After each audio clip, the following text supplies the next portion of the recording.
Yeah!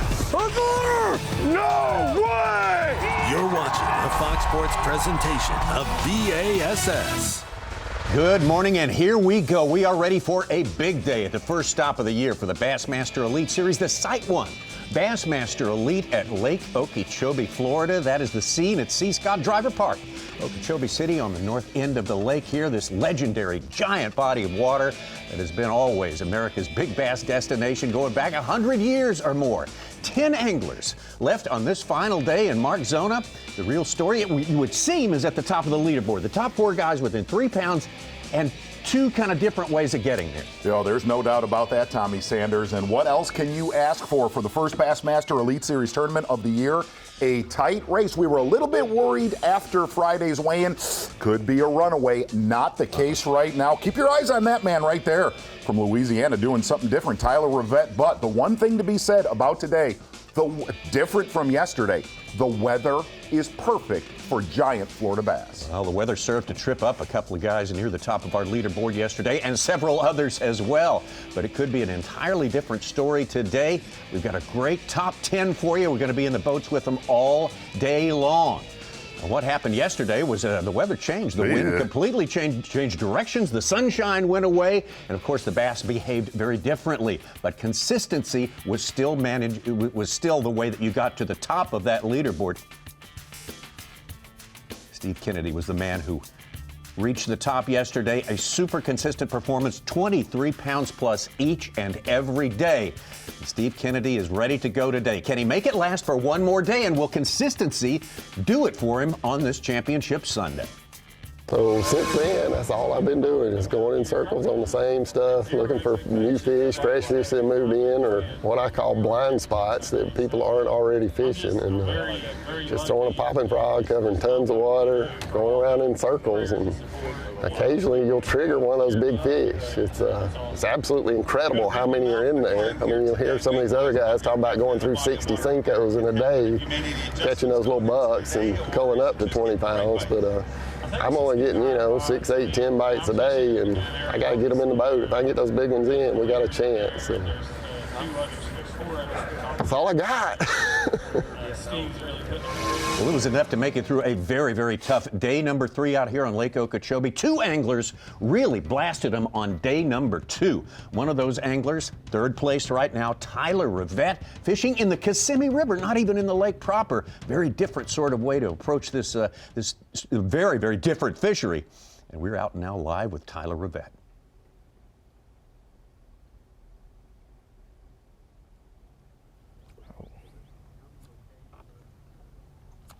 Oh, got him. Oh my God. Oh.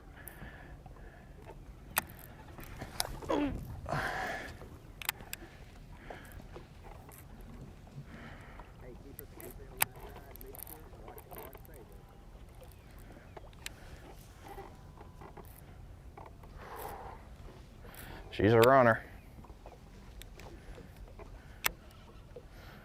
She's a runner, she's a track star. You thought of it too, huh? Oh, come on, don't go that way.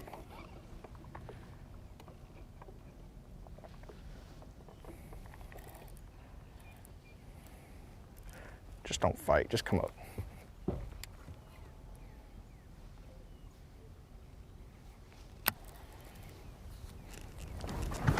Oh, no.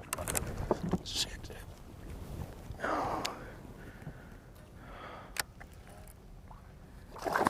Oh my goodness.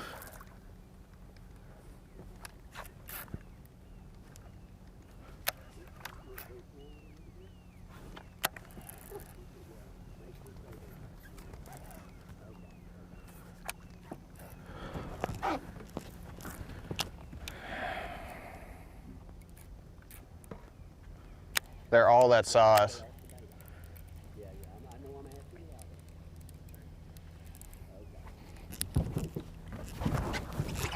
Let's go! Woo! Yeah!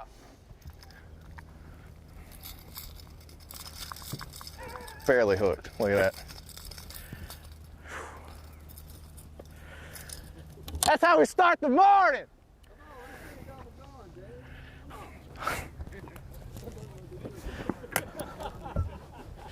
They coming out early today. I'm sorry. Oh.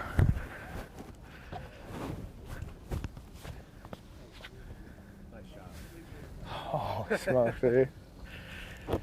Ah. Oh, yeah. Right. Bowed up. Flexing. Yeah! Exactly. That's how we start. It was a championship Sunday. Bowed up. Oh, way to get it started there, Tyler. Needed Rivette. that. Something he was missing yesterday. Big fish like that, and he gets it that early. What's that? I don't even know. Oh, yeah. At least. Where? I don't even know. Over 5. She's over. I started singing that. Maybe. Yeah. Tyler Rivette dramatically showing the differences between yesterday, day 3, and today. Big, giant fish, a different look on his face, a different attitude. We will see pretty soon whether that's going to be transmitted to all the rest of the guys out there as well. This different setup today, Mark Zona. Welcome to the Bassmaster Studio, sponsored by Marathon. Tommy Sanders, Mark Zona, Ronnie Moore, and Mike Sukan with us as well. And Z, I don't know, it looks like a different story today. You know, and really the story is exactly what you just said. If you look at, there's 10 anglers that have made Championship Sunday, but if you really look at those top 4 anglers and their weights, you have 3 of the best closers really in bass fishing, from Steve Kennedy to Brandon Cobb to Clark Wendland. And then you look at an angler like Tyler Rivette that needs this win. He needs this win for his career. He needs this win in so many different reasons. And we talked about early in this tournament an angler finding something off the beaten path that nobody else found, and Tyler Rivette has done that. You're talking about an angler, his highest finish ever in the Bassmaster Elite Series is a 6th place finish. He is going to have to take down some giants today in a big way. But with that being said, the way the weather has set up, you cannot stress it enough.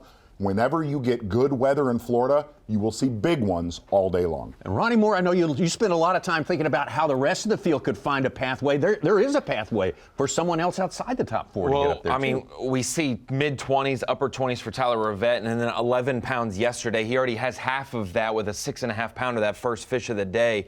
But like you said, Steve Kennedy, he's our leader. He's been so consistent. 2 other anglers in the top 10, Brandon Card and Jake Whitaker, just, 9, 10 pounds behind, still have a shot because they're fishing in the same area as Kennedy. I mean, we've seen guys go from 29, like Bernie Schultz, down to just 10 or 12 pounds in those areas.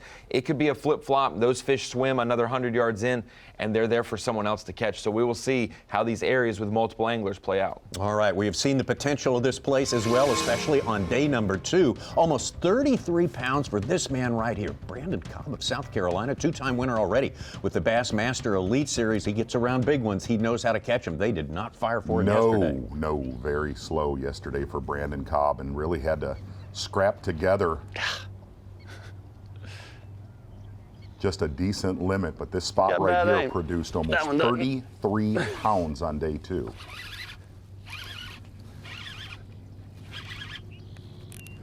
Don't go in the grass. He's not that big. Oh, he's barely hooked though. Get in the boat. He's not big. He's a little bigger than that. He jumped over it. That was cool though. That was cool. Little guy, but that was neat. Just throw him in there. Worry about putting cold tags on a little bit. Once we get a limit of them.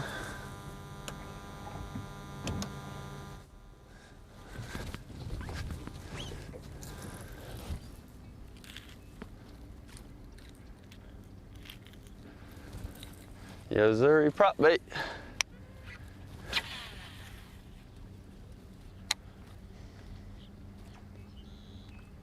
And that 33 pounds that Brandon Cobb caught was not in this area. It was on that exact cast on day 2 of this tournament. But the one thing that you're seeing today in Brandon Cobb's area, there was so many boats in there throughout the tournament. A lot more room today. Brandon Cobb fished his way in with a solid day when everyone else was struggling a little bit yesterday.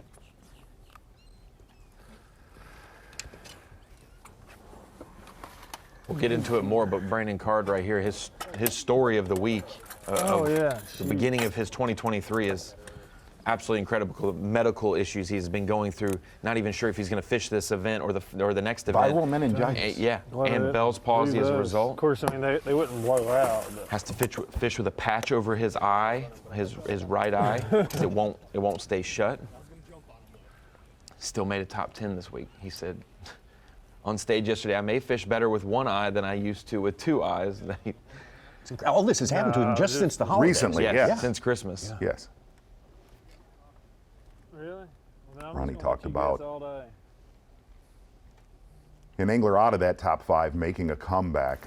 Going to be very hard to do with what Tyler Rivette's doing my this morning, gosh, but this is the state where we have always seen start with. big comebacks on Championship Sunday.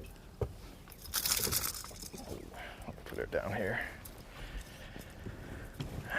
Hey, trouble hooks.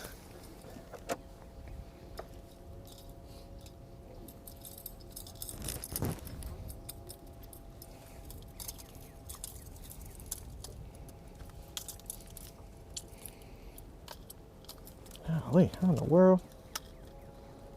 Swiper. Oh, swipe. Swiper, you can swipe, son.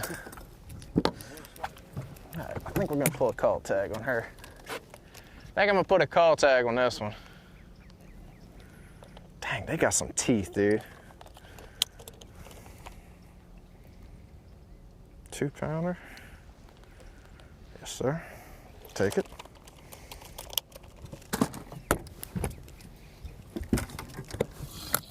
Small keeper there for Tyler Rivette. And if you weren't with us here on FS1 yesterday, he actually found this spot, and this is unusual. If you don't follow bass fishing, this is not how you're supposed to fish Lake Okeechobee. No. You're supposed to be in the vegetation, heavy cover, and it's a different deal. Tyler Rivette actually finding this spot in the Kissimmee River. He was looking to catch crappie for dinner on Monday night and ended up catching a pile of big bass. Looking at Our hummingbird unlocked the lake. Exactly right, and this is a monster. Over 700 square miles of water. You're looking at about 36 miles long, 29 miles wide, and it is a swollen Lake Okeechobee this time around. Your hummingbird unlocked the lake. You would think with higher water that these anglers would spread out. That has not been the case. Very few areas with clean water. One angler that has made it to Championship Sunday, fishing down in South Bay, that's Clark Wendland. But the main area, really from the west side of Lake Okeechobee, you see Logan Latuso in an area he has pretty much to himself. But the big dynamic here in this hummingbird unlock the lake, your day 3 leader, Steve Kennedy, still a lot of pressure in that backwater. You see that Mark Frazier, Brandon Card, Jake Whitaker, all in the same area as your leader, Steve Kennedy. Can that spot sustain one more day of pressure? And that is the cover that these guys are fishing, and that is your hummingbird unlock the lake. All that vegetation has always been the main feature of this lake, the thing that defines what you do when you go out here to catch them, and they live here. The big ones live here and have been here for a long, long time, whether the vegetation's up, the vegetation's down, water's up, water's down. These guys find a way to catch them, and who's going to do it today? We've got a big day ahead of us. You mentioned it, Clark Wendland going down to South Bay. One big difference today, there's not a big wind blowing. He's not going to have to take an alternate route. He had to leave it way earlier than everyone else yesterday. He'll have more time to fish today, and he's already down there able to fish right now. I didn't grab him before I grabbed hold of him. Damn frog probably had a couple holes. Yeah, it's probably wasn't gonna float either, but I still want to get it out of him. Yeah. For the gator. Yes. Ooh, look at that. He moved the reed.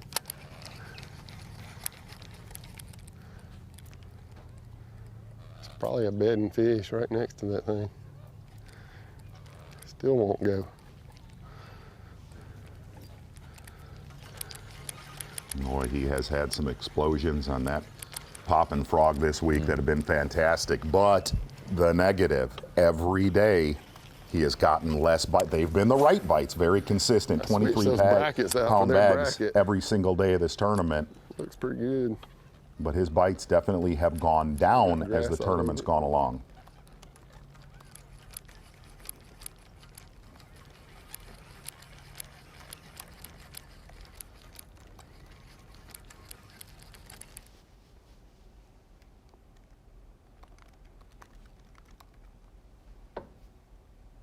Steve Kennedy, one of the true veterans of the Bassmaster Elite Series. He's been here since the very start of the series back in 2006. We've got a different look about Lake Okeechobee today. The sun is out, the wind is not howling, and the conditions are going to be different. Now, whether the big ones are on the move and ready to eat, we're going to find out. Well, we've already seen evidence of that today. Boy, could happen big time. High today, 10 degrees warmer than it was yesterday. Temperature did not get down as low last night. Partly cloudy with southeast winds, just light and variable, as they say, 5 to 10 miles an hour. That's your TX Marine Weather Watch. We are going to be watching what goes down here on Championship Sunday.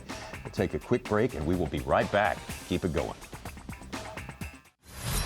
The SiteOne Bassmaster Elite at Lake Okeechobee is sponsored by Humminbird, Mercury, Nitro Boats, and by Bass Pro Shops.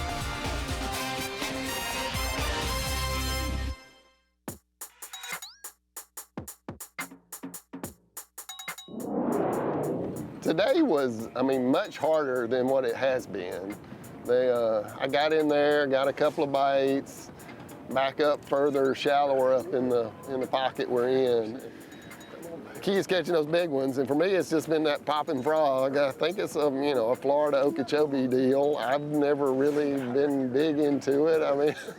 But it works. Get over where you think they're bad and plop it a couple of times. And when you get around fish that haven't seen it and hadn't been pressured much, it was some of the biggest explosions I've ever seen in my life. And now in some of them, you gotta be, twitching around, do something. You'll see them boil on it or something, then throw back and finesse them a little bit. But it's getting harder, getting a lot harder. But man, it's fun. I'm telling you, it's fun fishing. Oh, I got it. Holy smokes, look at the size of that joke. That's the biggest one I've caught all week, I think. That could be a 7.5, 8. Jeez. You the man. That's the biggest one I've caught all week, I think.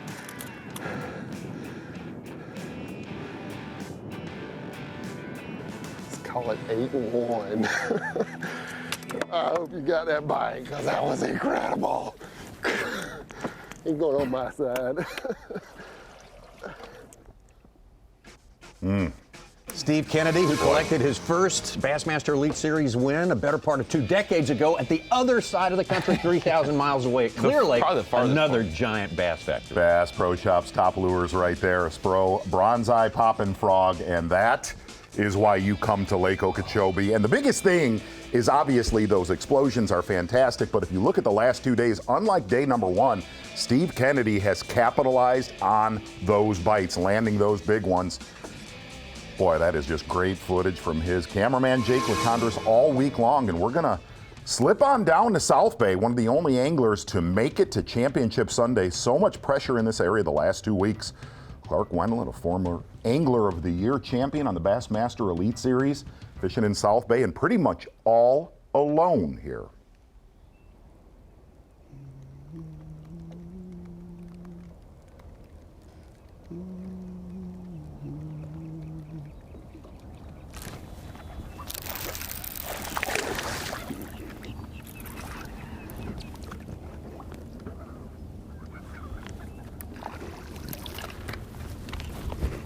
Well, daggum, we got a bite. They're not supposed to be biting, but they're biting pretty good already. That's fun. You notice Clark whispering right there. There must be a little bit other boats in here. Probably a Get good some bet water this in week. there. He is sneaky. Controls on. Strike King cutter worm and a tungsten thunder cricket, pretty much accounting for all of his bass throughout the tournament. God, that just makes me happy right there, I promise you. It wasn't a good bite, but he got on there. It doesn't matter how they get on there, I just need them to get on there.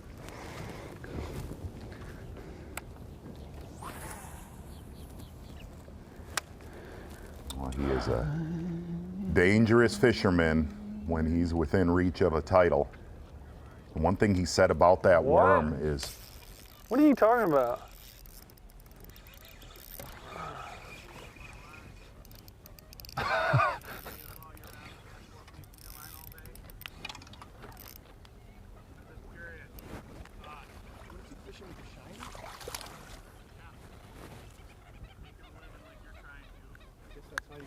I'm not even gonna partake, dude. Uh-oh.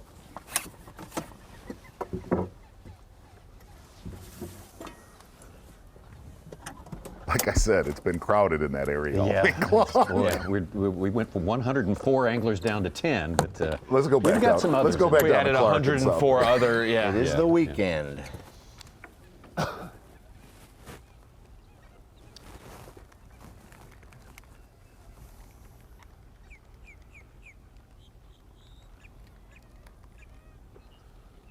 The second keeper, I think, for Brandon Card.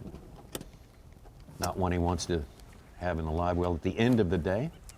This will happen. He said yesterday he downsized to finesse because of the pressure in the area and caught bigger ones, but because you're down to finesse, there are times you're going to catch a lot smaller fish, where Kennedy is just targeting big ones with top water.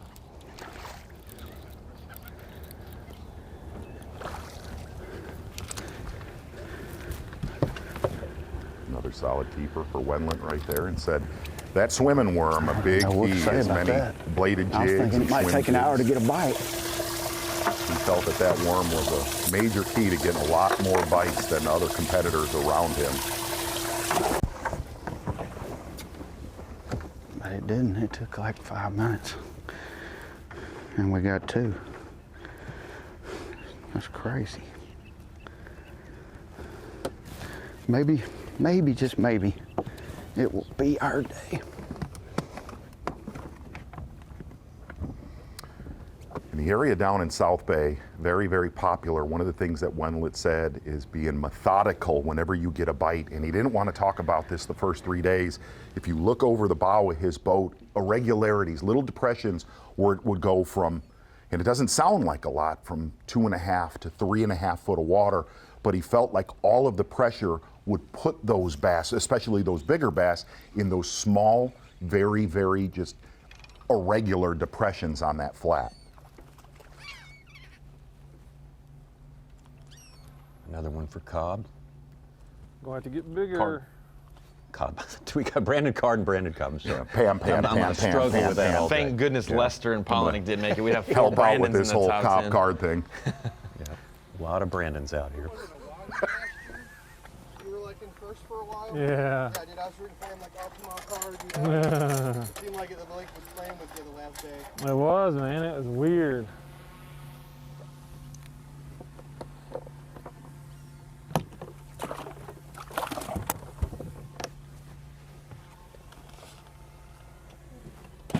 It was a weird deal. I don't know.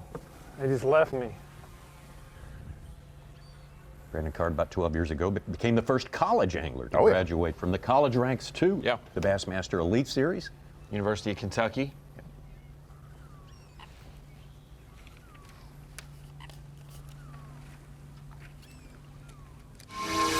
Drew Cook, like the majority of the field, struggled yesterday after a great Oh, he first did. 2 days. But he did fish well enough to make it into the top 10, the always dangerous Floridian by birth. I believe he lives in Georgia now, but he's a Florida angler. We consider him that still.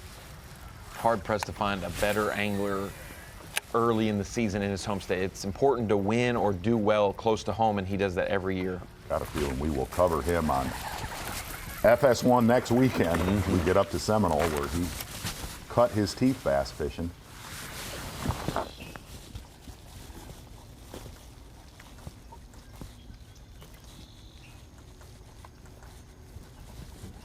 My son was in the boat yesterday playing with the power pole button.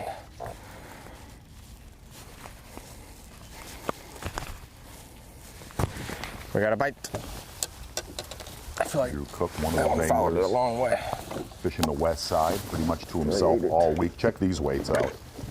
22.12 on day 1, 22.14 day 2. Yesterday, where he thought he would catch him the best with the weather, 11 pounds, 7 ounces. Yesterday was rough.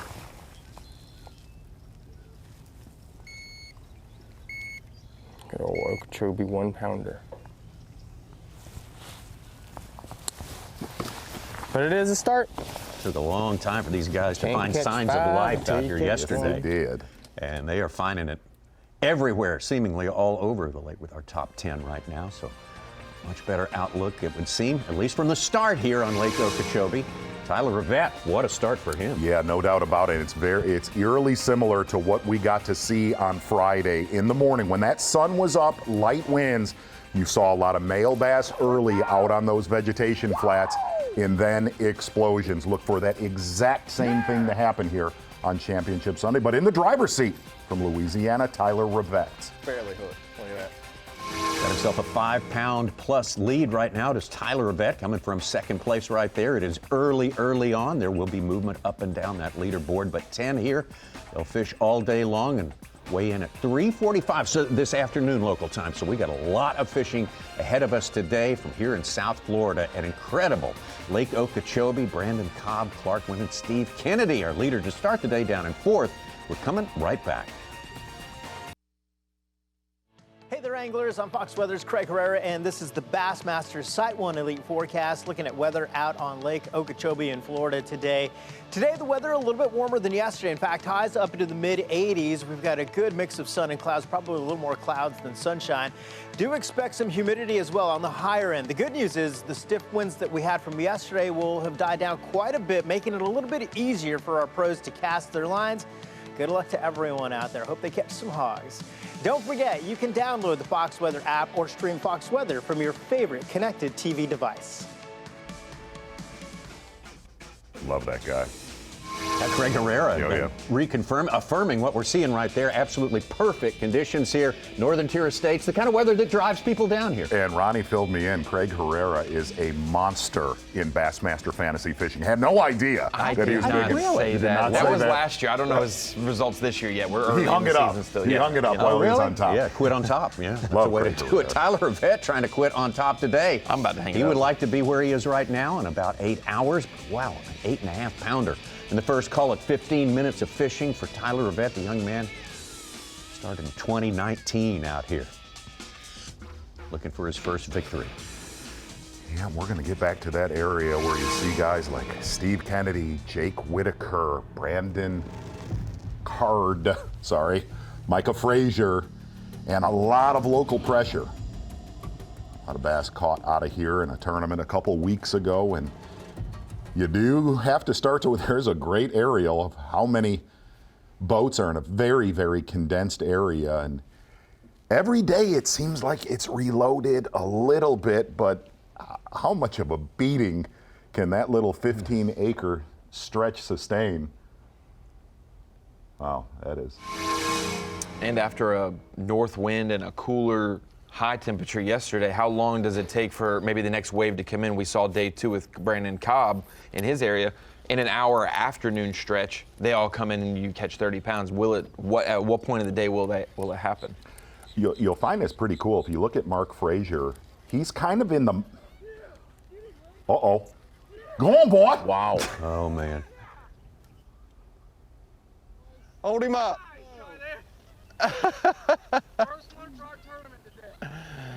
Attaboy.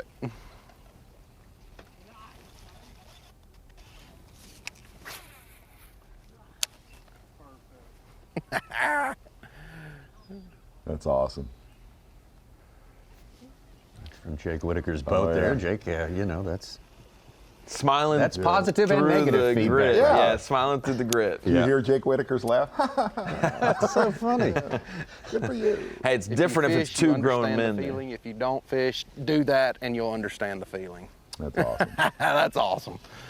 Exactly.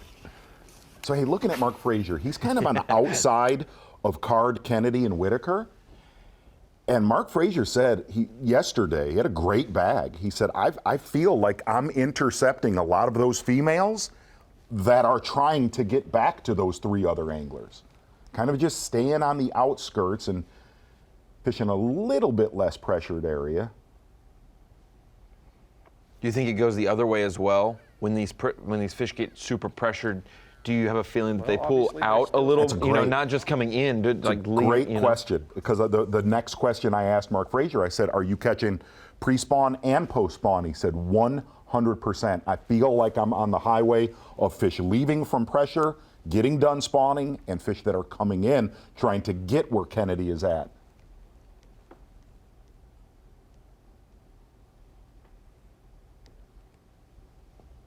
You really watch what Steve Kennedy's done to lead this tournament. You look at those little tabletop size holes trying to visualize where these fish are spawning, and Kennedy said he lost some absolute giants on day number 1, able to put those in the boat on 2 and 3. But all the pressure, all the bass that have been caught out of here, just not sure how many of those big ones are left.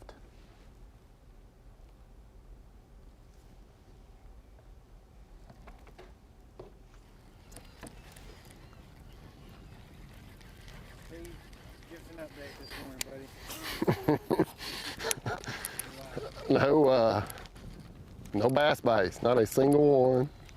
I've seen one guy whip on one, and we just saw a local guy catch a toad, but I have not had a bass bite. I don't know if we want to talk about it, but I had another bite of the wrong kind, and anyway, ended up giving him my frog. But so far, nothing.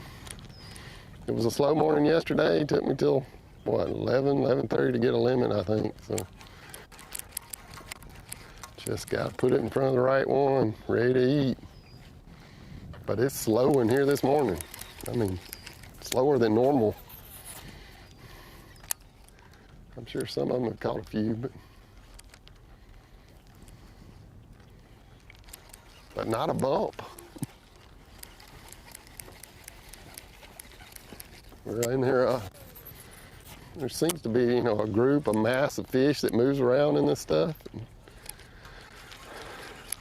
And once you figure where that is, and you just go back around and around and around, every time you come through, you'll get one. But so far, I hadn't found where that is. I think I know where it is over there, but we're still looking.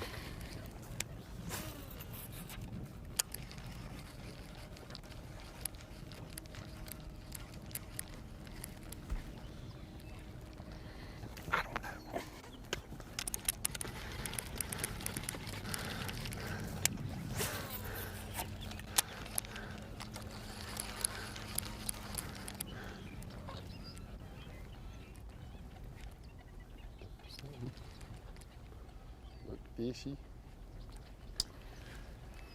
Generally, by this time of the morning, Steve Kennedy has had at least a couple big blow-ups. Not the case so far here today. Going to get back up in the Kissimmee River. Tyler Rivette, 2 fish in his live well. I'll take 3.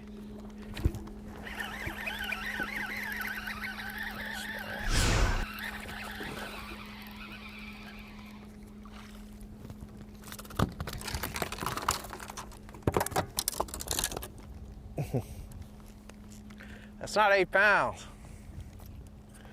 That's 8 ounces.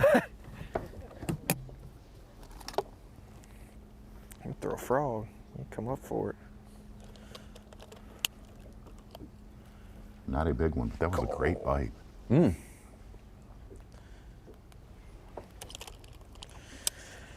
Giant. On the tree. Indeed. Number 2, got to see a couple nice swim jig bites with Tyler Rivette. Tyler Rivette, completely different attitude from yesterday. He was a little bit He was puzzled. down. It was a head scratcher for him yesterday. He had done so well over the first 2 days, and very satisfying to have picked out something off the wall as this and have great success. Yeah, and really, if you watch what he's done so far this morning, it's been interesting just letting those areas where he caught him on a suspending jerkbait with his front-facing sonar, letting them rest where he doesn't condition them. And that definitely is the caliber that we have seen from Tyler Rivette all week long. Well, he's got an 8.5 pounder in the live well. That is what is, no, excuse me, 7.5 pounder in the live well. Yes. That is what is anchoring his position on top of the leaderboard right now. Take a look at it right there. The man from Raceland, Louisiana. On top as it stands, Brandon Cobb, leader after day number 2. Right behind him, Clark Wendland. He's very happy with the fact that he is seeing plenty of life in his area down south. And Steve Kennedy still waiting for things to start ginning up a little bit. He's usually been catching at least small ones by this time of day. But we got a lot of time left to fish, so we are going to take a quick break, step away from Lake Okeechobee, and we will be right back. Yeah! No way! You're watching a Fox Sports presentation of B.A.S.S.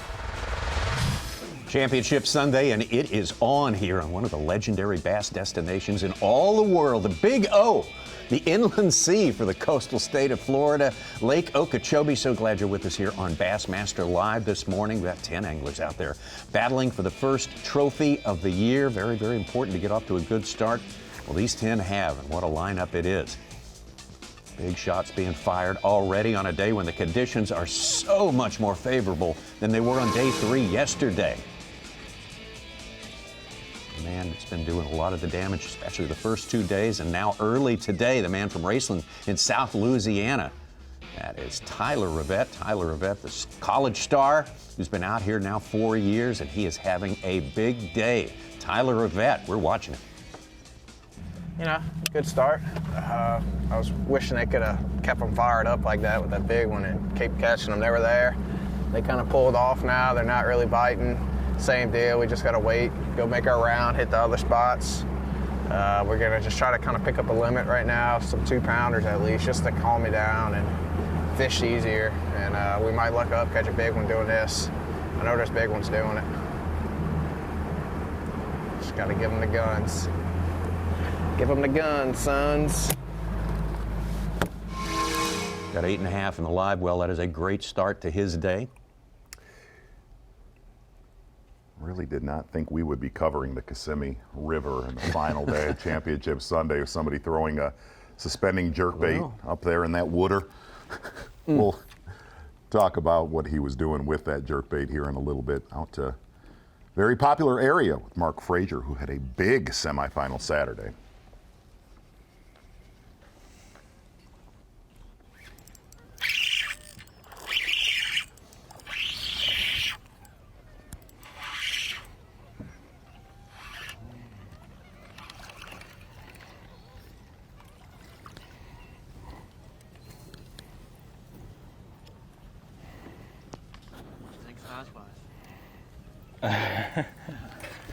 Oh, what, 3/4 pound, 1 pound, but it's a fish.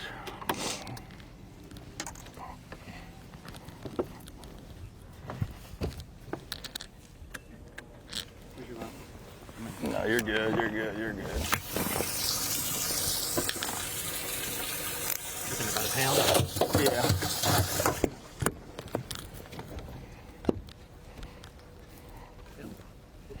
Yeah. 4 more to go. Mark Frazier in his 3rd year out here. Been on a pretty steep trajectory. Really came into his own last year. 2 top 5 finishes. He's a former baseball draftee of the San Francisco Giants. Yeah, SEC pitching star. Yeah, he actually, I believe this is correct.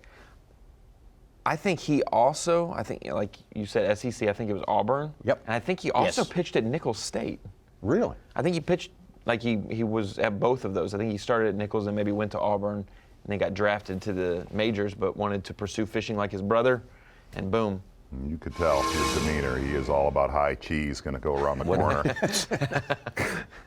Brandon Card, who's getting a lot of bites. You notice a lot of males in those areas, which was so critical on days 1 and 2. Scott Martin, local angler, said, you get that many males in an area, those smaller buck bass, those females will definitely show up. So far, not the case.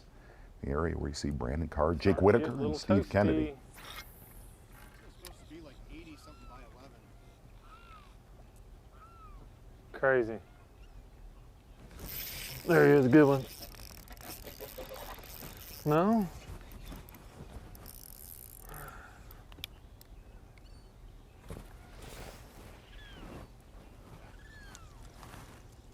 I don't think he was as good as I originally thought.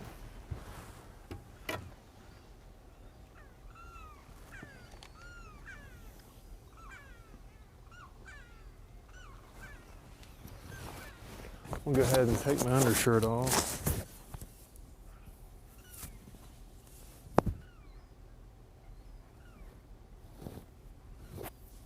Gonna warm up fast today got another already. Gun show going on. Yeah, there we go. I mean, that's just been like a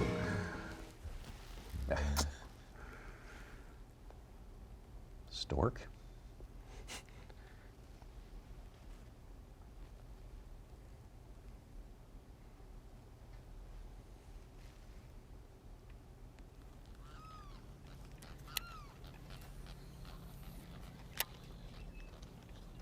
Steve Kennedy, lead by ounces to start this day, and it has not started for him on Championship Sunday yet. I have not seen him put down that poppin' frog very often the last 3 days. I see a little one right there, about 20 feet out.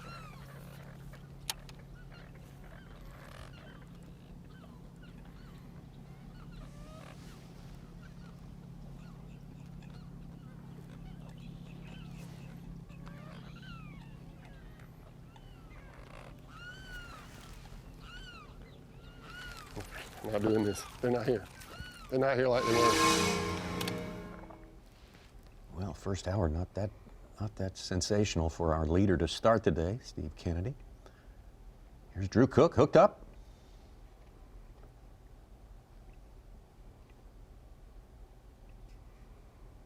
Drew Cook fishing a swim jig and a bladed jig all 3 days of this tournament so far.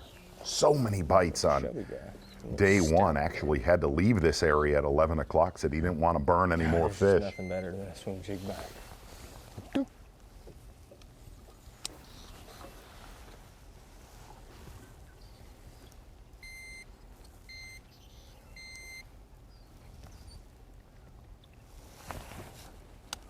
Another pounder.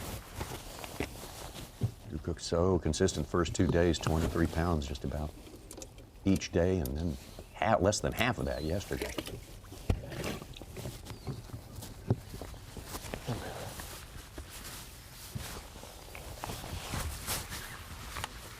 Yep.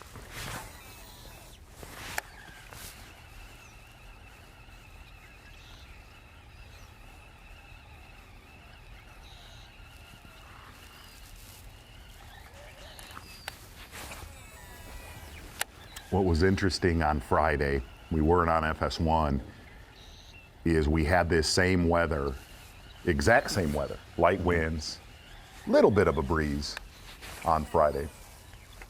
How fast those waves of giant bass popped into multiple different areas.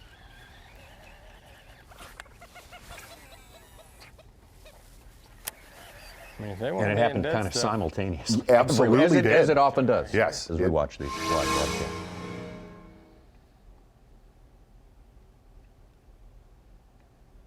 Logan Latuso, our one rookie in our top 10 today, lives just an hour down the road from Tyler Rivette, down in South Louisiana there. He's from Gonzales. First time here to Okeechobee. Logan Latuso. Just like Greg Hackney said, who lives in the same town, Gonzales, Louisiana, as the Latuso family, I said, why, in a podcast with Greg, why does Florida resonate so well with you? And he said, well, Louisiana, we have very similar weather, even though it might get warmer down in Florida earlier. We're fishing the same type of cover all fall, all winter. I'm just in that zone when we start. Not as much, no elites. I'm the last man standing. There was only a couple elite guys that came back here. None of them made the 10 cut, so I'm the last man standing, but there's a couple locals that are just, I mean, I think they slept out here. And they came straight over and sort of started casting at my boat and really putting the pressure on, which is always nice. But there's only two, which is a lot less than the rest. It's the sort of stuff that we deal with on a daily basis out here. You just got to put it behind you, put your head down, fish. I'm doing stuff totally different to them. But yeah, no wind, hot, beautiful, but no bite so far, which is telling me that they liked that wind the last couple of days. So I might have to adjust, but I'm going to push the swim jig deal for a few hours, and then might have to make a few moves, but pretty much not starting my engine until I leave this area. It's a couple of football fields big. I'm just going to keep picking around, see what we can do.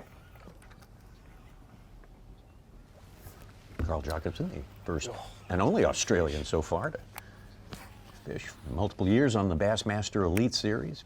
He'll be the first Australian to compete in the Bassmaster That's Classic. right. I do believe he qualified after so many years of trying. And Zona, we've seen this, so many anglers. It takes years to gain that consistency. Sometimes you can have those high moments like a win in 2019 for Carl, but you have the low moments of a couple bottom 10 finishes he finally figured out in 2022. Exactly, and yesterday I gave you a sweet stat.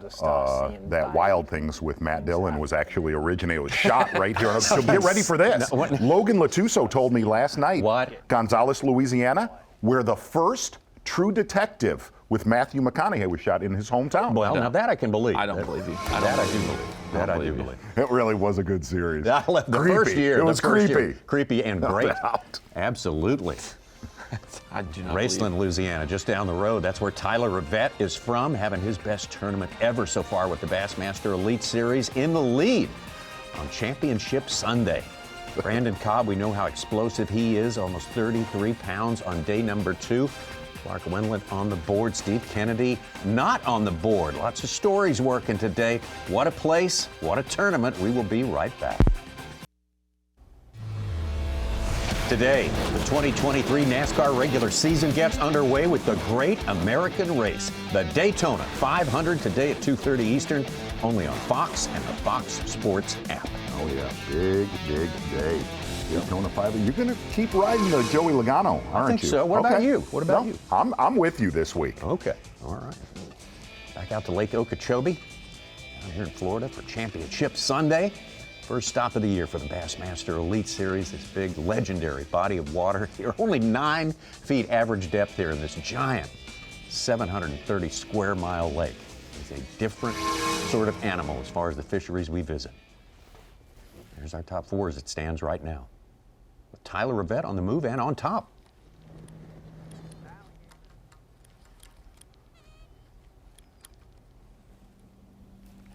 Boy, it is a different day weather-wise than it was yesterday here on FS1.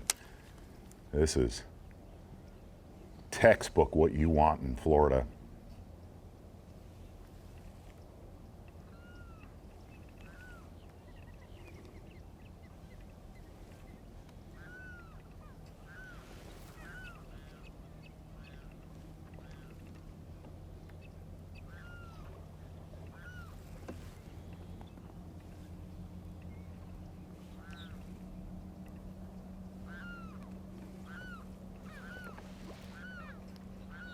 That area, Brandon Cobb caught that 32 pounds and 15 ounces just over the, if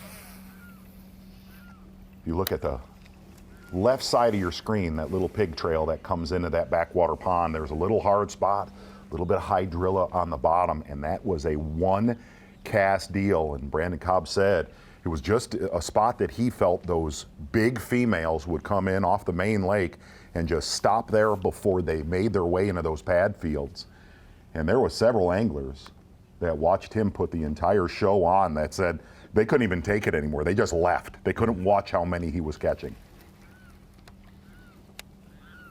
We're in all phases of the spawn when the big ones really show themselves and become catchable for this magic window of the year.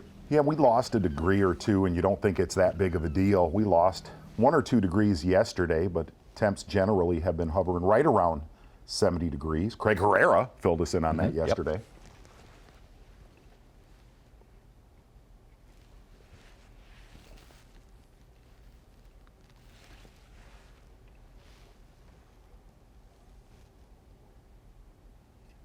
Let's get back out to Carl Jochimson. He wanting maybe just a little bit of wind out here. He mentioned earlier. He might have to make some adjustments to deal with that.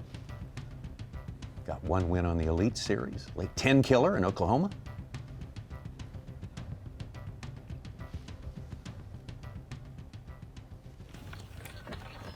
Good one. Good one. Big one. Stay on, baby. Stay on. Stay on. Stay on. Stay on. Stay on. Stay on. Giant. Giant one. Giant one. Giant one. Giant one. Giant one. Championship Sunday, baby. Mollick swim jig and my half chewed up swammer. She's hanging in there. She's glued together. It's my last green pumpkin blue. I'll take a 5.5, 6 pounder to kick off the day. You can go on the big side, darling. That's shorten the lead a little. That's shorten the lead a little.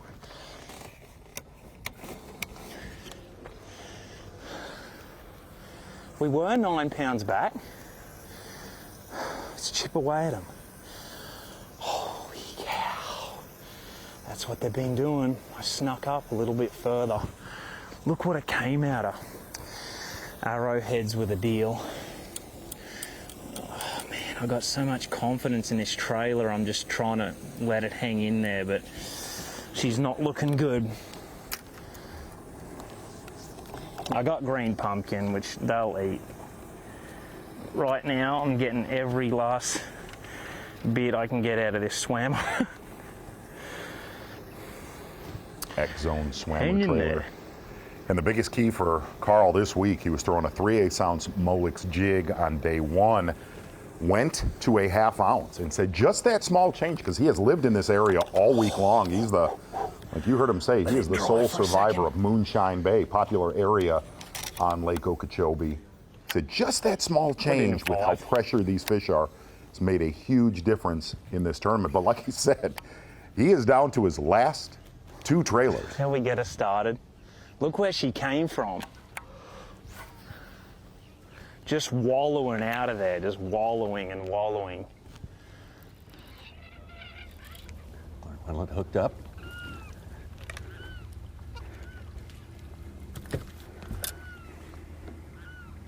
Number 3 little for guy, Clark. but it is a fish.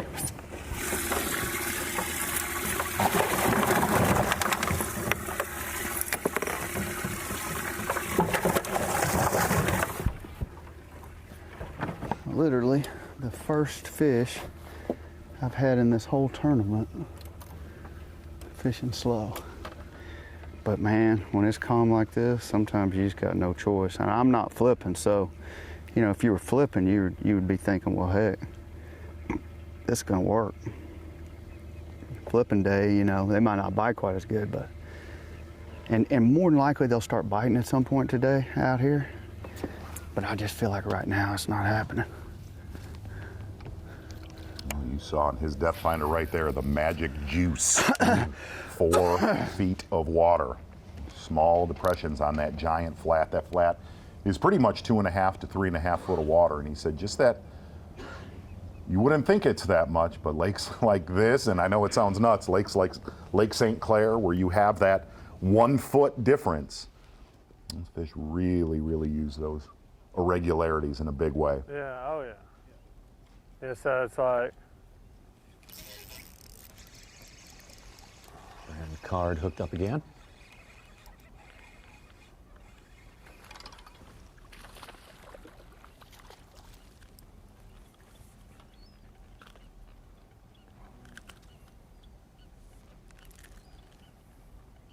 Well, you could see how he went through 60 Senkos yesterday. he may be a keeper.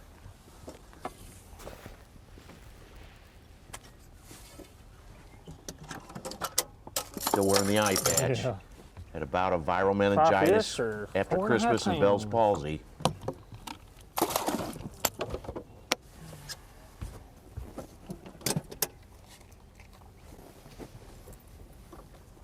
Okay, maybe 5 pounds. Tommy, it's definitely not been the off season. Obviously, you qualify for the Bassmaster Classic after a great second half of the season. The Bassmaster Classic's on your home body of water. You're excited to get the season started.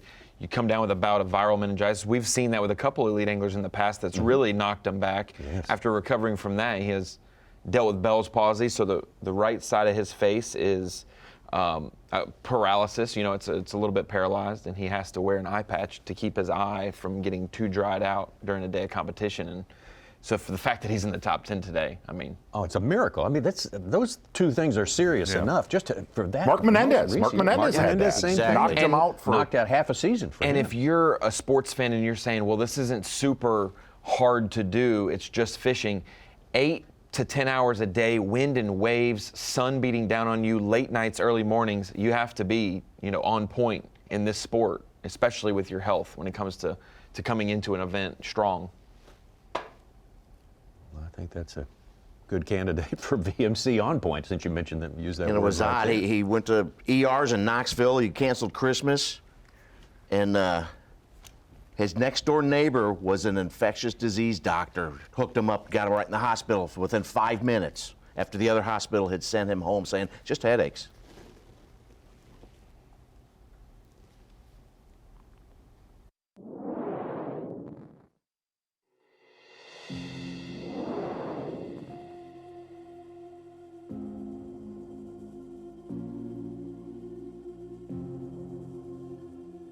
So the day after Christmas, December 26th, I woke up with a horrible headache, the worst headache of my life, and it persisted for several days. And I went to an urgent care. They didn't know what was wrong with me. A couple of days later, I went to an ER room, emergency room. They didn't know what was wrong. They just kept saying migraines, and I knew it was something different. Then I went to another doctor several days later. Long story short, I was 10 days into this whole deal, and I actually talked to my neighbor, my next door neighbor, Tedra. She's a doctor, and she was able to diagnose what I had, and it was meningitis. And then it also led to Bell's palsy. After the 2 weeks was up, the meningitis went away, which, that was the most serious thing. It was viral meningitis. That went away, but the Bell's palsy has persisted. As you can tell probably from the trees blowing behind me, it's really windy out here. And so my right eyelid does not work. So I'm having to actually patch my eye with an adhesive patch to keep the wind out.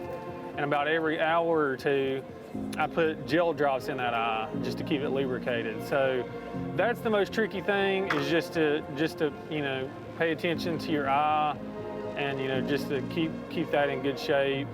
So that's been the most tricky thing. But other than that, didn't really have high expectations. I was actually just glad to be out here, just to get out of the house and come down here and start catching them. And it's just turned into a phenomenal week. Yes! No way! You're watching a Fox Sports presentation of B.A.S.S. Thank you. My favorite day of the week, Championship Sunday. A perfect day to go for a fly or go bass fishing. We had 104 anglers at the beginning of this week. Cut it down to 50 yesterday. Now only 10 remain on our first Championship Sunday of the season. And that's my partner right there, the Hall of Famer. Davey Height was out for a morning fly. I mean, it's something you enjoy to do, a passion that most people don't know about, Davey. Yeah, it was absolutely wonderful out there this morning. Calm winds, unlike yesterday. I didn't get a chance to go up in the air yesterday, but this morning it was absolutely incredible. Well, Captain Davey, you never know where he's going to show up. But where we have shown up here this week is Okeechobee, Florida. One of the most fabled fisheries on earth. And if you look at our top 10, so many stories, so many things that are in play here this week, but you can't help but cheer for Brandon Card. I mean, a month ago, he was in a hospital bed, thought he was going to have to miss the first two events of the season. And not only did he make it here, but he's in the top 10. Yeah, and he's catching one right now. You're right, though, Dave. It's absolutely amazing. It just shows the passion and how much each of these anglers, and for sure Brandon Card this week, how much they love this sport and love being here. Oh, man. A lot of feisty 1-pounders in this area.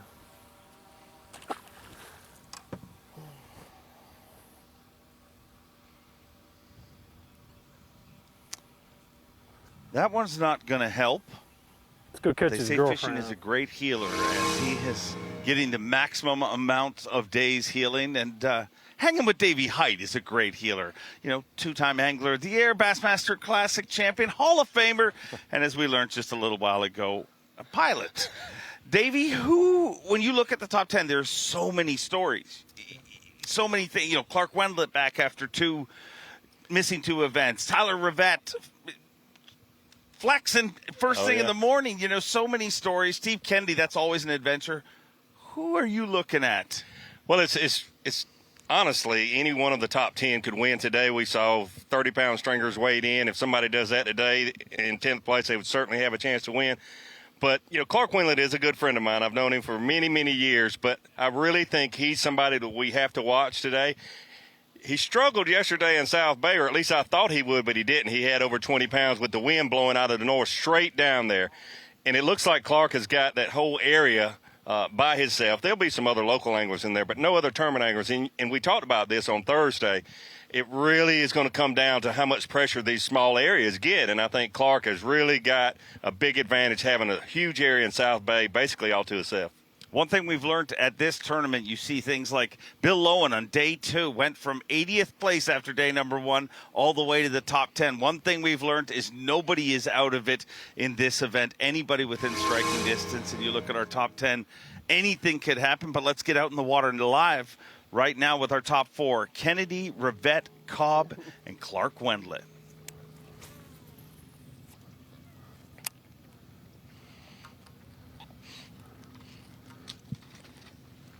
Boy, Tyler Rivette with that big bite first thing in the morning. I thought, well, here we go again.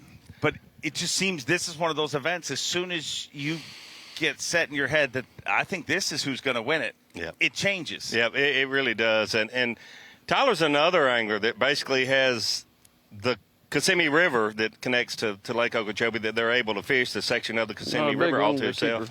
Brandon Cobb hooked up. Weighed in our BMC Monster bag of the tournament on day 2, 32 pounds, 15 ounces. Yeah, I don't know if he's 2.5, 2.25. Going with the Dalton.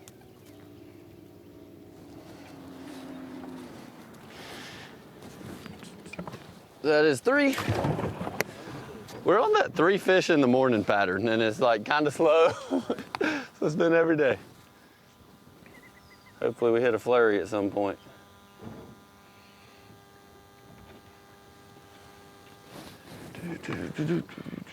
Certainly cannot discount what Brandon Cobb did, Steve Kennedy has done leading up to this. But there's you don't catch that many a lot of anglers that have been fishing that little area there. They're going to need fish to move in there today with the sun up. Some here are 2-pounders anyway.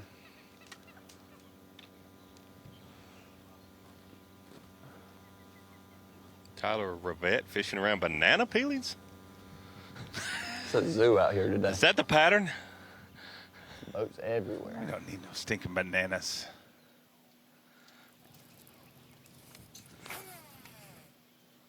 Maybe it's an elaborate marker.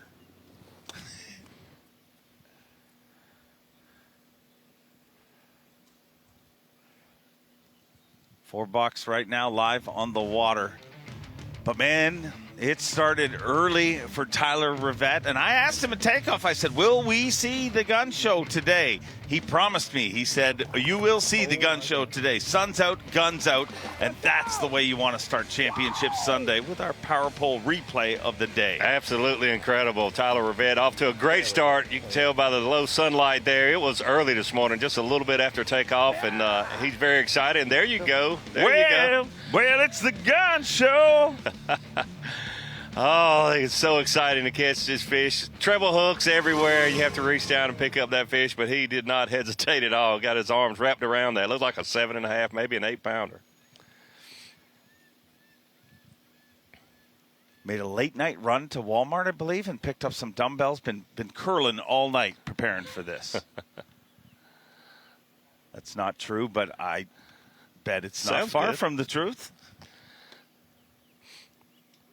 So it's incredible how different today is than just yesterday, and then even Friday from yesterday. That north wind that blew yesterday, it was relentless, 15 to 20 miles an hour for the most part, most of the day through the night. And the people in South Bay, Clark Wendland was one, Bill Lowen was one. A lot of those guys, it's not as many fish caught down there yesterday, but for Clark to survive and now go down there, and he's probably praying for a little bit of wind, just a tiny bit of what was blowing yesterday, because it is no wind whatsoever on Lake Okeechobee right now.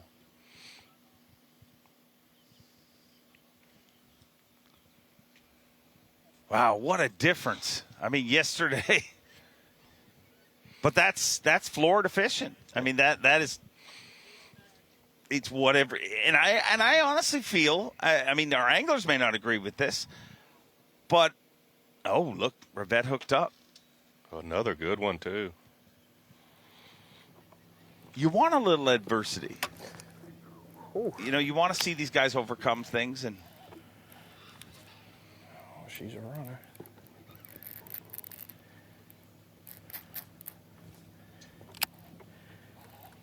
Here she comes.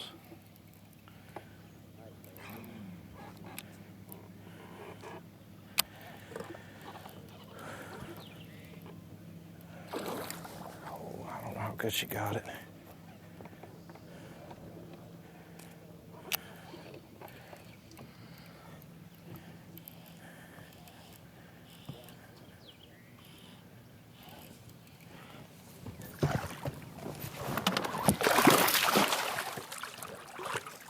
Let's go.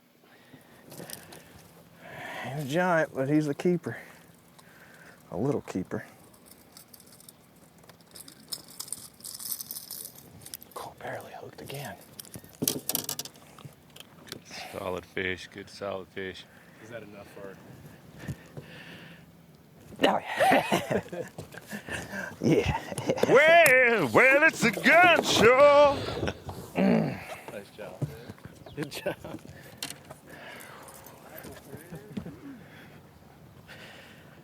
I seen her. She got a little too antsy. It lit up real bright. I was like, oh, she's turning for it. Just when I was about to leave. Just tuning in, Tyler But they're Rivette deeper now. catching the majority of his fish, seeing those fish with forward-facing sonar, and a lot of them on a jerk bait, a few on a Carolina rig. But he's got one particular place in the Kissimmee River, just a little above takeoff, that has been holding the right size, let's just say the right size fish to bring to the scales at Lake Okeechobee.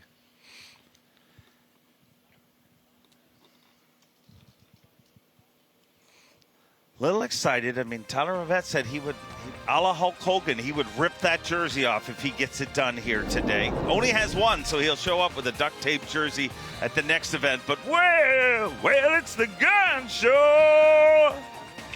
Tyler Rivette. Davey, great job by you. You got a great voice. Oh, I know. Dave Mercer and Tyler Rivette has got a great spot in the Kissimmee River, and he's our leader right now. An incredible start. Not the fireworks we've seen the second day, but it seems to be heating up. And Tyler Rivette, a new leader every day, but this time it's Tyler Rivette's chance. Will it end that way? SiteOne, a Bassmaster Elite at Lake Okeechobee. Bassmaster live. Yes! No way! You're watching a Fox Sports presentation of B.A.S.S. My favorite day of the week, Championship Sunday, and the very first Championship Sunday of the 2023 Bassmaster Elite Series. And it just happens to be on one of the most fabled fisheries on earth, Lake Okeechobee. 10 anglers remain in our field, and one of them in a few short hours will be our very first Elite Series champion and win the SiteOne Bassmaster Elite at Lake Okeechobee. We've had a different leader every single day, and Tyler Rivette would like that leader to be him doing something very different than our entire field. And Davey, is it time to talk about how Tyler found those fish? Yeah, it's absolutely incredible. The first day of practice, things were slow, and he went up in the river to use his forward-facing sonar to catch some sockeye for supper. For those of you that don't know, sockeye is crappie, sockeye, white perch. Depending on where you are in the country. Louisiana anglers love the sockeye. Speaking of Louisiana anglers from Gonzales, Louisiana, Logan Latuso. You might remember that last name. Robbie Latuso, his father, was on the Elite Series up until a year ago. And this is Logan's first event on the Elite Series. Great start for Logan out here on Lake Okeechobee. One of the few anglers we've seen and that I've talked to that's actually punching a big weight and having success here this week. Why do you think that is? I just think so many of these fish that are catchable right now are spawning. The good conditions, the warm nights, they really tend to get under that thicker vegetation when you have those cold fronts. And we had a little bit of one yesterday, but it was more I think the wind affected the anglers more yesterday than the 10 or 15 degree drop in temperature. It wasn't severe. And it doesn't have to be severe in Florida to change those fish, but it wasn't cold here like it was in most of the country. That's for sure.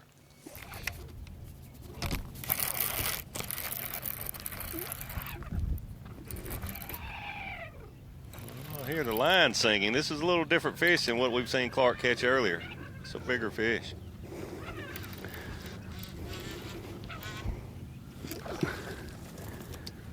This is a bigger one.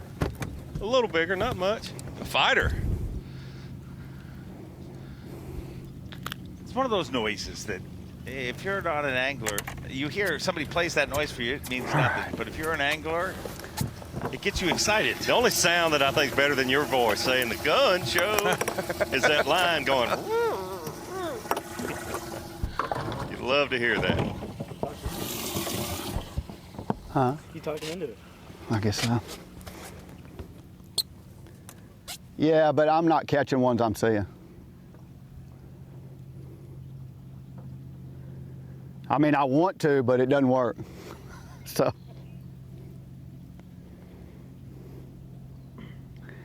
It's probably because there's so many fish. Yeah, I mean, they're not bass. They're just lots of different kinds.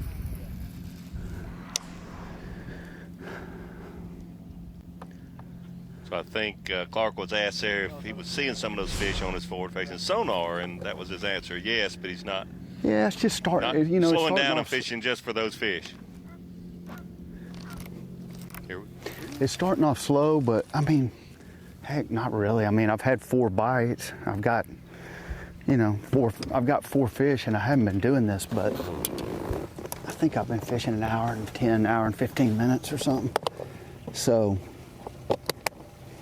I mean, I don't really feel that bad about it, to be honest with you. I mean, this is the kind of day in Florida when you got no ripple. It's just hard. And so, if it stays dead calm all day, I can't imagine that there's not going to be a few little bite windows in there, but right now, I don't think we're in one of those bite windows.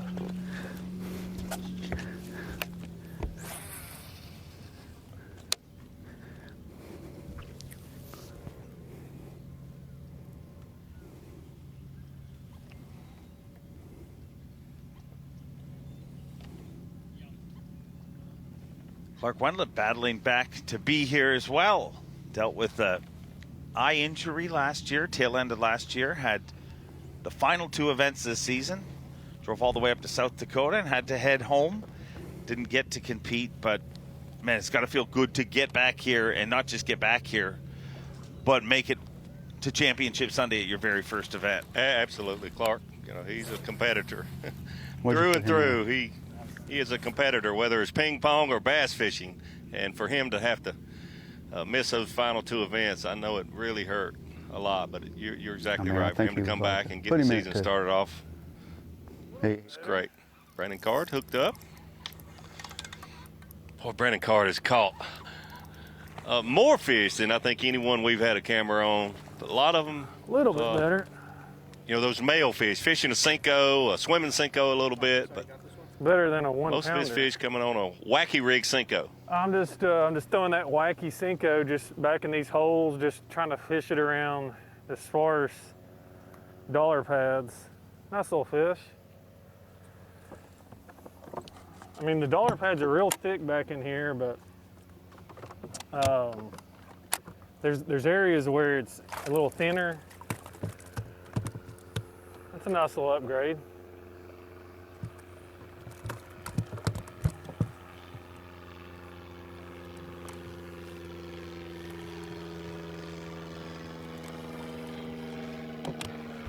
Well, let's keep it going. That fish bit me 3 times. I just kept reaching back in and hooking another Cinco. Finally got him in. That kind of tells me that that one was probably on a bed. Okay, yeah. There's lots of fish bedding back in here. You just can't see them. I find it funny when like people are like, yeah, the spawn's gone. I'm like, dude.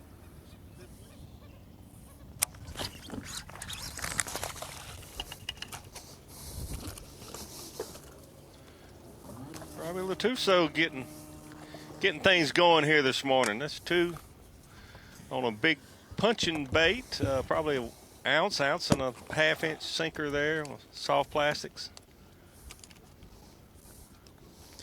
They need to grow up.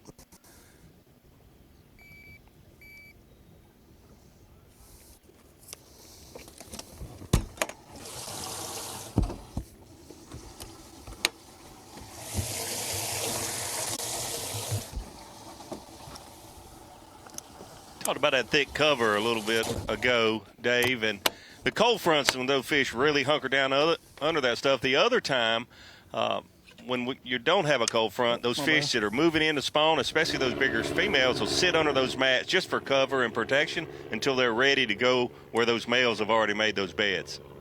So what he's doing, he's got a chance to catch one of those 20-plus pound, maybe even a 30-pound stringer here on Lake Okeechobee. It's crazy.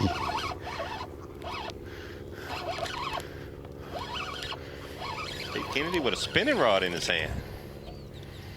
Crouching tiger, hidden bass. Talk about what you just did.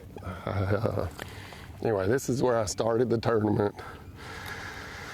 I was here, Brandon was in the next hole, and I threw a chatterbait and never caught a fish. So I know they're here because there were so many in practice. And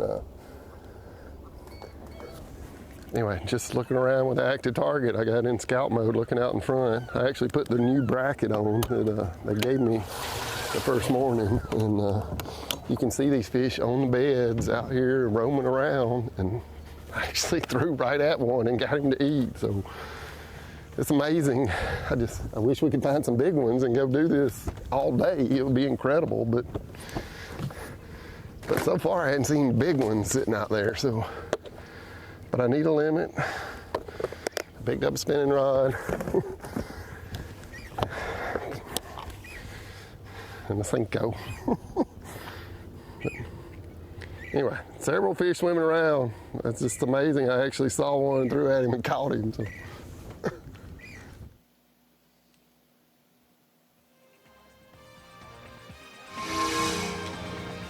Starting to feel a little of the pressure there. Brandon Cobb and Steve Kennedy have brought a lot of those fish from that area to the scales for you, Dave Mercer.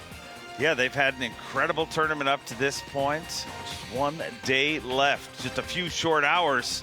Weigh-in this afternoon at 3:30, but we've seen hour after hour things change here on one of the most fabled fisheries on the planet, Lake Okeechobee, and you see why this is so great with that incredible aerial shot right there. A target-rich environment.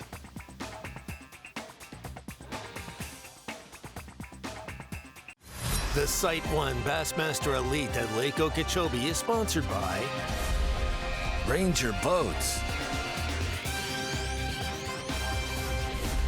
Yamaha,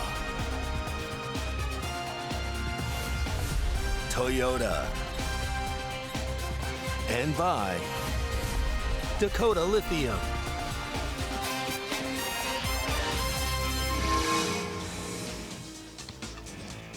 Welcome back. On location coverage here in Okeechobee, Florida, the first stop of 2023 Bassmaster Elite Series, and we're getting going here on day number 1, or day number 3. What I'm confused, Davey. It's my favorite day. It's Championship Sunday, but the one thing that has changed day after day here is our leader. All the first 3 days of this event, we have a different leader each day, and once again, we've got a different leader, but he's been sniffing around for the last few days. Tyler Rivette trying to win his first Bassmaster Elite Series event, an incredibly consistent career. I mean, he is a fantasy fishing pick that will help you all year long, but man, he'd love that first win here today.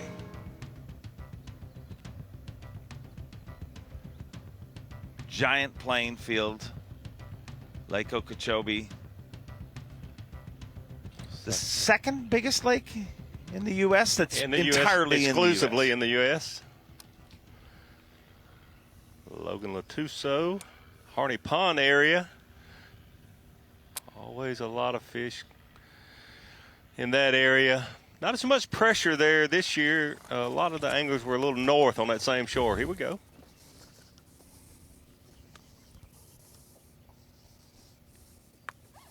Boy, you can really see Tyler Rivette with a solid lead this morning, doing something different. Basically had what he's been doing in the areas and the techniques all to himself.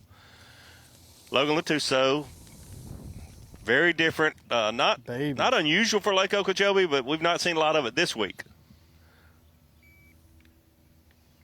Clark Wendland having a big area basically to himself today.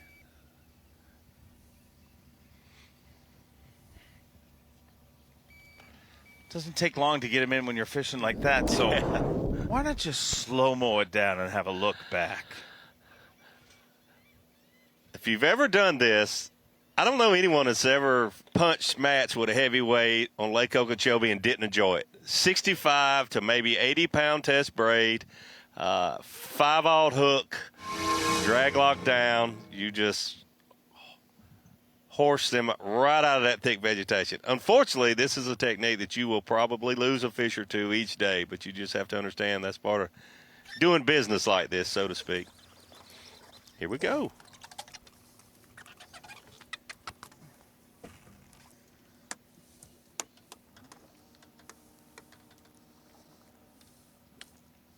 Tell you one thing, he's not going to make it easy on us commentators.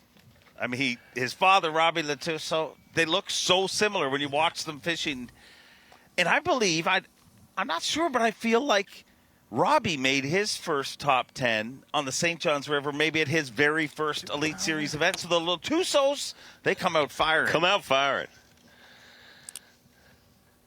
So this is real encouraging for him. He's been one of those, like you were talking about earlier. He hasn't led this week, but he's been hanging around and doing something a little different. And with the lack of wind today, and as that sun gets higher and higher, it seems like these fish are moving under that cover for shade primarily.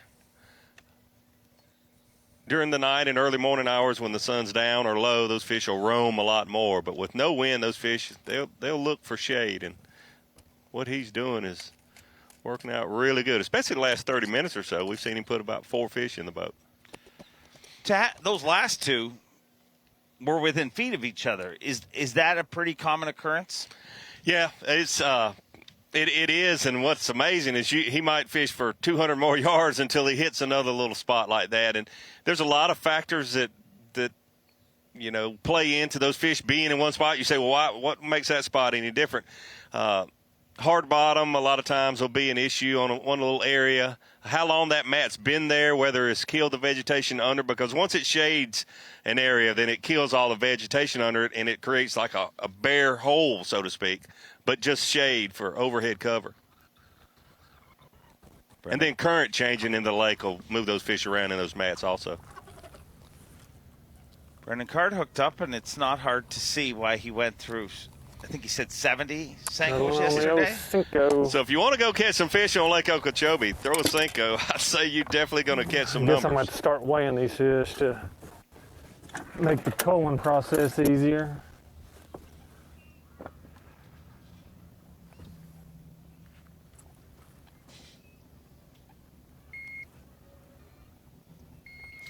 We're down to the top 10, so obviously these anglers, all of them, have had good success this week, but it's so interesting to see Logan Latuso punching mats Brandon Carr just going through numbers. Simply like, if I catch 60 a day, I'm going to have 5 good ones. And then you see Steve Kennedy has not had the numbers, but he's like, if I can land 5 that'll eat this frog, then I'm going to have the weight that I want. And it's obviously it's worked for all of them, but very different approaches this week.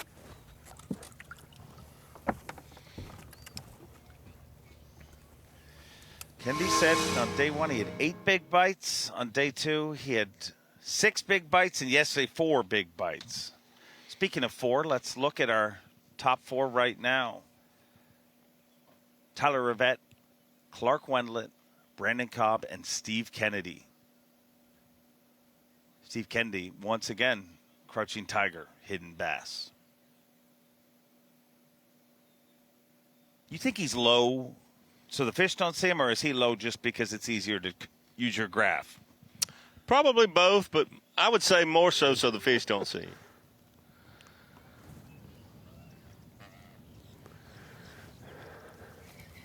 That's the first tilapia I have seen in this backwater since we've been here. I really want him to go back to throwing that frog. Oh, me too. Some awesome shots yesterday. It really was. It really was. It doesn't get any better than that.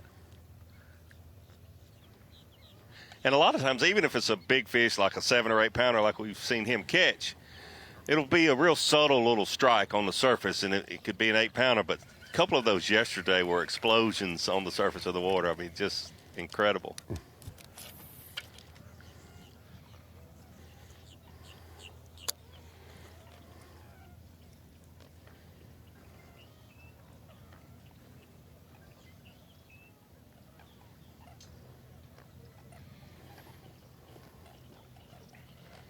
Tyler Rivette picked up a topwater. Yeah, I noticed this morning he had some different baits on his front deck that he had tied on, trying to mix it up some. He's got the winning fish that he can see on his forward-facing sonar on one area, but you catch one fish there, and it seems like it pulls those fish away, and it takes an hour or so for those fish to set back up to even have a chance to catch them.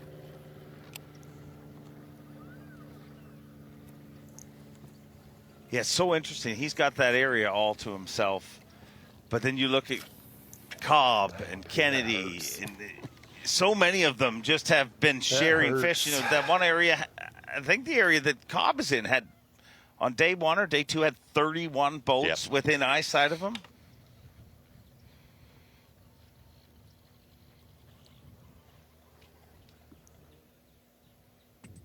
Yeah, definitely the most fish caught in practice in that area. We'll leave our 4 box and have a look at Elite Series rookie Logan Latuso off. So a decent start, had a flurry just a little while ago, and as you said, Davey Height, it can happen quick here.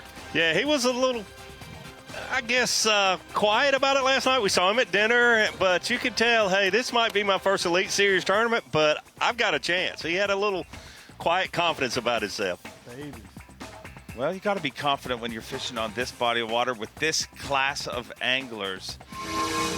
Lake Okeechobee, one of the most fabled fisheries on this planet. And I'll tell you what, yesterday it was a little gloomy, but it is paradise here right now. The TH Marine weather watch, and you see right now, sunny, 75, southwest winds at 11 miles per hour, which that seems high right now for what we're feeling standing here, Davey. It really does, but we do need to keep an eye on the wind. This is a huge lake, about 30 miles wide and 35 miles long. And you got to remember, nothing's official till you get them back to the scales. Everything's officially unofficial. We'll be right back.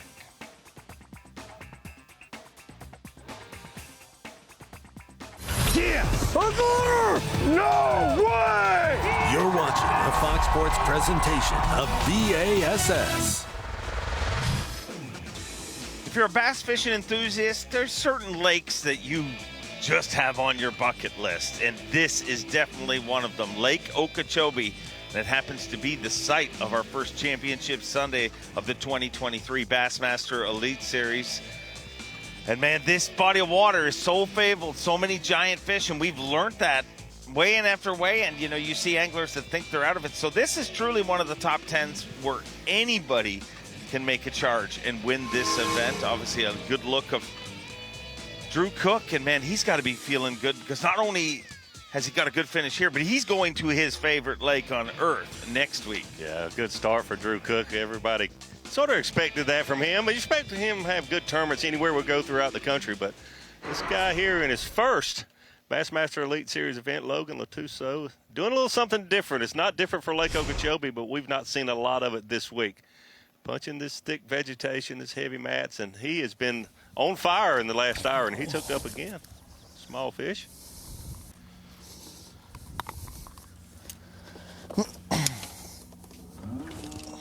So from hook set to in the boat, what time did we have there? 1.3 seconds? I don't think in it was slow 2 motion, seconds. it's not 2 seconds, is it? No, it doesn't take long. But if it does, then you know it's one of the right ones. Exactly.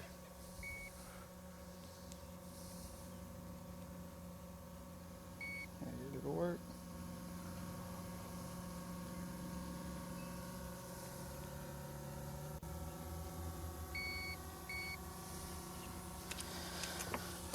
$160.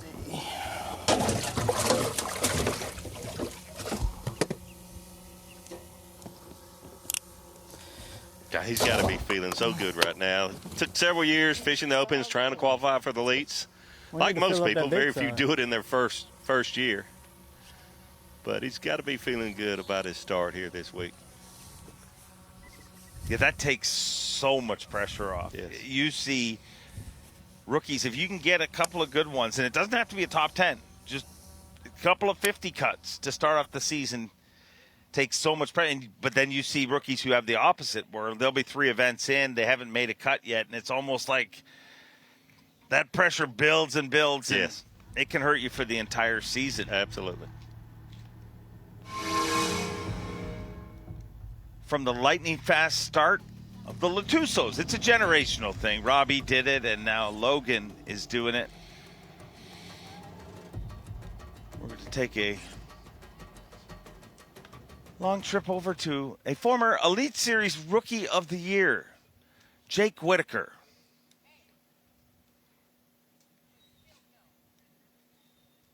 Could Whitaker be the taker today and charge up and take the title?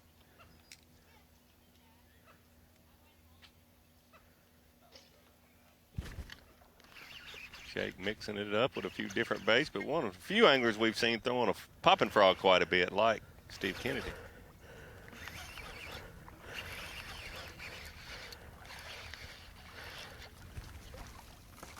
Hey!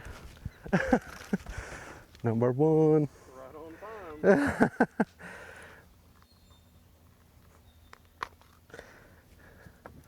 Not a big one, but we'll take him to start. It'll knock the ice off anyway.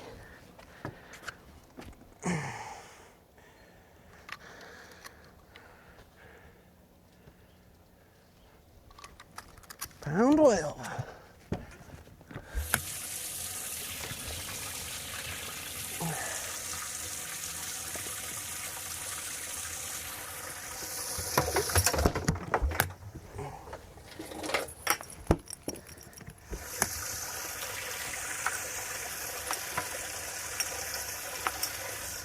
Thanks for playing.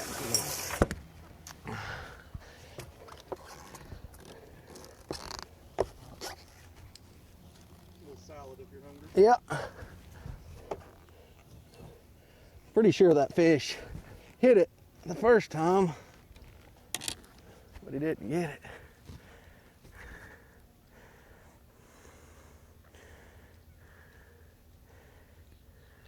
A little slower start for Jake this morning, but I always felt like the first fish and the 5th fish with a 5-fish limit are the most difficult two to catch.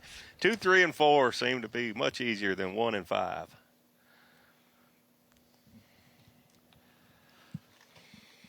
After yesterday's weather difference, going to jump out with our top 4 live on the water. Is there a case to be made, Davey,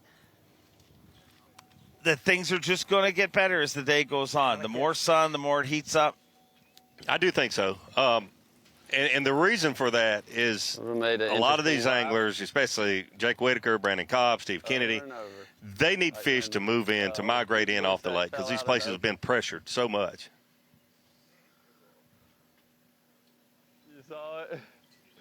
Oh, yeah, he tumbled right in. It was... It was... like he knew he was following for a solid 10 seconds. A good stop. That was phenomenal, though. Back in the Forest Wood Cup in, what was that, 2015? I almost fell in. Well, I was going through the trees, and I was coming through the timber throwing a horny toad, like going real fast down the bank. And I came to a tree, and I just made a cast, and I was like, oh, just hand my rod around. This will be graceful, you know, like around it. Yeah, I was handing my rod around, and the boat hit another tree that I couldn't see underwater, and I fell down. It hurt.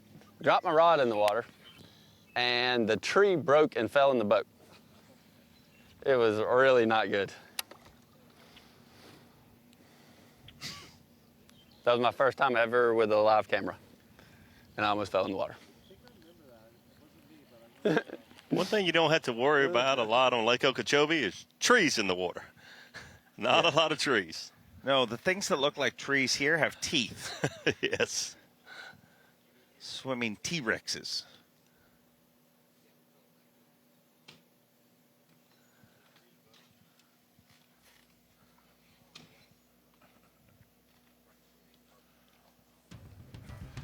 Leave our 4-box and check in with one of the best stories of this tournament, a story about overcoming, and everybody faces difficulties in life.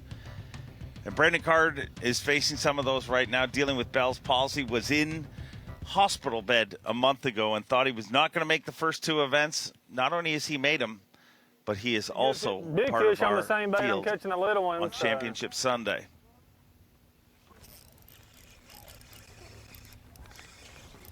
Hooked up. He's catching a lot of fish. Got to look there how close Jake Whitaker and Brandon Card are, and a couple more fishermen. We had that map to the area they're in. There was 4 of our top 10 within a looked like about 100, 150 yard area on a lake that's over 700 square miles. Appreciate that, man.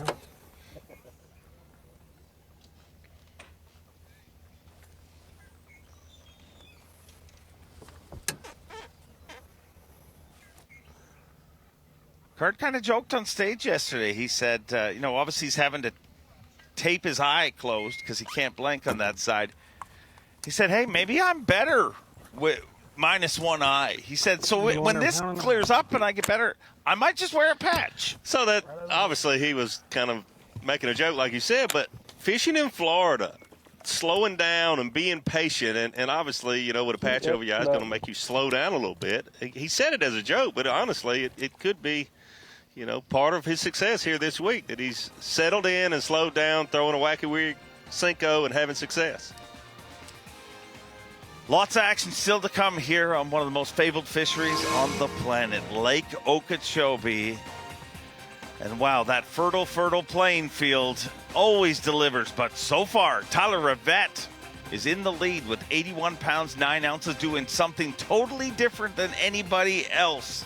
And can a Louisiana angler that was fishing for sac-a-lait, can he not only have caught dinner, but caught his first Elite Series title? It'd be absolutely incredible if he would.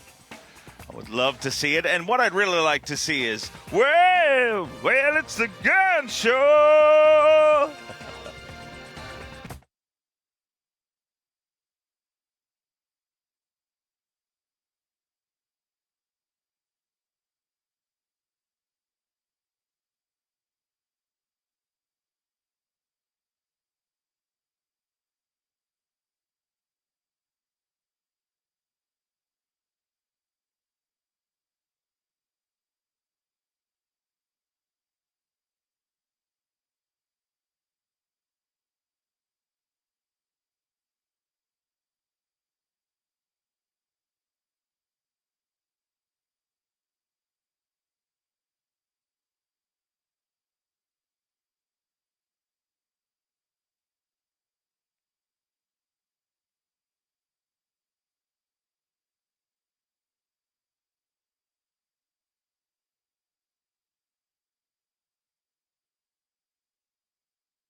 No way! You're watching a Fox Sports presentation of B.A.S.S. Bassmaster Live on the final day of 4 days of fishing. There's one of the residents there. Fantastic, one-of-a-kind Lake Okeechobee for the SiteOne Bassmaster Elite, first one of 2023. Our season is off and running in this final day. And we got a big battle pitching out there right now, currently being won by Tyler Rivette, looking for his first Bassmaster Elite Series win. But let's take a look right now and take a sort of an assessment of what we've seen so far. Different conditions today than a tough day yesterday. Yes. Still trying to get equilibrium, get everything straightened out. From exactly yesterday. Right, Tommy. Taking a look at our Toyota Midday Report. Rookie Logan Latuso catching a small limit, punching. A lot of anglers in this field. One of them, Lake Okeechobee stud Greg Hackney, making the comment, man, I wish it would have stayed cold because this would have played in a big, big way. Not a big flipping tournament. Logan Latuso, though, with a great showing for his first Bassmaster Elite Series tournament. Needing to relocate the big ones that he caught yesterday. Been on a steady upward trajectory throughout these 3 days so far. No doubt, and you can blame, you know, the front for the way the fishing's been so far today, but really guys like Logan Latuso and Drew Cook that have been left off to their self really the entire tournament. It's been slow for them, so really it's just a lake that is off right now this morning. One of the biggest surprises, though, Clark Wendland fishing down in South Bay. All of his damage, predominantly all of Clark Wendland's damage, has been done in the afternoon. So keep your eye on Clark Wendland, already with a limit in the boat down on the south end of Lake Okeechobee. In third currently, maintaining his place that he started the day in. Wendland poised to get something big done. The big bag of the tournament, almost 33 pounds put up on day number 2 by this man, Brandon Cobb. Such potential for him. Yep, and where he catches this topwater fish right here, that is exactly the cast where he caught his 32 pounds and 15 ounces. And Brandon Cobb only setting on 3 bass right now in his live well in this Toyota Midday Report. Made the comment, he said, I need another wave to come in or I am in big trouble. But really, Brandon Cobb does not have a lot else to go to here on Okeechobee. All of his chips in that small little backwater pond. He's trying to wait him out. Very good at patiently working over an area. And Brandon Cobb will, as you say, wait on the big bite to come if it happens.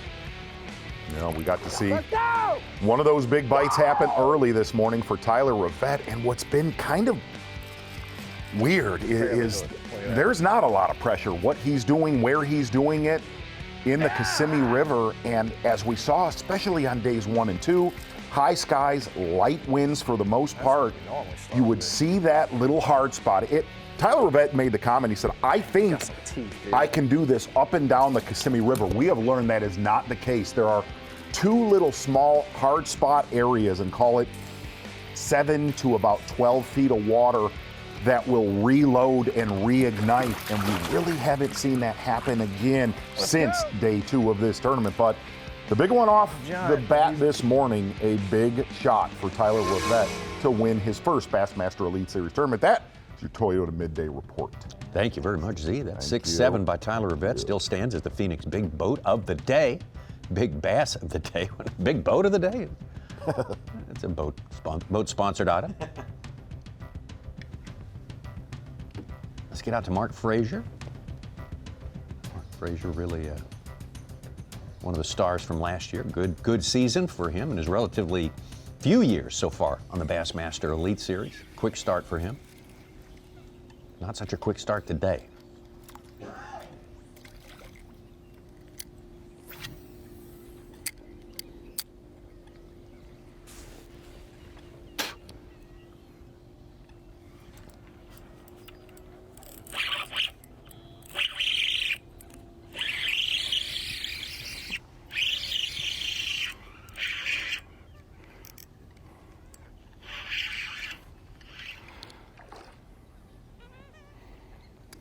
Boy, this little backwater where Mark Frazier, Steve Kennedy, Jake Whitaker, Brandon Card are at. This was Power Fishing 101 for the first couple days. Frogs, bladed jigs, swimming worms. A lot of spinning rods out right now. Yeah. Little guys. 3. Number 3 1-pounder. Oh gosh.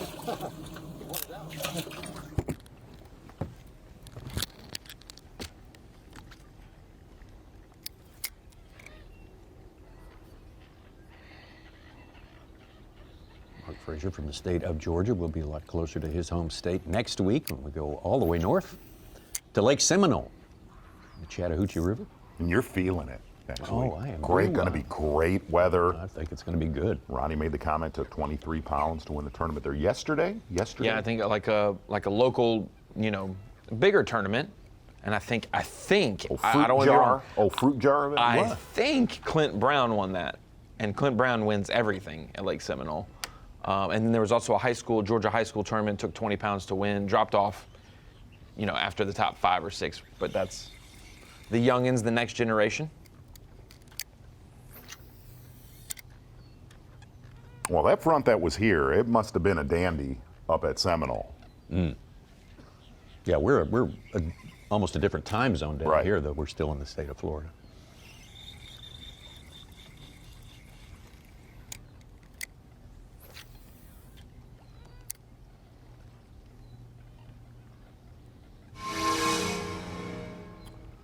Well, we talked about it off the top of the show. There are 3 closers in this tournament. You look at Brandon Cobb, Clark Wendland, Steve Kennedy. Tyler Rivette's going to have a stressful afternoon. Oh, sure. Still sitting on 4 bass.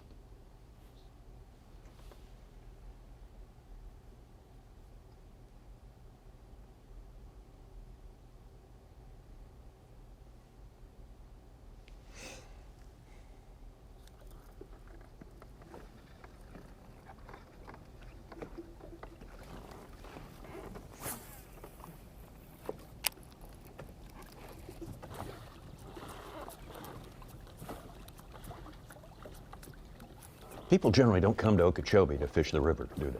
No. That's not. No, that's for not what crappie, you, not for what obviously you plan for on. crappie. Yeah, a bucket list trip. You Listen, don't if come you're a down to crappie fisherman, Oh, yeah, well, we yeah. don't like to let out, all the toys under the Christmas tree. But Tyler Rivette said he had many 15, 16, 17-inch crappie on a jerkbait early this week. So, Tommy, they may start coming to Okeechobee to fish the Kissimmee. Well, You yeah, just- that you just may don't. change that.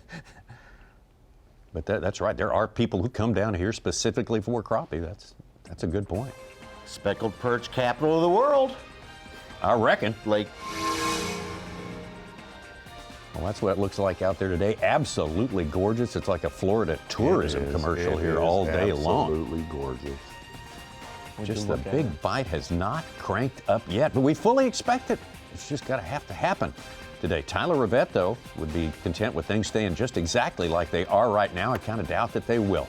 We've got plenty more action coming on Championship Sunday from here at Okeechobee, and we will be right back. Today, the 2023 NASCAR regular season gets underway with the Great American Race, the Daytona 500 today at 2:30 Eastern, only on Fox and the Fox Sports app. I'm leaving. I'm leaving the Logano party. A what? I am. You were on Logano, I'm big going to time. go Kyle Busch. Okay. I'm switching gears. Very good. I just want a clean race. See? That's what Amen. I want. And the Amen. weather should be perfect, like warm No room slopping temperature. paint, you know? Exactly.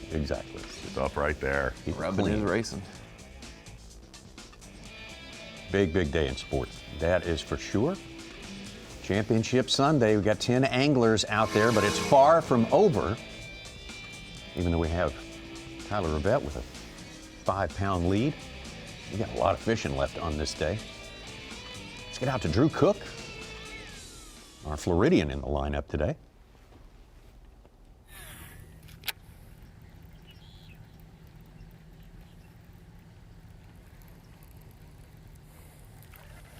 Surprisingly slow for 2 days. And Drew Cook really fishing alone. Little keeper I here. never even got to reel it. Look at how cute that thing is. I'll tell you what. Heard a lot of anglers on stage, as many tournaments as the Bassmaster Elite Series has had on Lake Okeechobee. As far as the High water, keeping a lot of water in Lake Okeechobee. Great article, Bassmaster.com with David Brown about the water condition here and what, you know, possibly can be done to bring back a lot of the submergent vegetation. We don't want to see such a lake go through, really, even though the weights have been great. You've heard a lot of the local anglers like Scott Martin really wanting Okeechobee to get back to what it was a decade ago.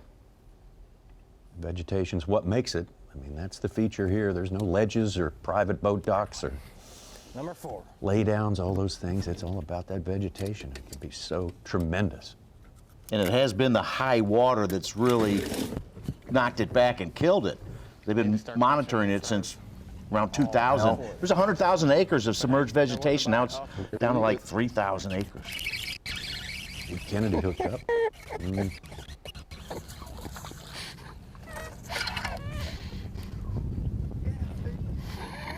Oh my.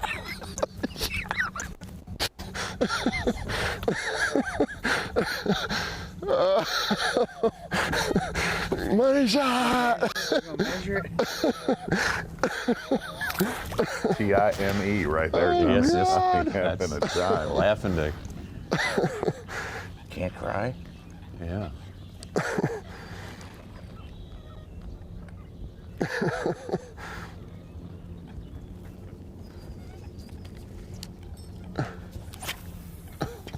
And that's the reason you're seeing exactly that, is the Trashy lack little of baits quality catch trashy little fish. water. Clear water, doesn't have a lot of silt. The problem is it has really put pressure in very, very small areas. And granted, you saw that 10 years ago, but there was so much more water to fish a decade ago here on Okeechobee, and it is, again, even though we have seen big weights, it is not the case this time around. No. This feels like what we saw the St. John's go through when 2019 Absolutely. we almost hit 100. All the vegetation washed away by the hurricane. Yes, and we almost hit 100 there, but it was they only had a few reed heads to go to, so all the big ones were there, and then now since that's dissipated, where do they go? They could relocate in weird places, different areas, you know. Can go on this forever, but when you combine spraying grass and you combine high water, not letting grass grow, that's a rough proposition that could last a long time. So want to see it get in better shape, and the locals that have talked about it, they know better than anybody because they are out here every single day. I mean, a little bitty limit. You can look at history anytime you interfere with the natural rise and fall of any waterway. Yes. River, lake, the natural way is the best way to keep life going. Yeah. And it's the lifeblood for every city that touches the shores of Lake Okeechobee. How many people come here and fish? We've seen them on camera in the background and things. How many people come here? This is fishing tournaments, fishing guides, fishing community. This is the lifeblood of their economy. Very important. Oh boy.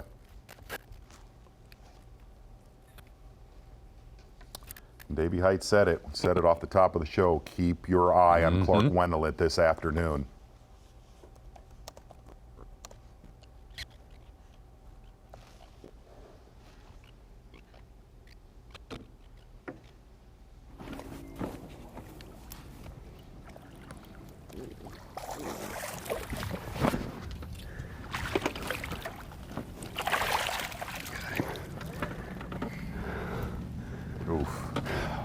Not a giant, but good. Gosh, that's a good one.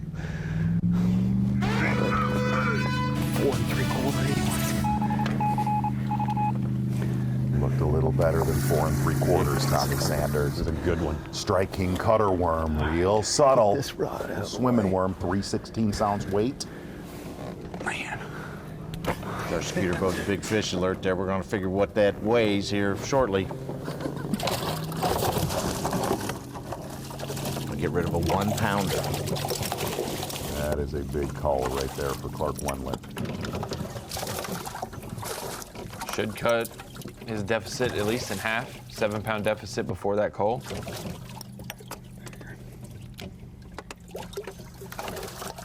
And we started 1 pound back of Tyler Rivette. Clark Wendland made the comment on stage with Mercer yesterday, I thought I had an area where I could have a decent finish. And if you listen to, as this tournament's gone along, with he said with Mercer, he said, maybe I've got a legitimate shot to win this. Yeah. That bite right there puts him squarely in the mix going into this afternoon. Absolutely. In here. Right.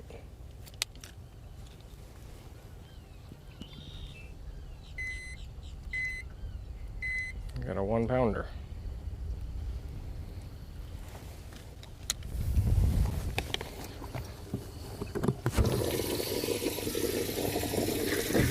You mentioned it yesterday, Z, that Logan Latuso has his area by himself. Same with Carl Jacobson now, and there was a couple 8-pounders, or at least one 8-pounder from where he's fishing today. He's got it all to himself. You know, the only worry about Logan Latuso, by this time yesterday, he had already had some big ones in his live well, and that has not been the case today. Carl's got 2 nice ones, though, so watch out for him this afternoon. That's a terrible one either.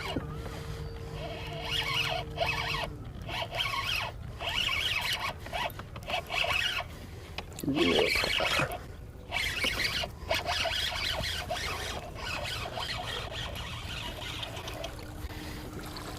Ha! 4.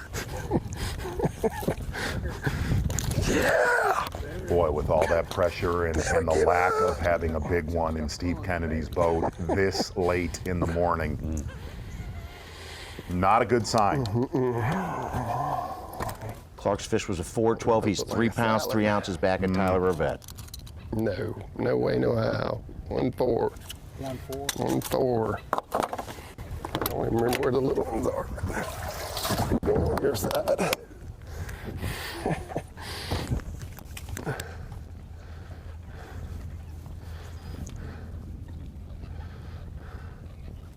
We've got Clark Wendland unofficially at 11 pounds and 4 ounces. He has all of that.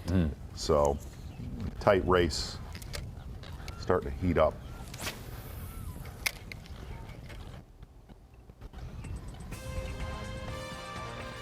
Steve Kennedy started the day with a lead, just a few ounces.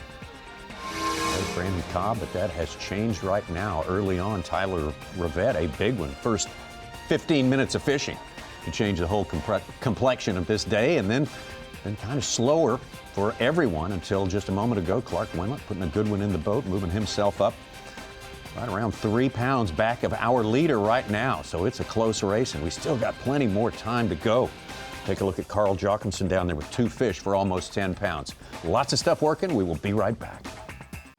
The SiteOne Bassmaster Elite at Lake Okeechobee is sponsored by Minn Kota, Power Pole, Skeeter Boats, Progressive Insurance, and by Rapala. Running up on midday on the Decider Day Championship Sunday here at the SiteOne Bassmaster Elite at Lake Okeechobee. Who's going to take off and take home the first trophy here? Well, we're far from deciding that. Tyler Rivette made a good start toward it with a big one early this morning, but right now we got plenty more fishing to come. But we throw it to now at the Dakota Lithium Screen of Knowledge running more.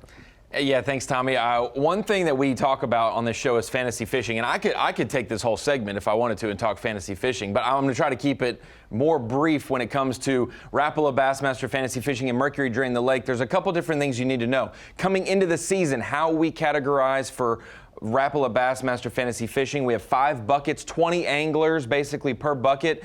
And when you choose it going into the season, we have to base it off last year's results. So the top anglers from the points race are in bucket A, the guys who are just behind them, 21 to 40 or so, in bucket B. And then as we go on throughout, the worst performers from last year are in bucket E. This is the perfect roster based on those buckets coming into the event. Drew Cook, Tyler Rivette, Logan Latuso, Clark Wendland, and Steve Kennedy. If you had that lineup, you had a perfect team. No one had that that lineup. But one thing that could mess this up is that Tyler Rivette, this is currently during the tournament as Bass Track updates. He is our leader, but one thing that will impact it, as well as impacting Mercury Drain the Lake, there are a lot of bonus points to give out in Bassmaster Fantasy Fishing. You get bonus points for winning an event. You get 5 extra in Rapala. You double your points if you pick the winner in Mercury Drain the Lake. One other thing, or 2 other things that are bonus points is Big Bag of the tournament and Big Bass of the tournament. 40 points get doled out for each of those. So right now, Brandon Cobb, who is also Bucket B, you might think you're sitting pretty with Tyler Rivette. Brandon Cobb, if that Big Bass and Big Bag hold up, he will get 80 additional points. He'll probably be a part of the perfect roster that we see later in the week. And if he was to win, his points would go from 380 to 680, because if you pick a winner when it's the one and done for Mercury Drain the Lake, you have done something special. So you get a little bit extra points there for that. So that's how I can kind of shortly bracket the Rapala Bassmaster Fantasy Fishing perfect roster and the kind of changes we could see if those 2 facts hold up the rest of today. Nailed it. Yeah. How about a little more respect for D and E? What do you say about that? Yeah, honestly. Huh? Yeah, exactly. You know, and Clark Wendland, that's a sketchy bucket D. He was in the classic cut line when he had to drop out with his eye injury last year, so he fell down because of that, not because of performance. He was a sneaky one, and he does well in this state, and so he's the lone survivor. Yeah. Getting back down to South Bay with Clark Wendland again, he said the afternoon bite, that is when he's done all of his damage.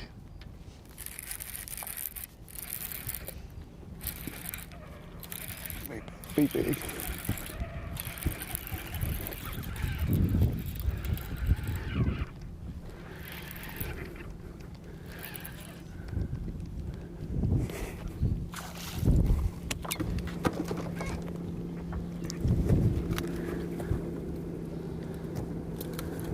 Definitely help. Yeah. He's coming. Yep.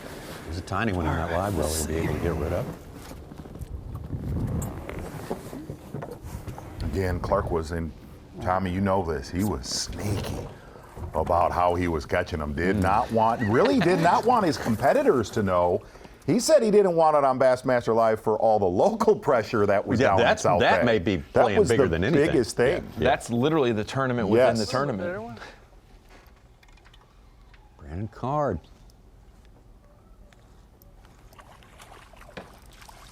Yeah, he shrunk on me. He looked pretty decent way out there, but shrunk. Heard Brandon Card say yesterday he's had that eye patch from rough off season, and he said he keeps catching them to Mercer, that he's going to keep that eye patch on. And I said to him last night, I said, man, that'd be awesome, kind of a Snake Plissken thing. And he got quiet. He said, I don't know what that means. If you're our age, you know what that means. Absolutely. 3/4. I'm almost too old to know what that means, but I do know what that means. I was Snake Plissken for Halloween once. Yes. Played by a guy that used to be a Mouseketeer. No. Kurt Russell. Yes, No. sir. Yes, he did. Yeah. It's gonna be close. It's incredible how many are in here. Dude, smile. You're not helping. All right. Let's have fun with this. We're catching them. Let's pretend we're fishing Lake Martin. Sabine, there you go. Ooh, so close. A little bit better, I think.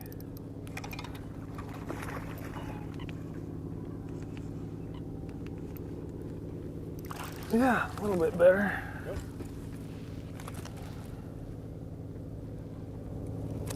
At least he's in the 2-pound class. Is that Cinco? Watermelon red. Right on the button. God, he wasn't coming off.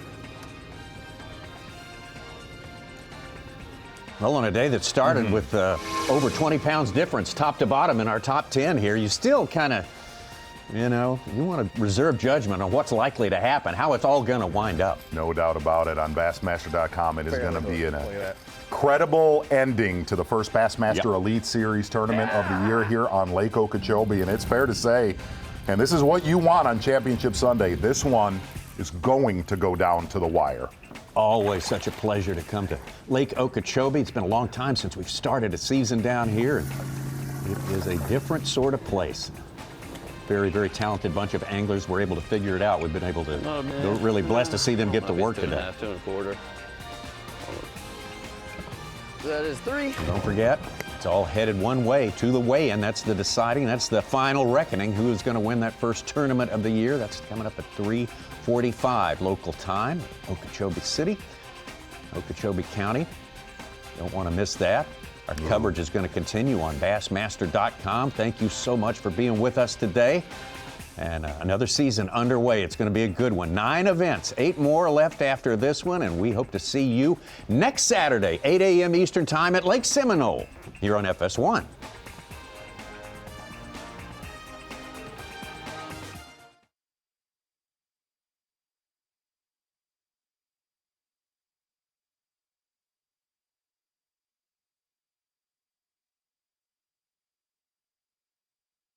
And 5,000 more acres of water behind it to go fish. The famous Harney Pond monkey box area, it's not even a player this week. No, and it's always been a player. There's not always. And there's not a blade of grass there. I mean, it's just, it's so weird to come here and not fish Harney Pond or the monkey box. Right. So it's kind of like Lake George. You take the grass away, and all of a sudden, George is no longer the player. Yeah. Isn't that something? But that's Florida. It is. Yeah. It really is. And it's a much more sensitive, temperamental fisheries down here than what most of you are used to. So we're going to stay. We're going to try not to be sensitive, but we try not to be temperamental. But we're going to take a break and let our sponsors speak for themselves, and then we'll be back here in a little bit. And I think after this next break, we'll have Davey Height and Lee Livesey. The SiteOne Bassmaster Elite at Lake Okeechobee is sponsored by Ranger Boats, Yamaha, Toyota, and by Dakota Lithium.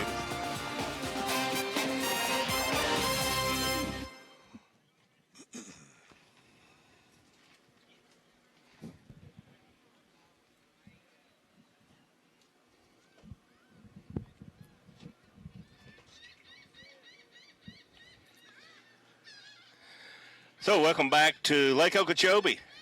11 o'clock hour, 11 to 12 here. The sun's up.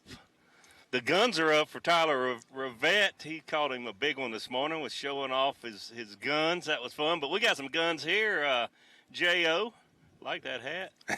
And Lee Livesey, who had a good tournament here. Anytime you fish on Saturday, it's a good tournament. But I guess ask you first, Lee, what's your thoughts about what you see today with the weather change so much from yesterday especially?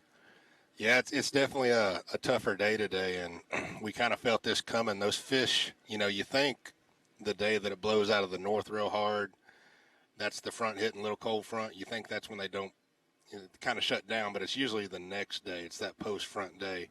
We had some clouds, even with that wind and the cold front yesterday, and those fish still bit. So I think it's just post-front kind of bluebird today, and these fish are shutting down not only from the pressure, but from that front.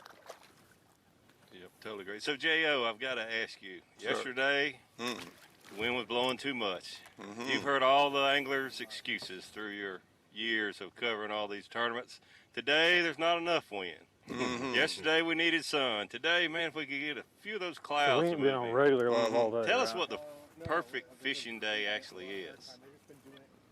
Well, I think it'd be pretty like close right now. I would too. They like, it's Florida. They like this sun out. The field's smaller, and you're looking out there, and they don't seem to have near the company, some of them, and that sort of thing. But now you're always going to get. We had the one day with the north wind. You can plan on. They're going to use that north wind, though, if things go bad. Need to catch a big one. But it's just how it works down here. It's hard on this place, and wind blows out of the north. But no, we're fishermen. We're full of excuses. There's a book written, to be nice, but they're going to have something. It's got to be something. No, I think on a day like today, you know, I wanted wind, but I was throwing a moving bait. I was throwing a swim jig and a chatterbait the whole time. I wanted the wind and especially the clouds. You know, some of the stuff that we're seeing right here, Carter's throwing a wacky worm or some kind of a wacky Cinco. Okay, wacky Cinco. I see guys like that having a chance. I know Steve's been catching them in the wind and the clouds and stuff like that, but my best frogging is usually on those sunny, calmer days, you know. Not only the fish eating it, but being able to work your frog better in the stuff and throwing the holes. So I could see these fish turning on late in the day, and Steve Kennedy putting 2 or 3 of those bigger bites in the boat late in the day just with the conditions, being able to work that frog over the top of them and get them to come up and react. I know all 3 of us love throwing a frog, but Lee Livesey, it hasn't been that long ago. One of your Bassmaster victories, was it Chickamauga, and you caught your fish on frog. Did you throw one much here this week? I didn't, and I know that's a deal here. I knew guys were going to do really good on it. The area that Steve's in, I practiced that on the first day of practice, and it blew really bad, and it was really, really cold. And I just didn't throw it because the conditions weren't right for me to cover water with it. You know what I mean? I didn't know anything about the lake. This is my first time here, so I couldn't slow down and frog for hours because my mind was going just go, go, go, go, go, go, go until you get a bite. So, yeah, I'm kind of jealous of it, to be honest. Yeah, it looks like he was having some fun with it yesterday for sure. Caught that 8-pounder. I mean, it was an explosion, too. It wasn't one of those little gulps. It was just ferocious the way that fish hit. But he's not been catching many fish. That's the thing. He's been patient enough to only get less than 10 bites a day. And I think yesterday maybe even just 4 bites on that frog. So patience is always a key here in Florida. But, gosh, it seems like, and you know coming here that you need to try to do something different, get in a little area away from some people. So we see that, I think, playing out today. You've got Tyler Rivette in the Kissimmee River doing something that I don't think anybody else has done very much of. Maybe, you know, you don't watch everyone, but I've been in the river watching him the last 3 days. Having that to himself, I think is really finally, I was surprised yesterday that he didn't have more than he did with the conditions, but you see it paying off today. Just being able to target fish without so many other people doing it. But then you can't count out Kennedy, Brandon Cobb, Brandon Card, those guys that are in that area that I think most anglers knew coming in here that Tin House, Horse Island area was still or is probably the best stretch of good vegetation and good clean water in Lake Okeechobee. Most of the bags have been coming from that area, the Tin House, Horse, and South Bay. So we've got a few guys that are broken off. Tyler's in the river, obviously, by himself. Clark Wendland's our only guy in South Bay today. That's a big area. A lot of fish down there right now. That's where I fish, not right where he was. So somebody that can get something big to themselves, if that makes sense, somebody's gonna make a move. Carl's in Moonshine Bay by himself, I think. Wow. And Logan Latuso, my new roommate, he's in an area I started the pocket over from. I didn't know it now, or know it then, but he's gonna have that to himself. I think it was just him and Ike and Ellie in there. So it's kind of spread out now. So I think a guy like Clark that has a big area in South Bay, if those fish turn on, because I saw it, you know, one day I caught like 8, and then a new group of fish moved in on day 2, and I caught like 50 bass, fast as I could catch them. They were just flooding in. And then yesterday there was a tournament out of Clewiston, so there was a lot of pressure down there with us yesterday. Okay. Probably not one today, so he might have some of those big areas where a lot of us caught him to himself. He can catch 25 to 28 real quick if they turn on down there. I know if Ronnie Moore happens to be listening to us, he'd give me a hard time because every time I say something positive about Clark, he's like, well, y'all are roommates, y'all good friends. But that is true. But I truly thought this morning, because I've talked to all the top 10, and you just listen to what they got going on, Clark has got a great opportunity to win today, in my opinion. Now, Tyler Rivette, you know, I wouldn't trade what he's got in position he's in if I could pick to be one of the 10 guys. But what you mentioned, South Bay has got a ton of fish. And Clark has been catching a lot of numbers every day. Not quite as many yesterday, but like 30, 35, 40 fish a day. That's a lot.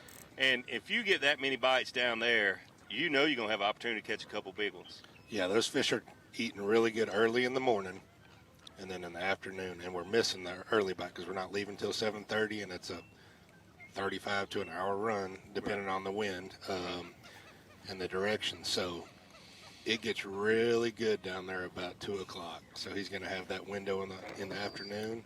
And I saw it, man. You can just start catching them really good down there. I don't think these guys that are pulling out the wacky worms and stuff are going to make it work for the victory. I know why they're doing it because it's post-front stuff we're talking about, but I think somebody that stays true to what they've been doing all week, power fishes with a frog, chatterbait, jerk, what got them there. I'm not saying some guys are going to fall trying that, but somebody's going to get 2 or 3 big bites late in the day doing what they've been doing and catch them. The only other thing I could see happening is Logan's been catching some big ones each day, punching. He's had key big bites punching each day. And, man, Logan's got a really good shot where he's at, too, if those fish turn on. He caught that big bag yesterday real quick. He got like a 5, 6, like boom, boom, boom in a little bitty spot. So if he can get another group of females to pull in, he's going to be hard, too. This is anybody's game. So, J.O. Yes. You got a lot of experience on this water. And taking your hat into consideration, would you run all the way to South Bay and have to take your hat off and have the sun beam on your head, or would you stay closer, like 5, 6 miles away at Tin House, and just take better use of your time? Well, I probably wouldn't take off to either location with this hat on right here. It probably wouldn't last very long.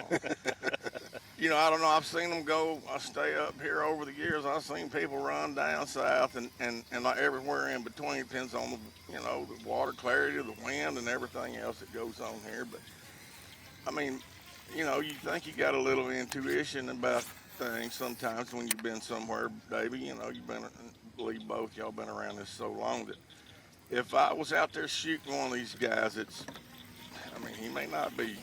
I think you need to hang in there right now.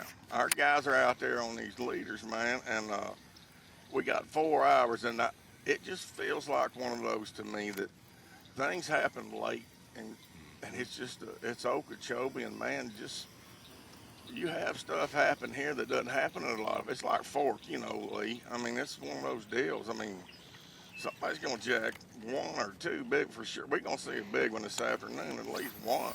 Big. So maybe several. So I would think anyway. So I'd hang in there and watch this deal, man, because I'm like you, Dave, and Lee. I don't think it's near over.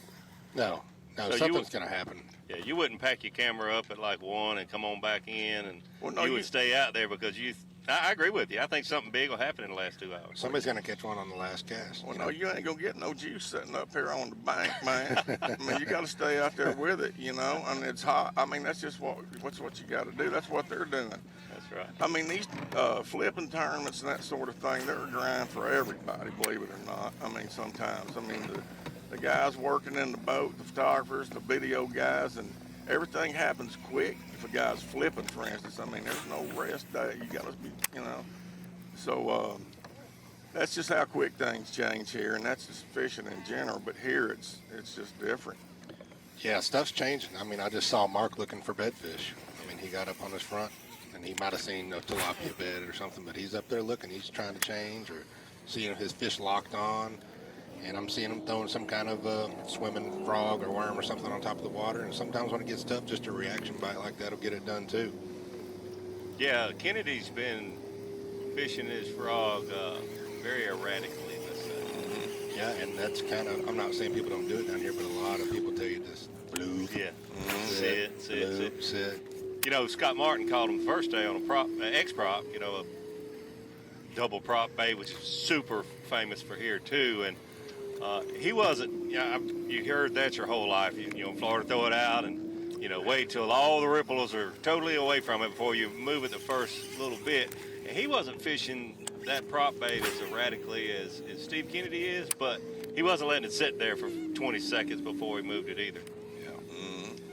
When I was walking through the venue earlier, there was a group of guys having a conversation just up the way there, and I think Mercer was close by. We were walking through, And this happens a lot. They were talking about Tyler Rivette and the way he's fishing. And then you can tell, I mean, these are local guys, camera boat guys and that, and they fish here all the time.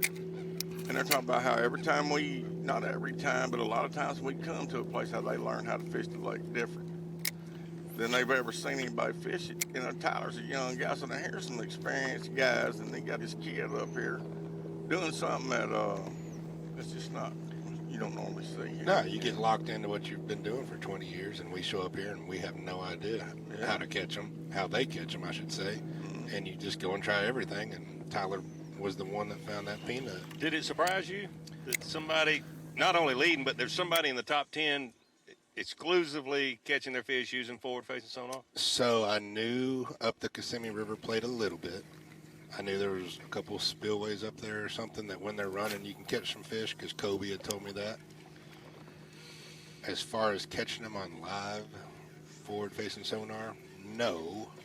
I wasn't expecting, and I didn't even have it on my trolling motor. Wow.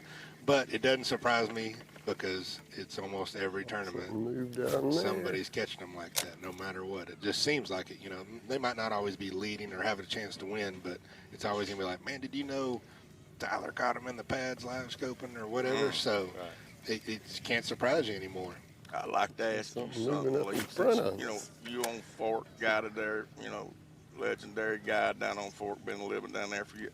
How do you compare the company, you know, when things are really, you know, obviously Fork's one of the most popular lakes in the country, like Okeechobee.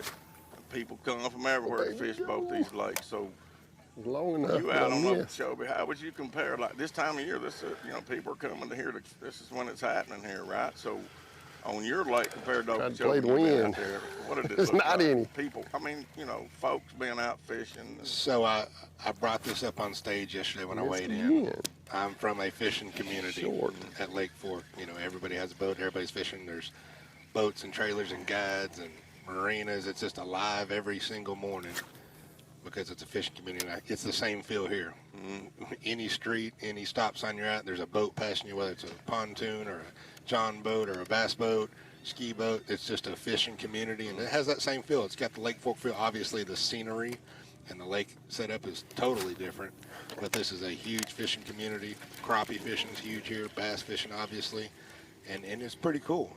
I like it. Do you think it helps because you've been around that crowded fishing a lot throughout, you know, your guide career, and now that, I mean, man, let's be honest, some guys get a little wigged out about these crowds around them, you know, I mean, it's just how it is. So does it, you think, are you more used to that because you see it guiding over the years and like early, you know, that you're being the leader, they're following you around that? So do you think you deal with it better because of the way your lake fishes at home? Definitely. Lake Fork, especially in the 90s and 2000s, it was an animal. It was a totally different animal. I'm talking about there would be a line down Highway 154 of boats and trailers in the morning trying to get in the minnow bucket and the public ramp, just thousands of people, and you learn to fish in crowds. Right. But we all knew, every single one of us knew before we got here. Without getting information, we just knew with the tournament last weekend and general knowledge how this lake has been affected by the hurricane and the high water, that it was going to fish really, really small. And I'm not saying a few people got outside of that, because they did, just like Logan. He found him in a little spot. But, man, if you weren't in those crowds, or close to them at least, you weren't fishing on Saturday. Yeah. So it's a little frustrating without getting into it too much, because it's a lengthy conversation. Bringing up fishing communities. That's what these communities around this lake rely 100% on people coming into these towns, you know, whether they're crappie fishing or bass fishing or whatever. And it's disappointing, and you hear about the spraying and that sort of thing, and all that's part of it. But to me, since I've been here, what's most concerning is they've changed the water level that they're planning on keeping Lake Okeechobee, and I would hope that you know, people at the core, politicians, people that vote, think about who they're voting for, and back the people that understand that without this lake being healthy, these communities will perish. I mean, they really will. They'll go away, and gosh, it would break my heart to see Lake Okeechobee not be a bass fishing destination. But I'm telling you, it is that fragile at this point. I've never seen it. Been coming down here for 30 years. I've never seen so much dirty water. And these bass do not thrive in the water that is 90% of this lake right now. No, you're exactly correct. And I know it's a watershed for water, first of all. You know, bass fishing is secondary to that. But could you imagine if this entire lake had a ring around it, like from Horse to Tin House, with the vegetation mixes? Oh, I can, all the because way 30 around years it, ago it did. and you could go any direction out of yes. this takeoff and have a shot to win every single day in a different spot. It would really be amazing. And hopefully, I mean, obviously, I don't know anything what you're talking about as far as details, but I hope they get it correct and people do vote right and get this lake situated where we can come back for another 100 years doing this. Yeah, I mean, this lake is the second largest lake totally in the United States of America. I mean, it's not just some farm pond. No. You know, it's not far from being a great lake, and so many of the, I mean, every community around here that's within 5 miles of this lake relies on this lake and its health and good fishing. And I think a lot of people don't realize that or don't care about that. I don't know, but it's frustrating because you think, well, I can't do anything about it. But the only thing any of us can do is, you know, get together and have your voice heard. And the one thing, or one of the things that makes politicians change their minds about things is votes. And you have to think about what the priorities are of the people that you're electing. That's enough of the politics. I'm sorry. I didn't want to get on that bandwagon. But No, but we've had a lot of local guys that get up there and address what's going on with the lake, and it is important. I mean, it's important to everybody that fishes. I mean, it's, you know, it's always, a lot of times it's, people don't really pay that much attention to it because I live up in Arkansas. Well, it's Okeechobee, that's down in Florida, whatever they got going on down there. It's not that big. Right. You know, it's just how old boy, like, you know, some of these old boys I know think, you know, they, right. But, you know, it's not a problem until it comes to your lake. Right. And Whatever that problem is. whatever that is. And we had it at Fork. You know, we had the LBV, the largemouth bass virus. yeah. So had a huge fish kill, and the businesses were devastated. The guides moved away. The business shut down until it came back. You know, the fishing came back, obviously, but something like that can really hurt. And I know that's not the same thing, but you're totally right. But you see how it devastates the communities. Mm-hmm. Well, even a lake that doesn't necessarily, like, you know, like this lake relies so much on the people coming here to fish. You just take a lake like in my state, when it loses grass, for instance, well, you'll start noticing, you'll go to the boat ramp, there's fewer boats and fewer boats. You go by the hotels, there's not near as many people there. Well, you know, they killed all the grass. Fishing got bad over the years or whatever that was that happened, virus, and then everything just starts going downhill. That's just how it works. People, they want to catch fish and they want to come to a lake. It's when they drive down here to Okeechobee, they got expectations, you know, and we need to take care of this thing. Yes, yes. So is Tyler supplementing anything with this jerkbait? He is throwing a Carolina rig a little bit, and this morning was tying on a swim bait. I asked him about that yesterday. So he's got a school of bass somewhere if he's throwing a Carolina there's rig. one particular, he's catching a few, you know, just here and there, but there's one spot, let's just say in the vicinity of one of those spillways like you mentioned, that's holding most of the fish he's weighed in have come off that one little spot. And he's able to catch one, maybe two, but usually just like one fish, and it pulls them off. And then he does other things. He's learned that he's got to just give them time to set back up. And then he can go back and sometimes catch one immediately or either just have them follow, but it still pulls them off. So it's just like he's cat and mouse back and forth there. But that one bait and that one cast has been his meat, so to speak. Something's going to change. I mean, it's that time of day. Fish are about to start biting. So we're short timing now. A lot of knowledge right here. Lee or J.O., which one will go first? Who's going to win and why? Go first, J.O. I can't see the leaderboard right now, but Rivette, Brandon Cobb, Clark Wendland. That's your top three. Steve Kennedy fourth. Logan Latuso fifth. As bad as I hate to say it, this is your boy and all, Lee, but I just think somebody's going to come off the lead, man. Right, when you look at it right now, man, there's just something about Cobb I'm still kind of hanging with. That one day, I don't think that was just a total fluke with that dude, you know? Yeah, VMC Monster Bag, 32-15. Lee? So Tyler's going to be hard to beat if he catches one more good one, but I'm going to go Steve, just because I'm a frogger. I think he's going to get one or two big bites on that frog, and they're going to be big. They're going to be over 6 pounds, and he's going to jump back up there.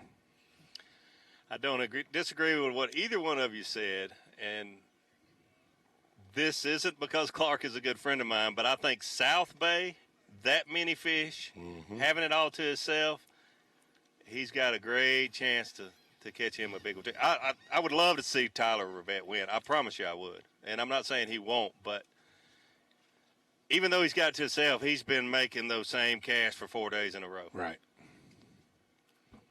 Well, there you have it. Welcome back. We are lakeside, actually riverside, I guess. So the Kissimmee River leading into Lake Okeechobee. And I guess I misspoke in a way. I said we were out of here, we were gone, we'll do this again. And then we came back for an encore. I mean, the crowd just would not let us leave this stage. And we got the band going in the background now, so what better to do right now than hang out with two of my best buds under the tent in some shade and hang out a little bit. Yeah, we're going to see some fireworks shortly. What's Carl got? So Carl has got 2 for 9.8. So he's the wild card that we're not talking about. Really? He's in Moonshine Bay. You'll never run out of fish in there as far as fishable water goes. It's a jungle. Like I wasted so much time in there because there's so much water and I never found where the big ones were. So he's got one above average. He's got a big one. He's got like a 6 pounder. Yes. I saw him catch it. Yes. So, I mean, when you get on a little stretch in there, you'll catch 3 or 4 real quick, just like everywhere. But Carl's got all that stuff to himself for the most part. He's going to be really hard to beat, too. We hadn't talked about him yet. I'd look for him to make a charge late in the day in Moonshine Bay. Well, he's got a long way he can still move up, too, easily. I mean, he's only got 2 fish, right? Is that what that Yes. So the water's high. We all know that. There's a lot of fish in Harney Pond, Monkey Box area most of the time. There's not a lot of fishable water in there right now because of the water clarity and the vegetation growth that's gone. So in my head, before I got here, where do those fish go? They have to go somewhere. They're going to go to Horse, north of it, or they're going to go into Moonshine Bay. Because Moonshine Bay isn't really accessible. It is, but the higher the water gets, the easier it is for those bass to feed in there, swim in there, and spawn. I think a huge majority of bass are in Moonshine Bay right now. There's just so much in the water. It's literally a jungle. There's no rhyme or reason to anything. There's stuff, hundreds of thousands of acres in there that's just fishable water. They can go anywhere in there. So I tried to figure it out. I just couldn't. I spent a whole day of practice in there, divided up in 2 halves. But I think Carl's got a high chance to connect in there with what I thought was going to be a huge player fish pushing in there and not having the pressure like Horse and Tin House does. And what you mentioned about him having a 6 pounder, because you're going to have that to charge. So him only having 2 fish is a little disappointing.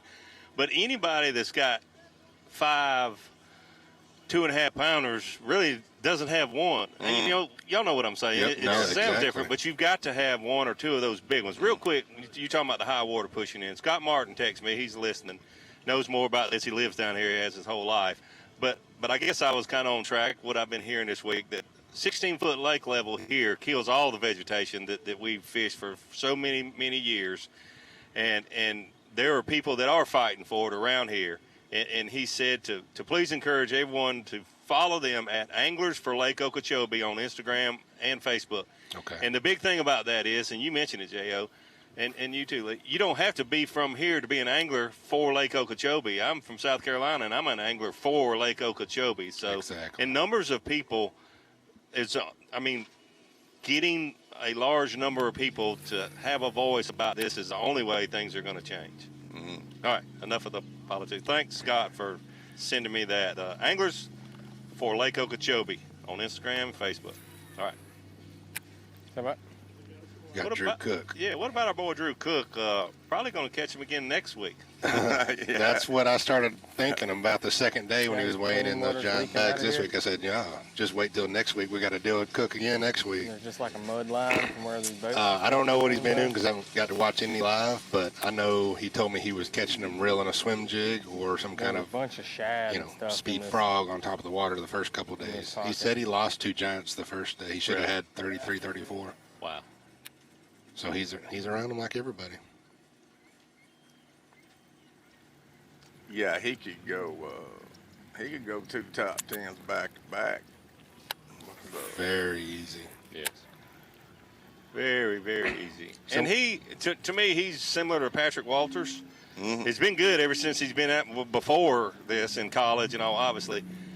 But he's diverse enough, going up north now and going to other places, and he's always been good. I mean, both of them, and I just happen to think of Patrick too. You know, they're a top 10 angler year like every year since they've been out here. But one of those 2 guys is going to win angle year here in the near future. If not this year, it's not going to be many more because they catch them each and every week. It looks like. I agree, and probably multiple. Yeah, I've always thought when Walters came on board, I've always thought that he would be eventually maybe a multiple AOY winner. I mean, he will be. 100%. So tell us why you say that. You've seen that. You've seen it materialize. What do you see in somebody like that? They're just good. You know, it was Cook won Rookie of the Year, and I was second. Patrick was third. I mean, the guys are just good. And like you said, Cook being from Florida, Georgia, wherever he's from, I mean, they've learned. They've went up north just like I have and learned the smallmouth deal. They've learned the spotted bass deal. They're good. Yeah. You know, Cook is, rooms with Benton and Mullins. He gets a good talking to, and he beats them now. You know, they're just good. Patrick's, some of those guys just have it. You know, you can't say what it is. They just got it. They're good. Everywhere we go, everything we do, they can do it all. So how do you see that, J.O.? You've seen them come and go, and do you see that swag immediately, or do you just what do you see? I mean, sometimes it's a bit of a swag thing, but I mean, Davey, when you're out there and you see, when you see a guy when he's got what he's got to have, on the water. I mean, there's a lot of mental side to it too, obviously, but these guys come out here now, the ones I'm talking about, like Patrick, that show up, the Jordan Lees, and when you see them, there's something different and special about those guys. And they don't fit. When you see them fish, you just know that they're going to have, they're going to be here as long as they want to be here. And we got a lot of young guys that are like that right now. I think the same thing. Lee, you're sitting here, not because you're sitting here. Just like you said, you, Cook, and Patrick, that one particular year, you could just see. And that's why I asked, what is it? Because I don't know any one thing you can put your finger on. And it's not swag, because anybody can come out with a good-looking boat with all the latest and greatest equipment and a beautiful truck that costs $125,000 to load out. It's not just that, but it is a little bit of that. You can tell a confidence factor. You've got to have the confidence factor, yes. But when you do good, it becomes an obsession to keep doing good. Yeah. And wanting to beat Patrick or wanting to beat Drew, or these guys work, not just on the water, not just during practice, but it's hours and hours and hours of studying bodies of water, whether it's Google Earth would be the thing you would study on this lake. It becomes an obsession. It's what we do. These guys that are good, they're not just fishing on the days of the tournament. It's 24/7 in their head before they get here. And once you start winning and they're doing good, that's all you want to do. When a guy, I tell you, when he comes in and he's not the guy. He's a guy that's not big-eyed. He's not intimidated by looking around left and right. And sometimes it may be a little cocky thing, but usually to me it's a guy that, he's born to do this, number one, and he knows what he can do. You know, he goes, man, I fish my whole life. It's what I do. You know, and I know I can look around, but I can catch these fish. I don't have to beat these. I'm gonna catch these fish, and the rest of it will handle itself. You know, and these young guys, they ain't scared like a lot of them used to be. Hell, they'd show up and look around and just go, you think that's gonna put it back on the rack? Like you said, you don't have to be cocky, but I'm telling you right now, you better be somewhat. Those guys that are good, look at Christie, look at Davey, look at Kevin Van Dam. I mean, they got confidence through the roof that you're not going to beat them, and sometimes you'll have them beat before you leave the boat ramp. You can't fake it because if somebody's listening right now that's going to qualify for the Elites next year. Oh, I heard J.O. and Lee Livesey say you got to have that. You can't fake that. No. I mean, it's either there or it's not. Or maybe you need a couple of years before you develop that. But the one four-letter word that you said that to me is I saw immediately when I started fishing, and you still see it today, work. Mm-hmm. The guys that were most successful, I thought, would be the ones at the steakhouse every evening at about 5:30. But they were the ones that were at their truck and trailer were still at the boat ramp at 5:30 in the evening, 6:30, 7, depends on where we are, what time of the year. But that is the one thing that I know is a common denominator with success out here. Yep. And it's success in life, to be honest with you, but you see that. The guys that are most successful, do you think, well, he's so good, he don't even have to practice 12 hours, but they do. No, there's a reason Brandon Polnick practices Mm-hmm. daylight to dark every single day, no matter the conditions. And you kind of see, not saying he's like a protege of Brandon, but Carl, dude, he has the same work ethic of Brandon. They kind of travel together, family together, and he's kind of putting up, Carl's getting better and better and better each year. And I think it's, not saying he's trying to be like Brandon at all, but he's working just as hard as Brandon, and it's showing. So I don't mean this negatively, but Carl is getting better every year. Yep. I mean, it is a compliment. It's not anything negative, but to me, he's a much better angler than he was 5 years ago. Oh, yeah. Whether he's hanging out miles. with whoever or he's just, and he works hard. Everybody likes Carl that knows him, but he is getting better every single year. He was one of those guys that, and the one thing too, you got to handle the business side and the public, or you got to get, people liked him obviously immediately, but and he'd tell you, and this is how it is a lot of times. This is an experience thing. He had everything he needed, from people like him, that sort of thing. Sponsors wanted to work with him, but the fishing, needed some work, and the thing, can you stay out here long enough to let that catch up? And he fought and stayed out here and fought to stay out here. Yeah, he's here swinging a miss. Mr. Frog looked like he's gonna pick up a worm and throw it in there. He said, he just don't give up. He's like, those dudes don't quit, Yep. And it's hard, and you just got to keep going. You got to keep on doing your deal, You do, and you made a good point there.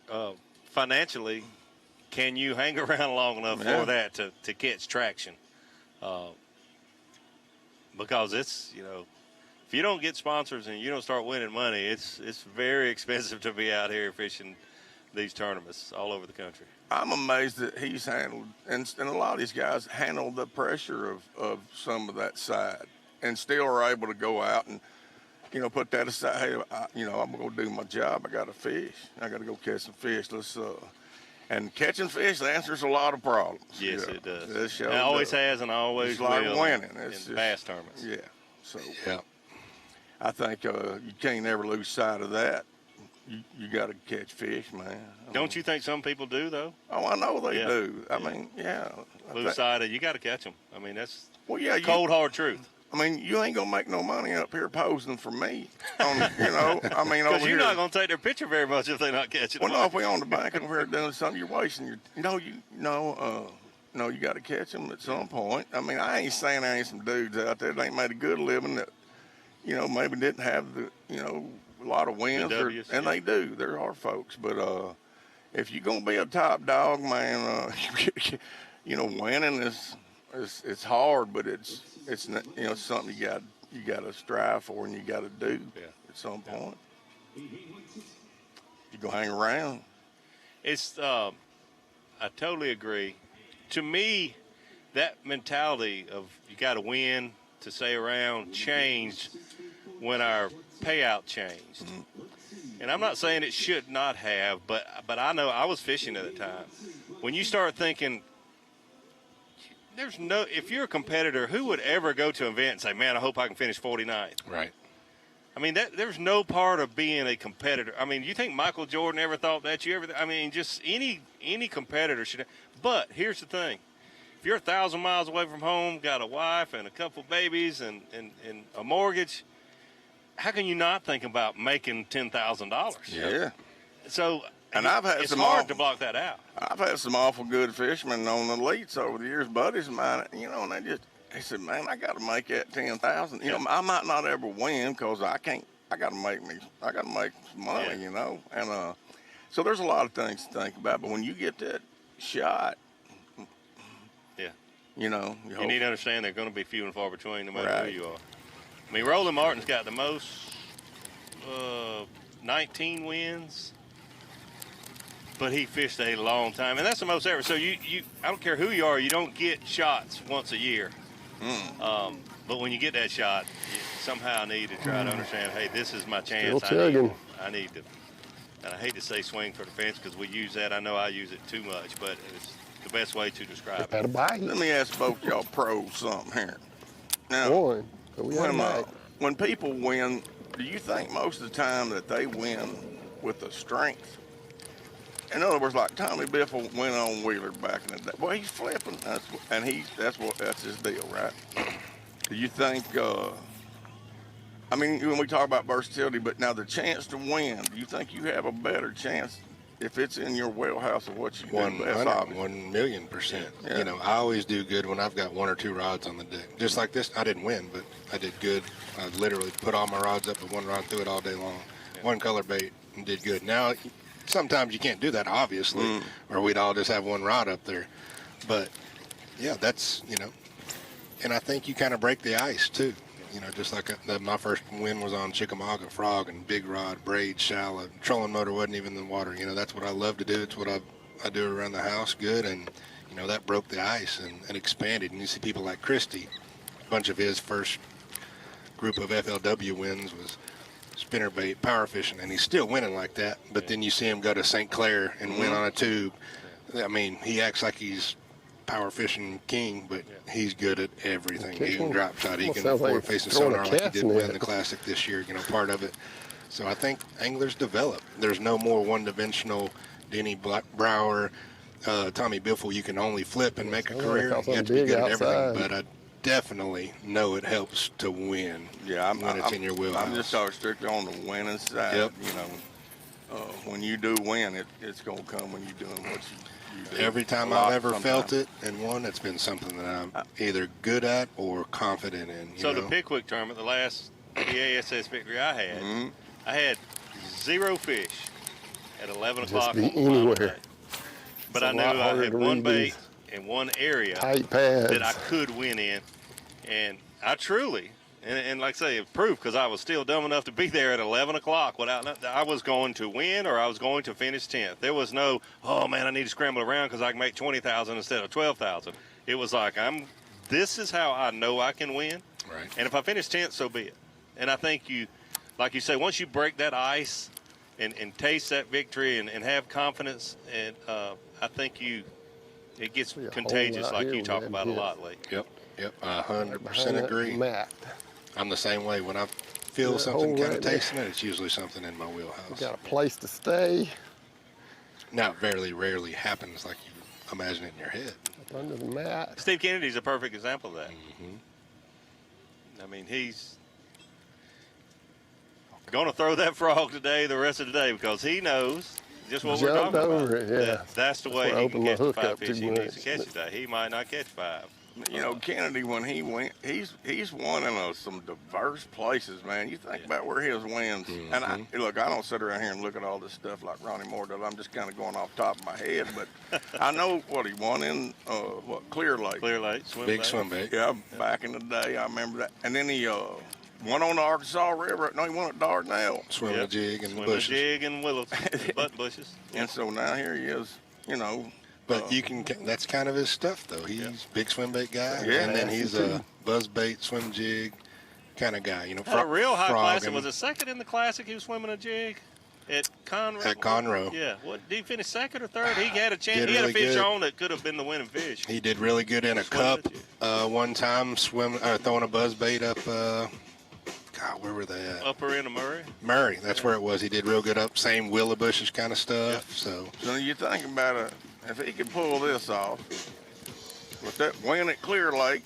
and won it down here in Okeechobee, that's about as far apart you're going to get. he got his star patterned. Yeah. Well, that and he's going to throw a frog and power fish for largemouth on most of those northern tournaments and have a chance to do really, really good. He's had some great finishes up there doing that. Well, boy, he got on that swim bait after he left Clear Lake. Remember, he said we was laughing. He's talking about he spent like $3,500 at the bait shop before he left on them big old swim baits. But you know, you remember, man, we didn't. He's not the only one that spent a lot of money. I still got some, by the way, that I'll sell at a discount. Guarantee you.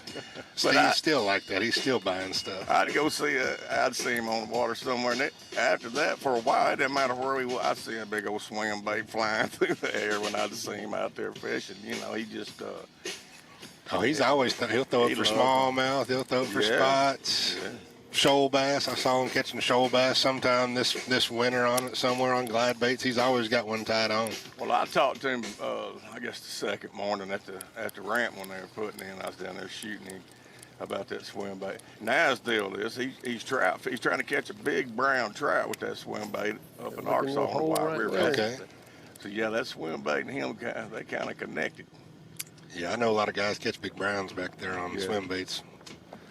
I've always, since I've known Steve Kennedy, he's a fun guy. He's easy to like, no doubt about it. But since I'm on this side of the desk, and Zona probably got me into this, he is so fun to, I guess, just mess with. Mm-hmm. Because when he thinks he's got a bait that nobody else knows or uses, he tries to keep it such a big secret, and he is so fun to harass about his secret bait. We do have fun doing that. He is a character. I was just talking about that to my buddy Chad earlier on the phone. I said, man, it's crazy, because I was next to him in weigh-in line yesterday, and yeah, he's doing what he's doing in the tournament too, but there was a line of people, fans behind the stage, and all of us young people that have social media and all this stuff, and he does pretty much no social media, and everybody wanted to talk to Steve, way too loud. really? Just because of the character he is, and his history. Obviously, he's been fishing for a long time, won a bunch of stuff, but it was cool watching him interact with the fans, even though he's like social media zero on that level. Just people love him. Yeah. No, everybody does. It's kind of like, you see old country music singing. Now, you get the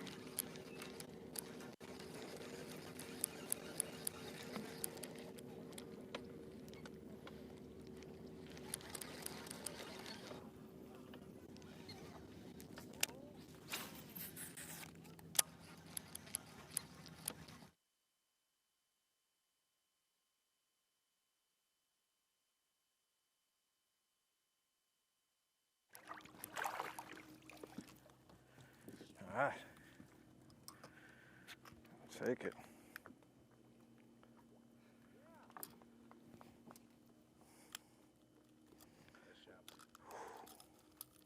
It was going to really produce this afternoon, but I was thinking all along that Tyler Rivette. After that long, yeah. He definitely used the least amount of gas this week. I'll give him that. Is that who you called? I think so, was it? I don't remember. I thought that's what I said. So that's going to put him. That's going to put him close to 20. Yes. And good for him. Good for him. It said 3 something. I couldn't tell. So he's not as big as I thought it was. So here's another thing I'm just thinking of, because we've talked about him doing something different, not being. Hats off to the anglers. Somebody saw him, and somebody told somebody else, and all this stuff. For not messing Hats with off to other anglers that struggled and did not go try to figure out where Tyler Rivette was. Right. Doing something different. And we all knew, after the first day or two, Tyler's cool. And kind of talking about That's the ones that coming into your own, man. Tyler Rivette has in the last year and a half or so. not saying he struggled a couple years ago, but he has skyrocketed on his success, and it's been punching, chatterbaiting, and forward-facing sonar. Those are the three things he's best at, and he does them everywhere we go. So I agree with you, and this is not anything but a compliment. They were coming the up on first it year hot. or so on the elites, he seemed like a hot mess a time or two when I was around him covering out on the water. Oh, he still is. Trust me. You know, fish dying, and just like wow, this kid has got it. Scrambled around, but he has become a better fisherman, a more mature tournament angler, and it would certainly be awesome to see him hold a blue trophy over his head here today. Yeah, and he's got a really big thing you got to have when you're his age. He's got that family support. Yes, too. absolutely. He's got that. Yes, his mom and daddy are here. They always here. And his mama brought us a king cake. You know they cake. And no, they support him. They're always in the crowd. When I look around, I see them, and they back here. Good point, J.O. Yeah, he's got that for sure. I mean, he runs with a bit of a crowd. He probably needs some mom and daddy around, keep eye on him a little bit. He got him a new ride deal, too, that F5 ride. He's got a new ride deal this year. Yep. Good for him. Good for Tyler. Good for him.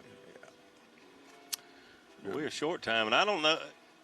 I know some bands do more than one encore, but it's Sunday afternoon. I think I'm just in for one encore, and this is it. So what y'all got left for this last minute or two? Because we're really going to leave this time. Oh, man, it's about to happen. It's that time. It's 12 o'clock. Fish are going to start biting in about an hour. It's not over yet. Anybody's ball game. I think I'm going to go find me a spot to watch that Jumbotron over underneath one of them big cypress trees over in mid-launch. I mean, the people are going to gather up, and they're going to start watching these last few hours because the food, you smell the barbecue. I just saying. They got a crowd here, man. The crowd's been amazing. These people are amazing. It's going to be a good. The SiteOne Bassmaster Elite at Lake Okeechobee is sponsored by Humminbird, Mercury, Nitro Boats, and by Bass Pro Shops. Championship Sunday. Lake Okeechobee, SiteOne Bassmaster Elite. 10 anglers left in this thing, heading into the last 3 hours of fishing. For these guys, a big blue trophy on the line, a very, very important thing, what do you call it? A milestone in your career. To get one of those things, it's very, very hard to get. Tyler Rivette has had the lead for a long, long time. Logan Latuso, while we in the studio were away watching J.O. and Davey and Lee, ran down basically Tyler Rivette. But Tyler, after 2 hours of no fish, just put a 3+ in the boat to extend his lead a little bit right now. Man, I watched Davey hide over the street. Lee Livesey talking about grabbing some shade tree and encores and whatnot. I energy up after Saturday night around Okeechobee City, taking a look at our playing field. I like it. Yeah, you look at Clark Wendland. That's one that Davey's got his eye on, myself as well. But you got to have support out here, man. Good point. Family support, finance. Excellent. Stuff. And Lake Okeechobee, it's a big lake. Take a look at Carl Jacobson. Slow day for Kennedy, but you can push that frog in his hand, it'll be all right. They ain't gonna get done. They ain't gonna get done with a wacky worm. Well, Overstreet and Lee Livesey, I love you guys. We're gonna take a look at our tell you what, if I could do that, I could do that the rest of the. And I will tell you where I went wrong right and where I went wrong looking at your Yamaha midday report is I really did not think that this area right here would hold up today with the throttling that it's got the last few days. That is where we were right this morning, but where we definitely went wrong, Ronnie Moore said somebody outside of that top 4 could make a run, and that is exactly what has happened. Ron Moore, Logan Latuso getting it done. But looking at Brandon Card's day so far, boy, he has had a lot of bites, but he's gonna need more of those. He is in a numbers game, somebody that had numbers all tournament long. Clark Wendland fishing down in South Bay. Starting off early today, and Clark Wendland said his mornings have been the slowest. A couple solid ones in his live well, throwing a straight king cutter worm, straight king tungsten thunder cricket. Not that much today with that bladed jig, but Clark Wendland made the comment. He felt that worm was his ace in the hole, didn't want to talk about it all tournament long. You really look at the next 90 minutes, so critical for this angler of the year from Texas.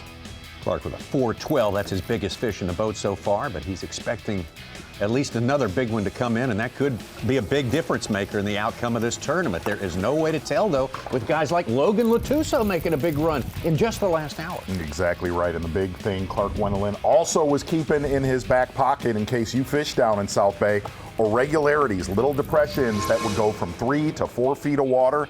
That has been the key for Clark Wendland all day long, out fishing competition around him.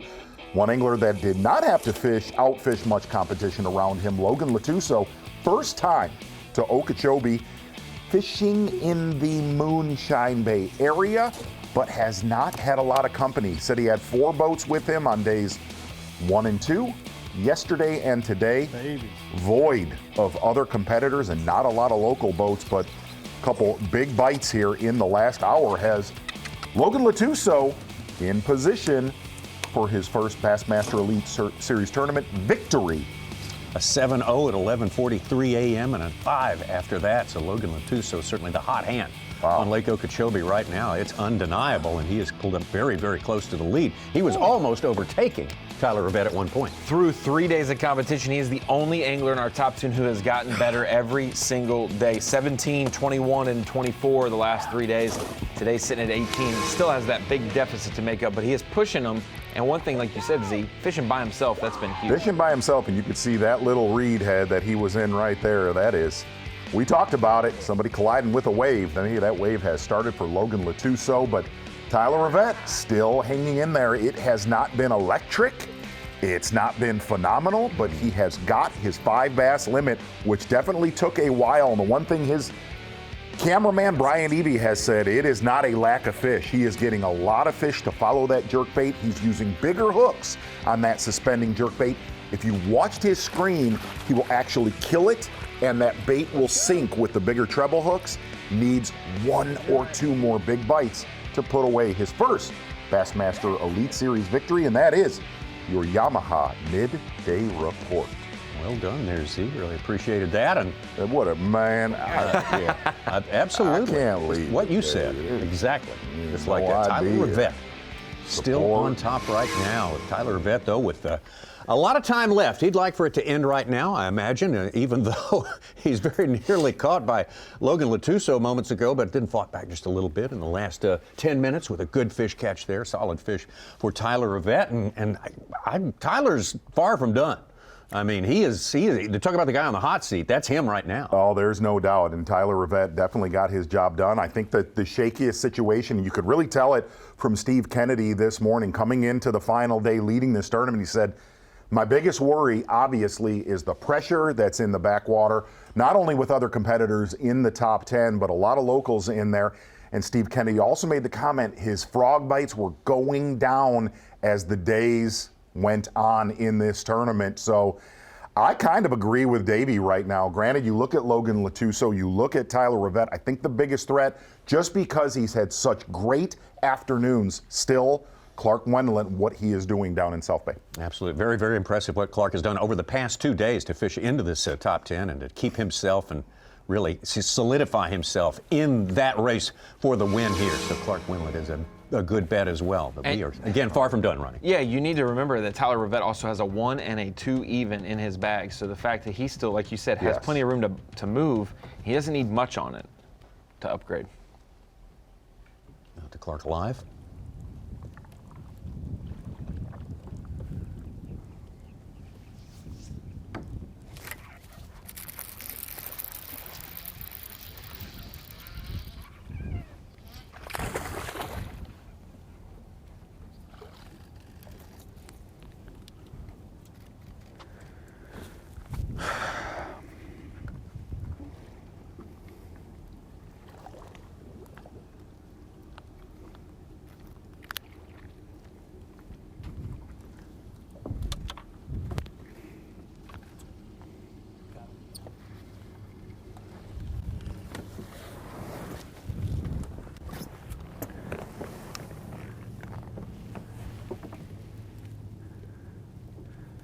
Those 3 are bigger.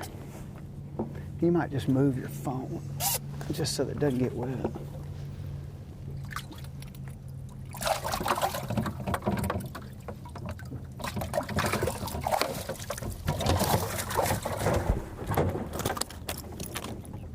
And that's really what the story's been down there. Clark not catching a lot of 3 to 4 pounders. They are about that size, or he will swing on a 6 to 7 pounder. There's not a lot of that middle class size for Clark Wendland so far. Again, a cutter worm, 3/16 ounce head, 20-pound fluorocarbon, and a bladed jig.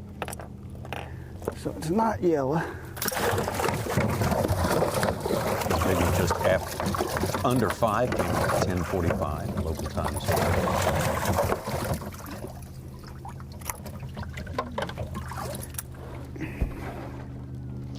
With the way the weather is today, it's 35-minute run.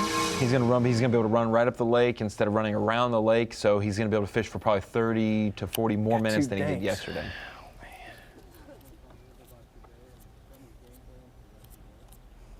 I think I got it in my head that if I'm gonna win, it's gonna be on this jerk bait.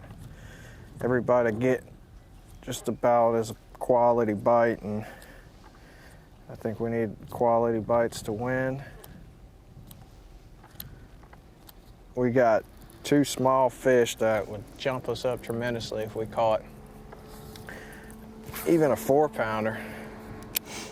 It would help us out a lot, so I know they're here, I see them. I'm gonna just keep bouncing back and forth between spots and hope I could get a reaction from one. It's slow for sure. Way slower than what I expected, but thankfully we got 5 now. Just the smallest fish I need in my box is a 3-pounder at least.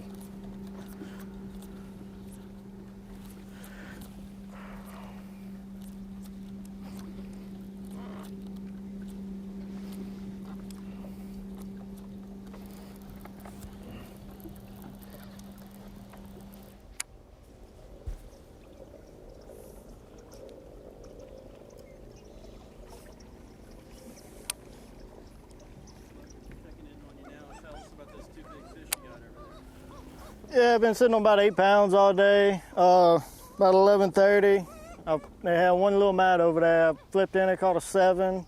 2 flips later, I caught a 5. Got about around 18 or so, it's saying on my scale. So definitely a good upgrade. Salvaged the day.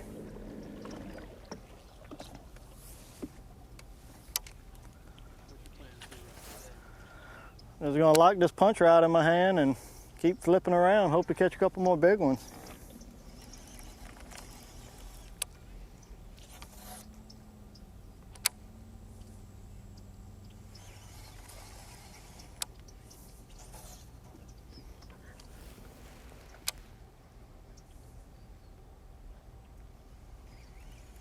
Well, that was a interesting change of events right there for Logan Latuso, who did a lot of damage early yesterday. Not the case today. Started off with a couple little males early today, but your mercury move of the day is really what happened at 11:43 and 11:45, putting that punch rod in his hand, which is not. It is not how he caught them on days 1 through 3. Really, most of Logan Latuso's damage, a bladed jig and a poppin' frog the first 3 days of this tournament. Did definitely caught one big one punching, but putting that punching rod back in his hand, mercury move of the day. You hear Logan Latuso saying, yep, just trying to salvage the day. He is absolutely still in the mix. The weight of these 2 fish moments ago.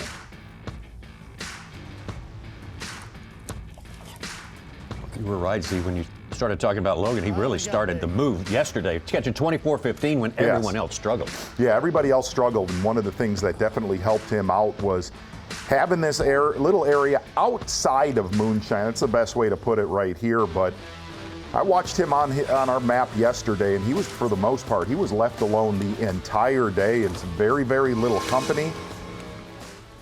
Kind of off the beaten path of Moonshine Bay. Mercury move of the day, Logan Latuso. After those last 2, he had himself literally within ounces of Tyler Rivette, and Tyler bounced back, and he He hit back, caught that 3+. So. We always talk about the phrase, whoever catches the biggest bag on the final day is probably going to win this event, blah, blah, blah. Well, it kind of, if you were below 5th place, it's hard to win with below just the 4th. Yeah, you're going to have the biggest bag of the tournament possibly if the leaders do their job. But Latuso, 18 pounds is nothing to shake a stick at, and the only one close to 20 pounds right now. Yeah. If he can get over 20 pounds, he can have a shot at it. But I know that Rivette still doesn't think 16's enough, and a lot of these guys are still just a 6-pounder away. What it would do for Kennedy and Cobb to catch a 6-pounder right now, which is what they've done every day. Be a total makeover from the way this tournament looks right now.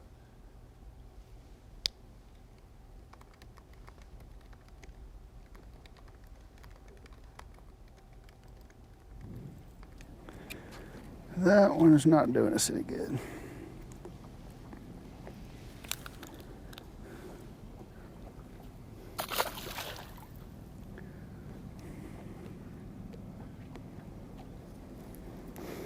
One thing I've noticed 100% for sure is there's bite windows, and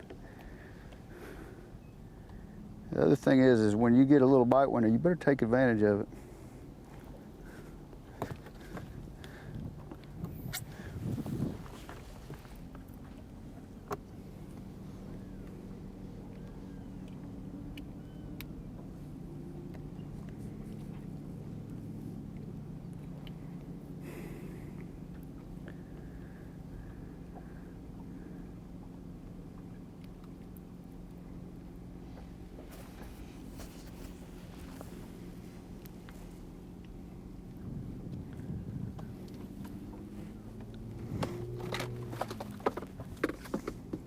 Anglers from all over the country, amongst our 104 who fish in the series this year, the Elite Series. Look at 1 and 2 right there. Tyler Rivette and Logan Latuso, who live about an hour apart from each other in South Louisiana. One fishing the way you're supposed to, would think of here on Okeechobee, and another Louisiana angler. But Tyler Rivette he said it after the first day weigh-in, he said, I am addicted. You see that with a lot of young guys across the country. He is absolutely addicted to forward-facing sonar fishing, and not quite, I know we've talked about this at length, not quite the way you would think you'd see a Louisiana angler leading this tournament at all. No.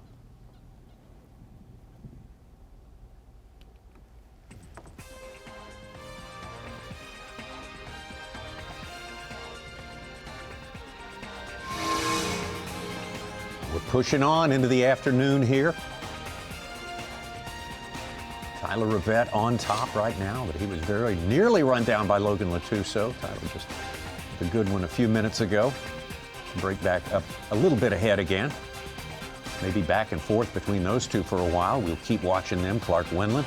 Davey Hyde says keep your eye on him. I think Mark Zona has said that multiple times as well. We got a lot of stories. As always, the big day, Championship Sunday. Yeah! No way!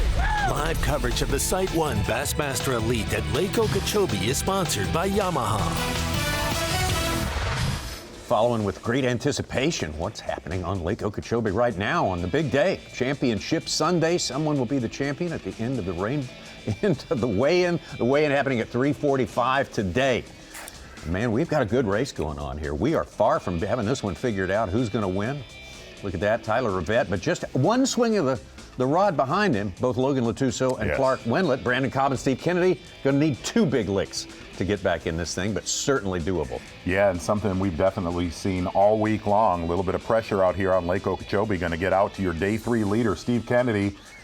And this is a judge, not to take a page out of Mercer or Anthony Clayton's book. This is a judge big one.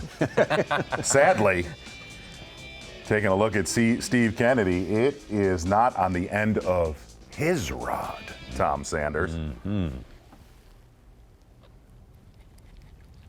That'll start to mess with you. Look in front of you. Getting them Lean on him. Getting Lean a piece on him. of pie. Got the cam on the hat and everything. Co-angler, is that Judy Israel? What? No, what? What? I don't know. I was going back in the day, man. Abby. I love you, Tommy.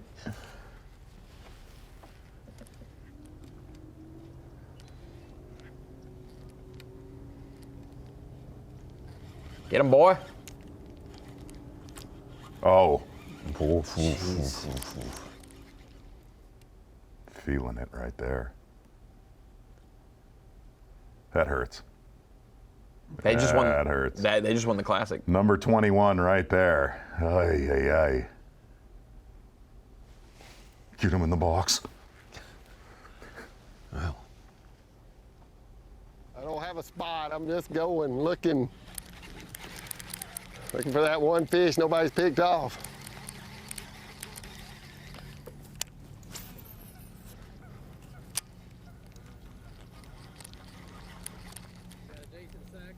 No, 4 fish. 4 little bitty itty bitties. I've had exactly 1 bite doing what I've been doing. 1.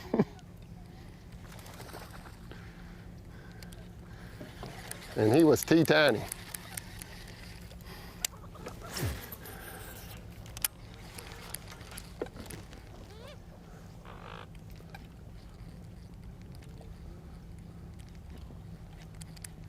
Oh, they have got off that poppin' frog.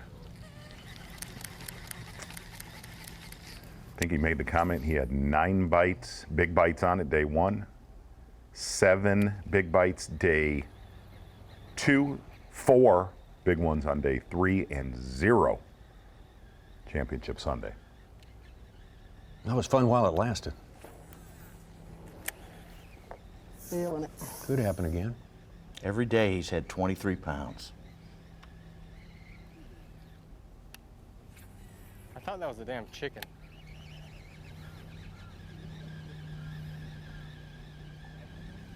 Yeah.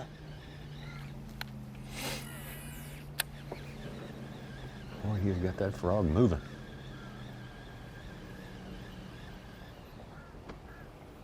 Pressure or not, it's hard to catch them on a frog 4 straight days. It's just so, we've seen it on other lakes in the country. Frog is dominating. Final day, it's like the glide bait. Just that's the day they're just not going to bite it, or it just doesn't go, or it's 1-pounders, you know. But there are a lot of factors that have affected Card, Whitaker, Kennedy, Frazier in that region for sure.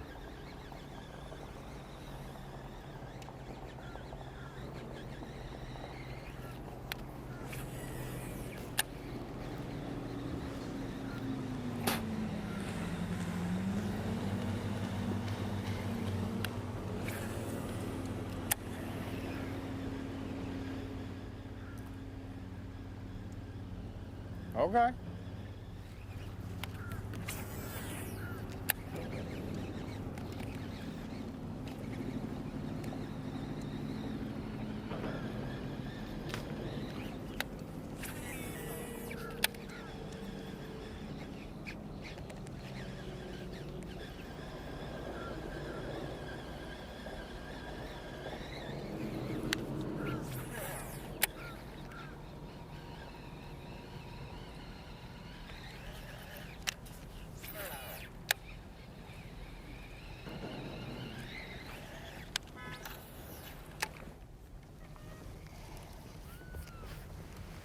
Really unsure what happened in that deal with Drew Cook.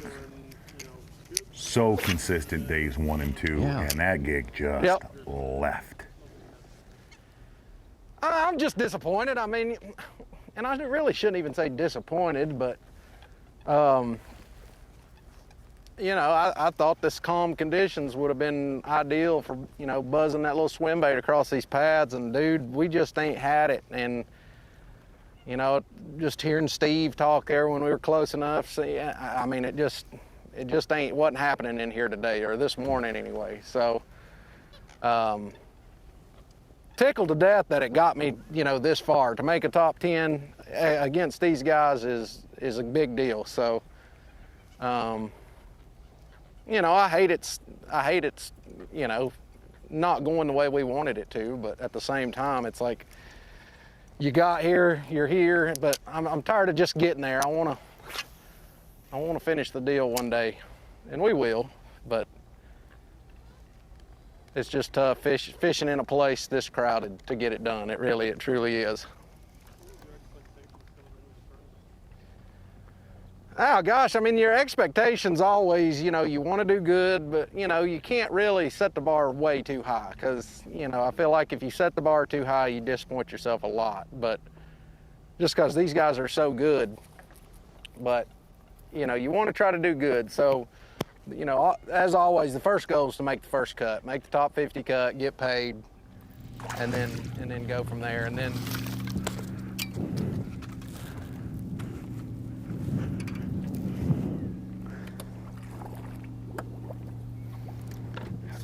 I don't think that one's gonna help.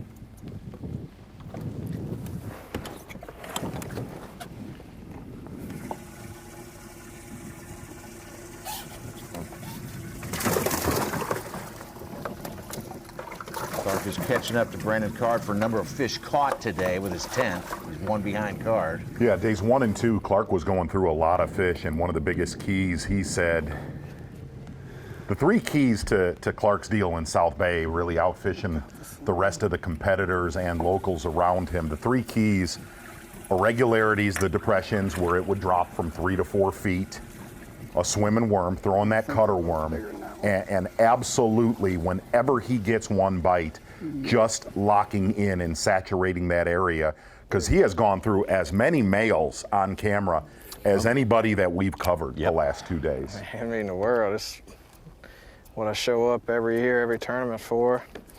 It's what I dreamed of since I was a kid, watching Bassmaster on TV, and I started the Bass Club at Nichols just because I just had that little dream, you know, just wanted to be pro. You'll be on that backside, that current's going that way. I mean, it's just what anybody would want. It's a feeling I've never had before, and I want it. And I don't want just one. I want them all. No point of coming to the tournament if you don't want to win. What kind of sacrifices have you made to be a...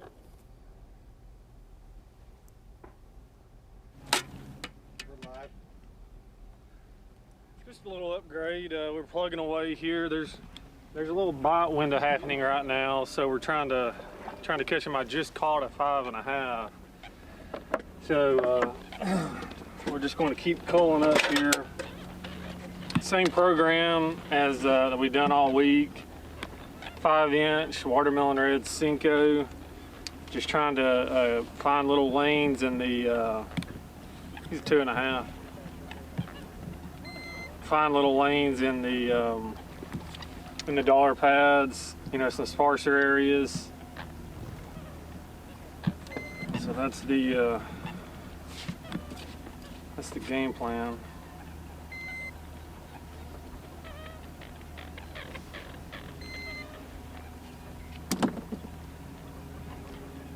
How good is it to be back to fishing, you know, after the long break and this being the first event of the season?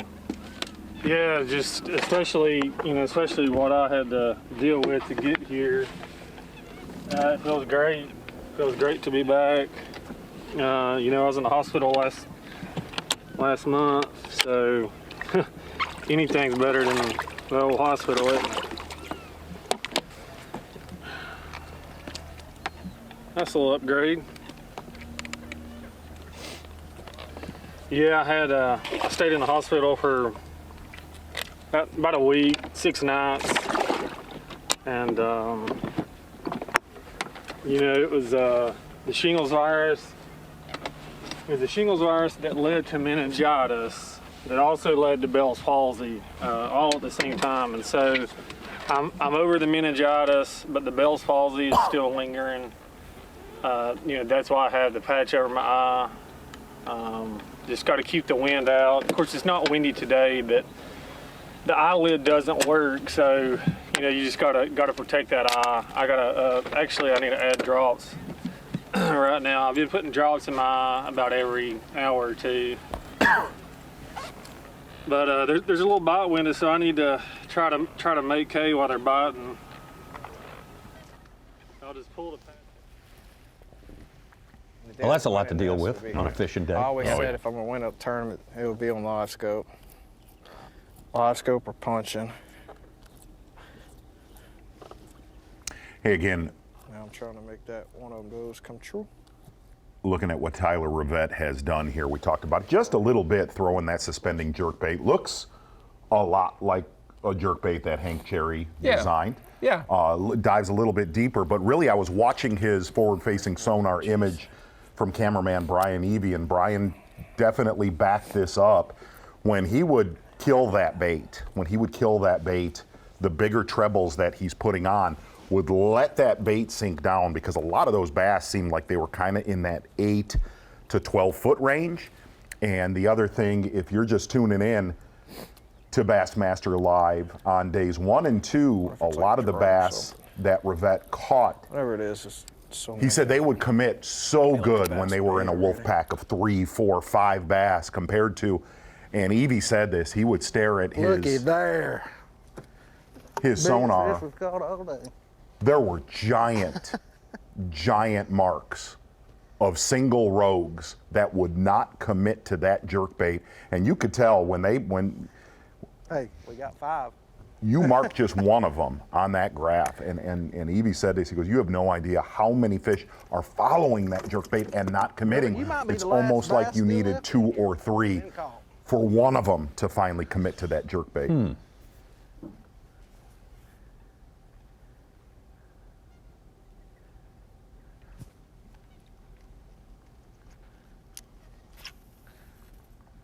Well, with 84-12 on Bass Track, Rivette has surpassed 2017's winning weight here of 83.5. But we have not passed the big fish of the week. Anybody want to hazard a guess what that was? I got a little trivia on that one. 9-2. Close, very close. 9-3. Yeah. 9-1. Come on, Tommy. 9-5. 9-5. Ding, ding, ding. Tyler Carrier. Hooked up right now. Was a rookie. It ain't acting like a bass. Lock, maybe it is. Somebody could use that today, right now. It's a bass.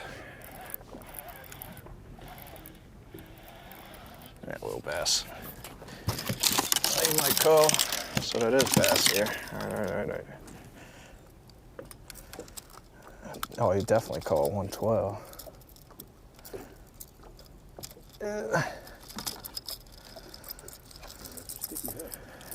I know. They're not fun when they're in you. Think it'll help. It should. Boy, if his smallest is a 1 pounder, that's all not a bass, big dude. haul, There's but like that is a 300 big over haul here. right now. Mm-hmm.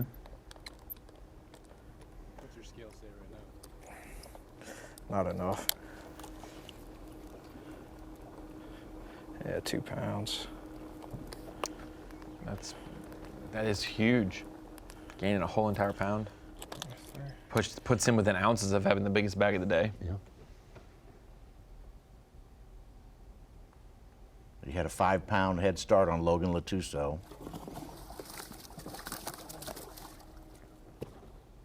Will we see someone have 20 pounds today, Z? Yes. Yes. Him. You think Rivette will? He'll get to 20? I think so. We could see the winning weight eclipse 90 then, Tommy. Yeah.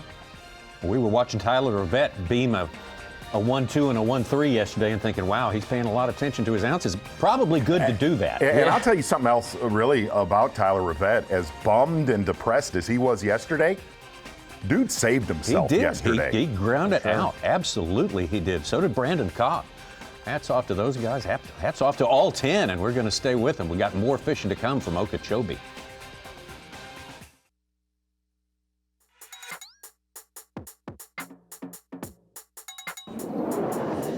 All right, guys, just weighed in day 3, 23 pounds, 6 ounces. Yesterday had 24.13, 2 phenomenal days on Lake Okeechobee. I've caught every single bass on this bad boy right here, and I'm gonna have to find some more of these trailers because I was absolutely trying to make them last, gluing them together. This is the X-Zone Swammer, the 5-inch, and I'm cutting it down. It's a big swim jig. It's the Molix swim jig, 1/2 ounce. That was the big changer for me. Man, I can't tell you, from a 3/8 to a half changed my entire tournament. This just swims and rocks, but the main thing is it swims on the fall. And when I'm rolling that through and killing it, and it falls into those holes, that's when those big females are eating it. With this swam up, the whole thing just rocks, makes a crazy vibration. Those big ones are just super aggressive. 50-pound Power Pro, super slick. Shimano Bantam, Miller Rod Switch Freak. It's probably the funnest fishing you can get. They bite it, you hit them as hard as you can and try and get them out of like heavy cover. It's been an amazing couple days and excited for the top 10 tomorrow. Bass Pro Shop's top lures there with Carl Jochimson. Carl, you talk about a guy with desire to grow up halfway around the world and set your sights on the Elite Series and everything he's had to do through the year just to be able to maintain residence here long enough to get the job done. But he's done it. He's here. He's qualified for the Classic. He's in the top 10, first event of the year. Up arrow right now for that guy.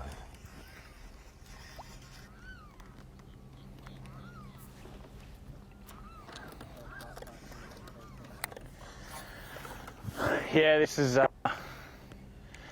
an amazing feeling. Just even fishing today, it just feels good. I feel great. I'm fishing calm and slow. You know, here's our friend, little gator friend. Thinks I'm Steve Irwin. Look at him. Yeah, unbelievable feeling. It doesn't get any better than this. As a professional angler, the off season, just grinding, working, constantly trying to get better, and then and working down here in Florida and trying to become a better angler down here. So to get a top 10, my first one ever, start the season off better than I ever have, since 2015. So incredible feeling. But right now I'm trying to win this tournament. This is Okeechobee. Those guys might wreck them, but I feel like I'm 3 casts away from winning this one still. So you can catch 10-pounders, 8-pounders. I've got a 6 and a 5 in there. So I feel like I'm potentially 3 bites away from winning. So I've got my mind on that right now. And I'm just honestly enjoying life and loving every minute I'm out here right now. I don't want this day to end.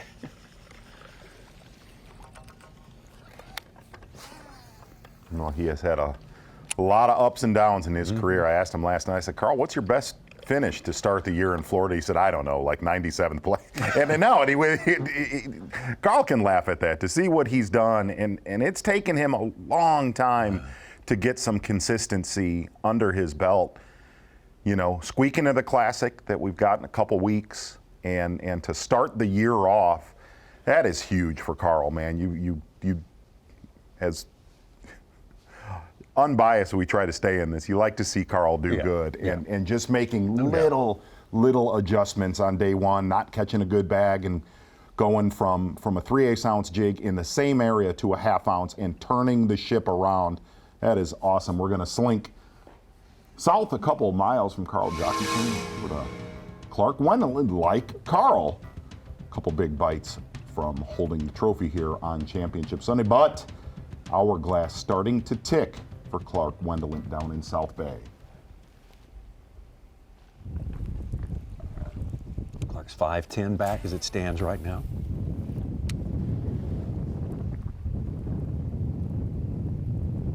All 3 of our top 3 have a 5-fish limit at live well.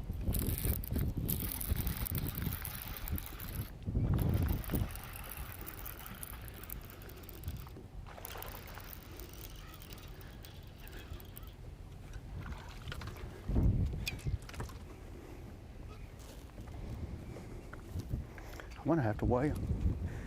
Our balance beam them more.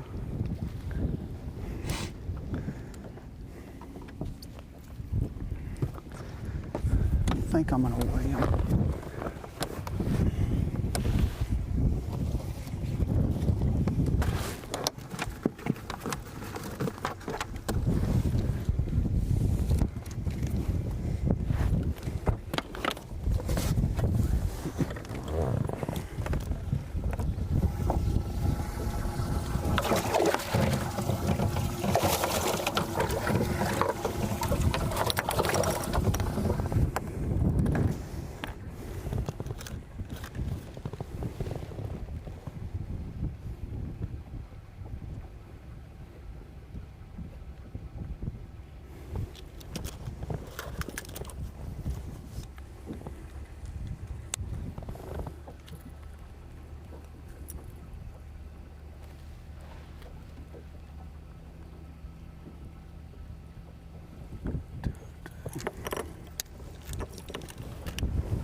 2-2. I'm not sure if that was what he said, but it sounded like that same 2-2.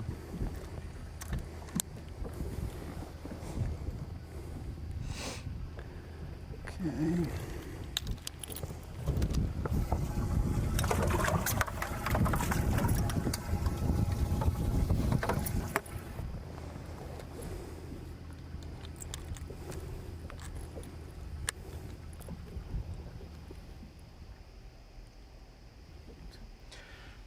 Carl wasn't far off, guys. He needs to give himself some credit, but with opens and elites, he's got 170th, 130th, 104th, 79th. This is Florida. 20 in Florida, 23rd in an open, 73rd, 57th, and then the last few years he's gotten a little better, 44th, 21st, but then last year he had double 70s. So he recovered from double 70 place, 70 and 72nd last year at the first two events last year to make the Classic. Second to last man into the Classic, Yeah. That's pretty close to about 90. It is. It would average out to be there. It would. Yeah. A couple streaks broke yesterday that we had carrying over.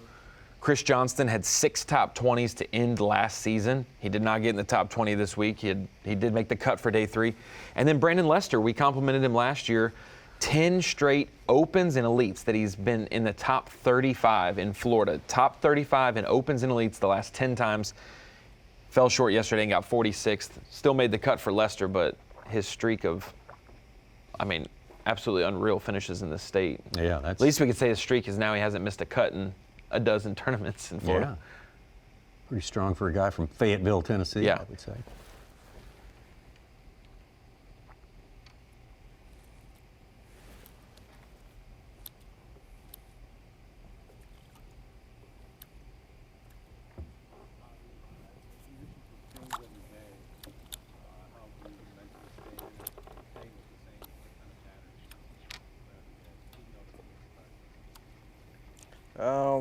It's just, I think it was one of the patterns that I feel like even if the conditions would change, it would be least affected.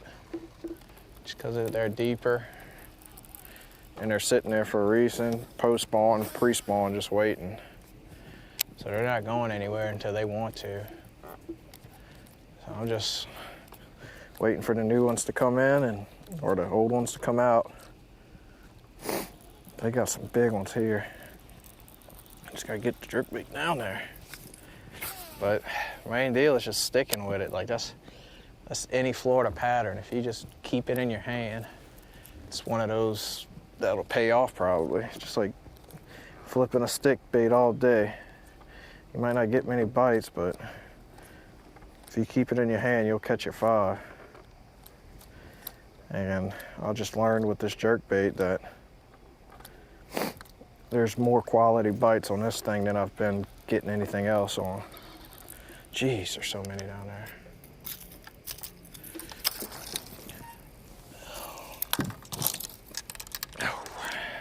Let's see if Old Faithful go get her. I already know what's gonna happen. I'm gonna hang them up first cast on the rocks. But it's just, the other day you let it sit for a little while and then you could go back, catch another one, which I'm fine with because I had a couple spots I could do it. So I just catch one. But now they're just getting real stingy. I think it's more of an evening bite now, just with the moon going around, the new moon here. Or they're probably just pulling up, honestly, and I'm just sitting out here.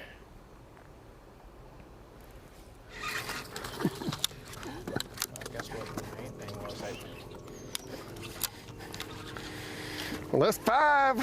It's 5. May cost me an hour of time again. But yeah, I saw that reed flinch. 1-4. While we were coming by, I saw it flinch. That's 5. 5. It's better than not 5.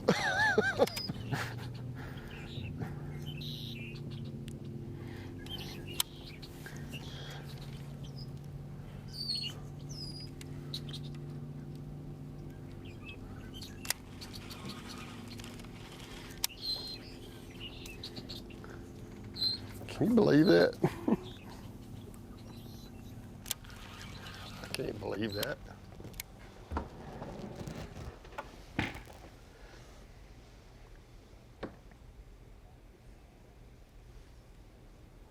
And nobody else is doing. 5 small keepers for Steve Kennedy. I'll tell you that area that Brandon Cobb is in, just northeast of where Kennedy's at, boy, that area has crashed in 48 hours. If you look at the bags that came out of there, you obviously you look at the 32.15 that Cobb caught on Friday. There was other incredible weights that came out of there, and Micah Frazier and the first 3 people to miss the cut. Hanselman, yes, Gerald was Swindle. Staggering though how instantly that area has totally gone off of the map, and Cobb is still in that area. We're going to head back down to South Bay. Clark Wendland.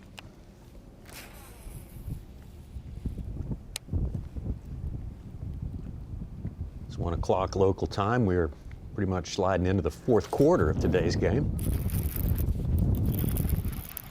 Not even. 2.5 hours left.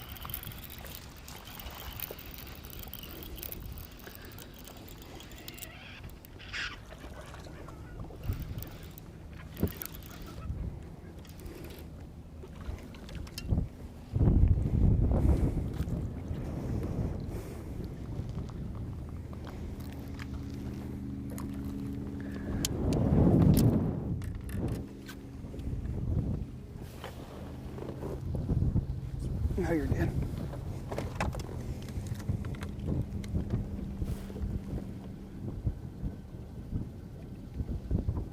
Got a 112 in the live well, I think, for Clark. Definitely by far gotten the most bites of anyone. Oh, today. man. Oh, how hard is it to clamp a thing on there? No doubt there are big stringers to be had in that area. We got to see that with Bill Lowen more than a couple hundred yards away from where Wendland is on Friday. Bill Lowen catching I'm thrilled. almost 30 pounds out of there, and then yesterday just blown out.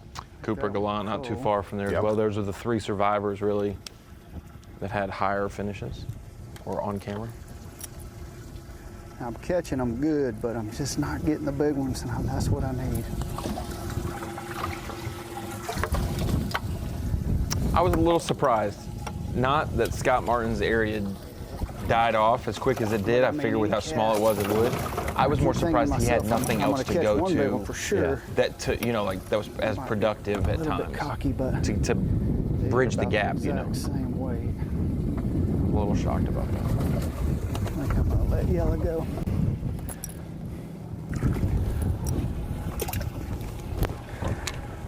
So.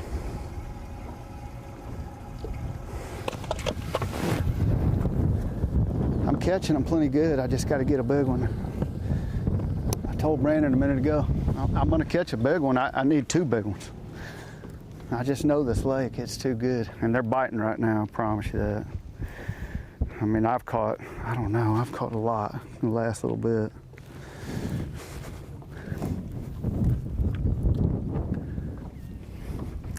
I'm just swimming a worm, Strike King cutter worm. When I got in here and practiced, I got some bites, throwing a vibrating jig, but there was a big tournament right before us, and that's what everybody caught them on. I just thought, well, I got to figure something else different out because everybody's going to be throwing a vibrating jig. And I caught a big one on Thunder Cricket yesterday, but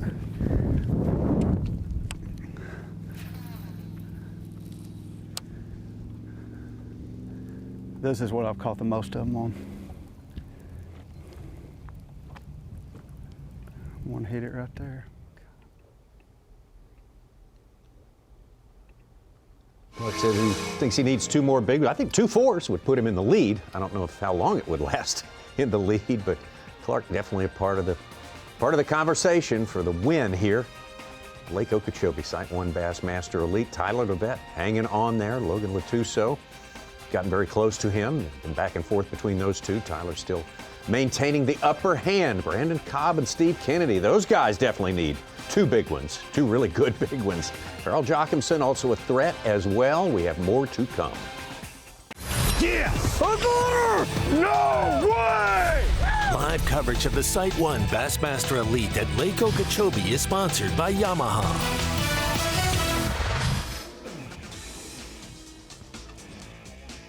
Welcome back to the Bassmaster Studios here for the SiteOne Bassmaster Elite at Lake Okeechobee Championship Sunday.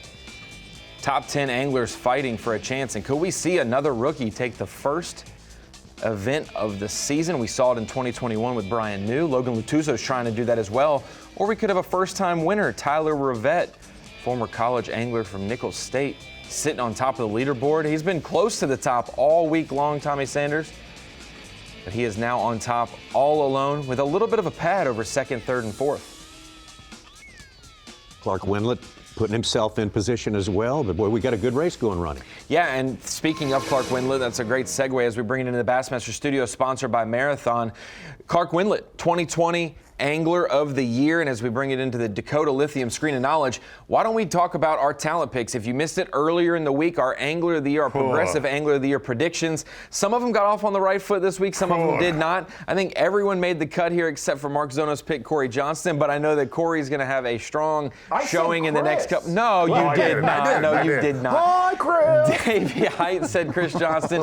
Tommy, both of us said Patrick Walters. Meanwhile, Such said Brandon Lester, and then Dave Mercer said Brandon Polinick would go back-to-back. So I went ahead and asked Brandon Polinick. I said, a lot of people are asking and saying you are going to be the Progressive Angler of the Year back-to-back years. Who do you think? And he said, if I can't choose myself, he obviously thinks he will be the one who wins AOY. If he can't win AOY, Brandon Polinick himself chose Drew Cook, which is a great pick. Obviously, based on our schedule, he won at Santee Cooper last year. He's grown up in Florida and lives in Georgia. The first couple stops fit him well as also. And then up north, he's getting better with smallmouth. But Brandon Polinick said Drew Cook is the one he's keeping his eye on if Polinick doesn't win AOY. So not too bad of a choice, being that he made a top 10 in the first event of the season. So for Progressive Angler of the Year, Brandon Polinick looking at Drew Cook or himself, and the rest of our guys haven't fared all too bad in the first event of the season. They got out, for the most part, pretty clean.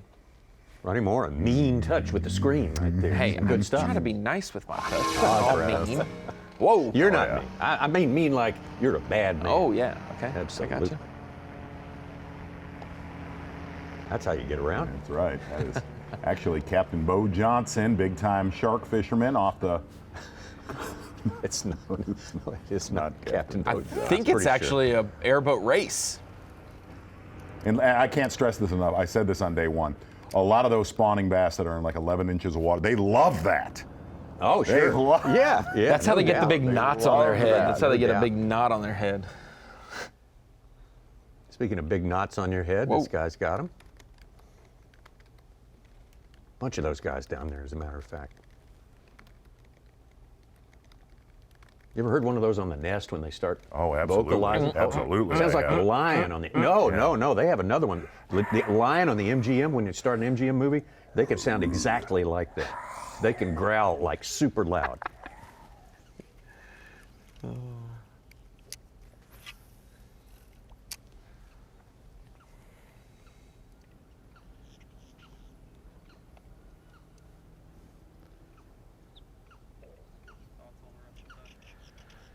It'd be nice to get a couple big ones, but I'm about to put my swim bait back to work and just say, if they bite it, good. If they don't, that's good too.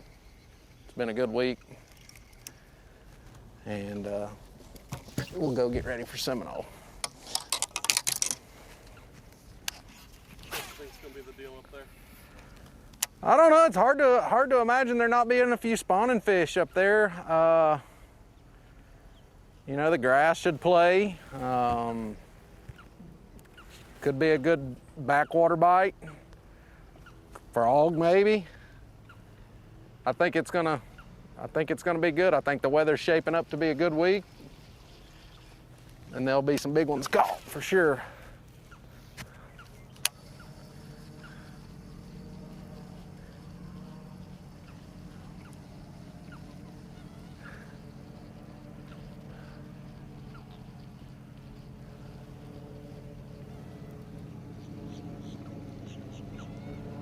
boy.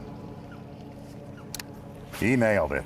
You look at the forecast setting up for this week, there's going to be some spawning next weekend. Seminole? Yes, yes, yes. Warm week coming up? There's a whole bunch of southerly breezes coming in. That means warm. Warm nights. Jack Wingates. Ooh.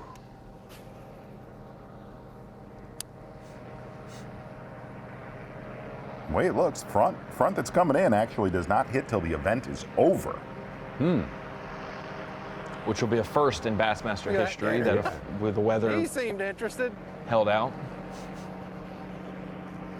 It hit right at midday the final day last time we were there, and I mean, everything got blown out. Tents were flying around.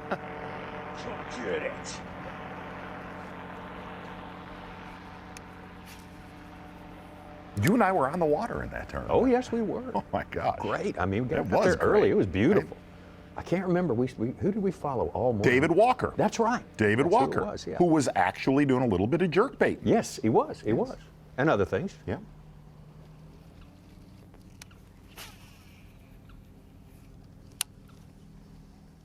And as I recall, very crowded in certain areas. Uh-huh. Oh, no doubt. Right? Oh, yes. Oh, yeah. See, and the smaller they were, the more people they seemed to jam in here, too. Yeah. Nothing changes. Oh, it's unbelievable. I mean, coming into, after practice, there was no way. If you would have told me I would have made a top 10, there ain't no way. It feels pretty good to be able to, show, or for me, that I could compete with, them boys, because they catch them.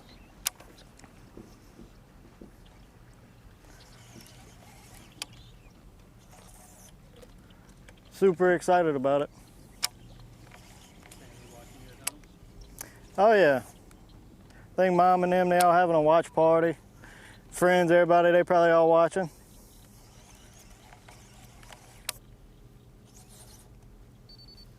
The 6.5 pounder he could win in his Elite Series debut. How many others have won in their first Elite event? Derek mentioned one. Ronnie? Derek Remitz. Yes, sir. Brian New. Yes, sir.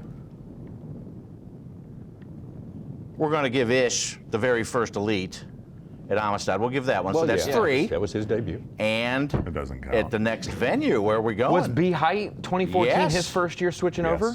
There's 4. Brett Height was That's Seminole. 4. Yeah. Yes. Wow, that's Yes, right. sir. I had forgotten. Like, that's opened the season that year.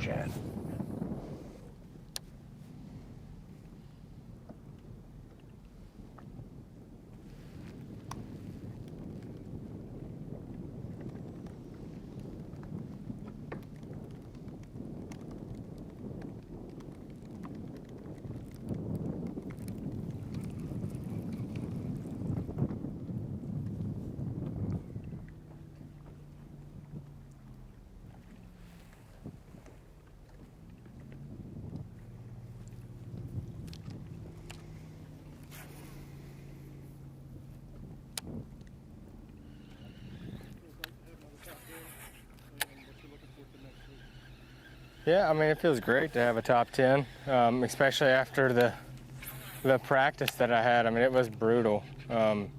Probably the worst practice I've ever had.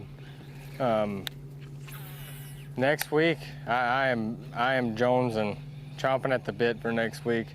I have been looking forward to that for a very long time.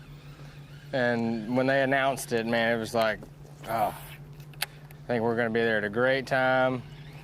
I think we're going to see some big weights. I think it's just going to be an all-around great tournament.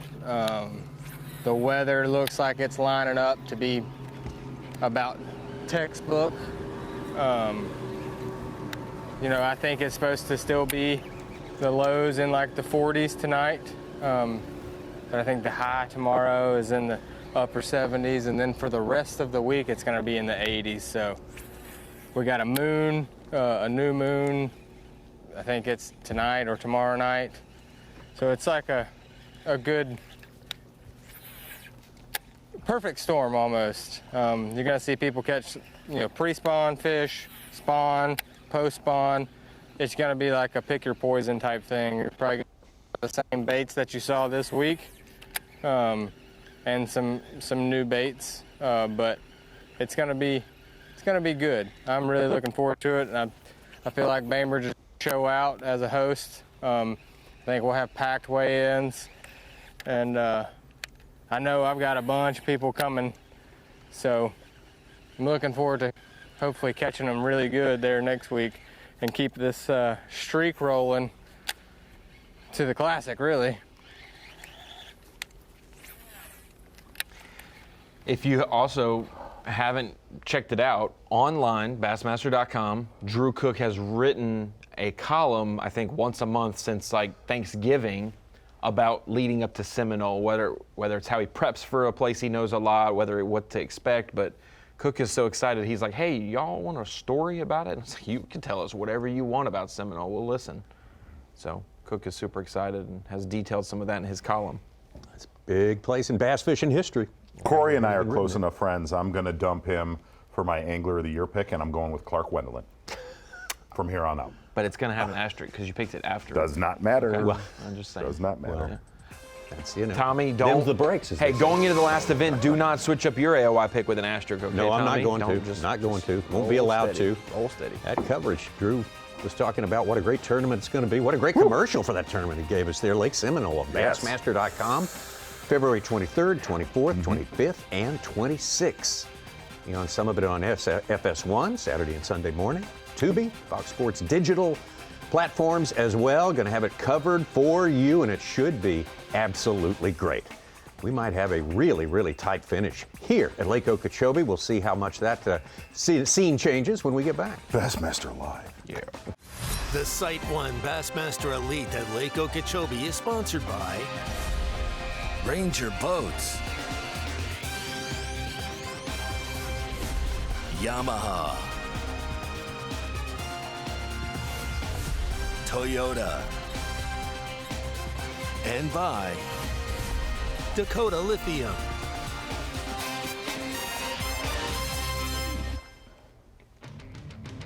Oh. Yep. We're doing it, aren't we, Tommy? Oh. That's right. I'll say.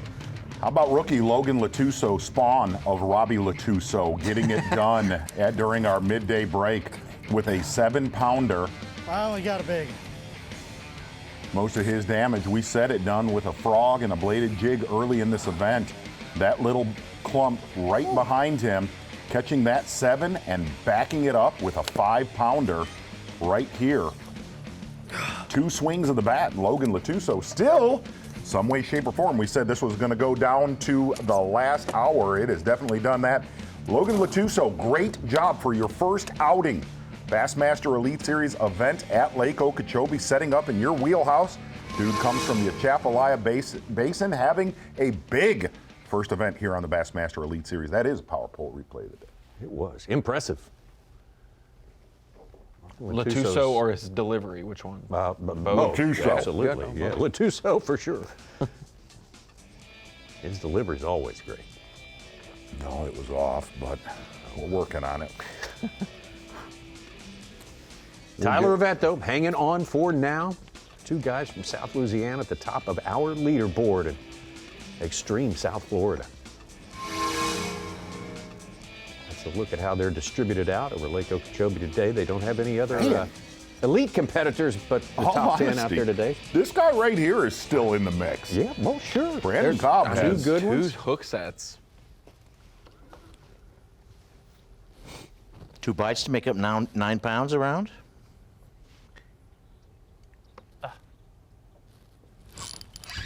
Oh, he's tiny. Oh, he's coming at me, one of the 2. He might be a keeper, but that's all he is. No, I don't think he's a keeper. Be really close.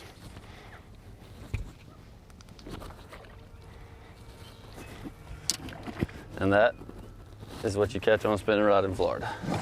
And that is what we've seen so far today. Oh, he's a keeper. Oh boy. Oh boy.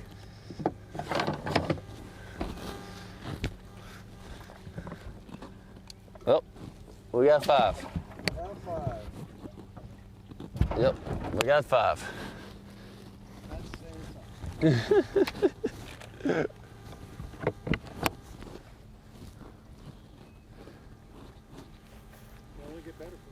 That's right.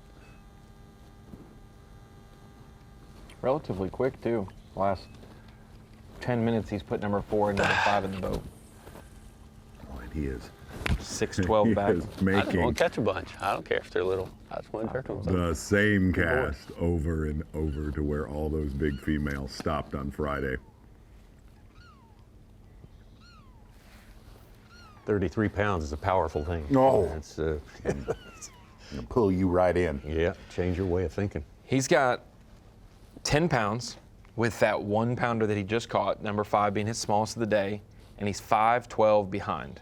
So a one swing of the bat with a 7 pounder, and he's right there with Rivette within ounces.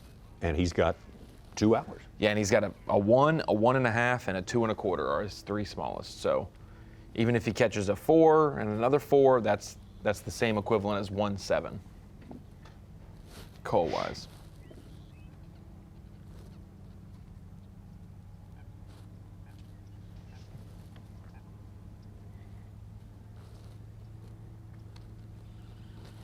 Boy, it is as dead still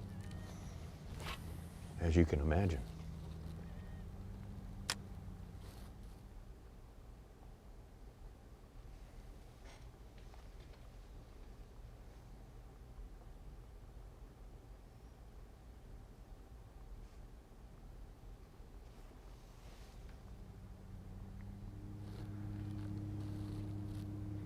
Probably scaring the bass off.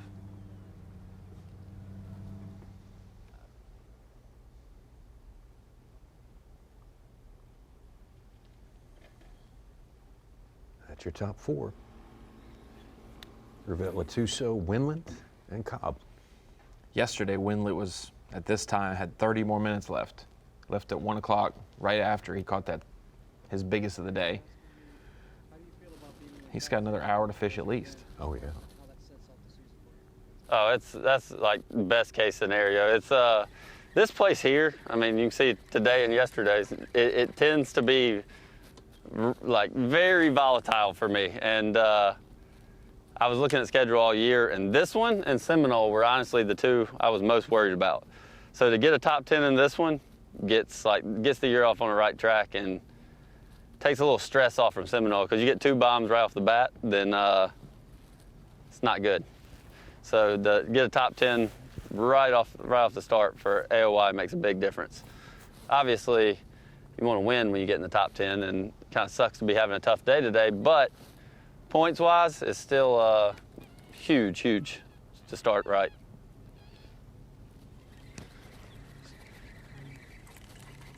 Real hard to climb out of a hole.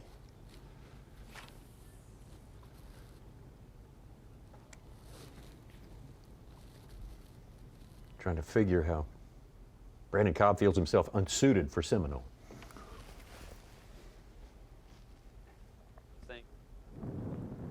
And the doctor looks at it, and they had a great retina specialist, but she could not see. She was out of town or something, and she couldn't even see me until Tuesday. Well, it's like Friday, and I got my eyes bloody, and he said it looks bad, and so he was afraid it was a torn retina, which is bad. And so, and not that any of it was good, don't get me wrong, but if you'd have told me then that I'd have had a chance at the I knew that season was done. I had to quit, make sure everything was okay. The eye's back to 95%, and if you'd have told me I had 1 hour to win this tournament, all I need is a giant bass, I'd have taken my chances on that one. And I feel like I really got a good chance to catch one, a big one, but gosh, I wish it happened right now. Well, he knows he's close. Mm-hmm.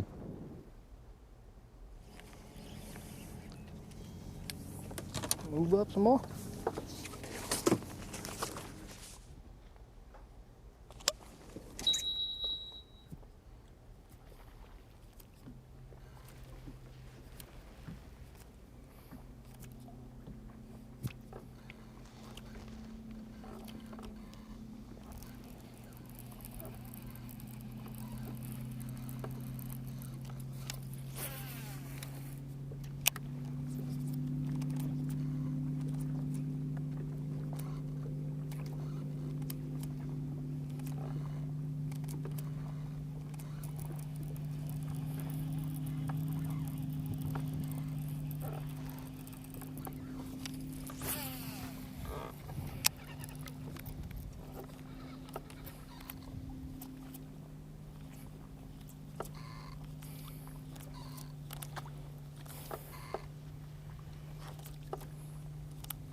We got to talk about this.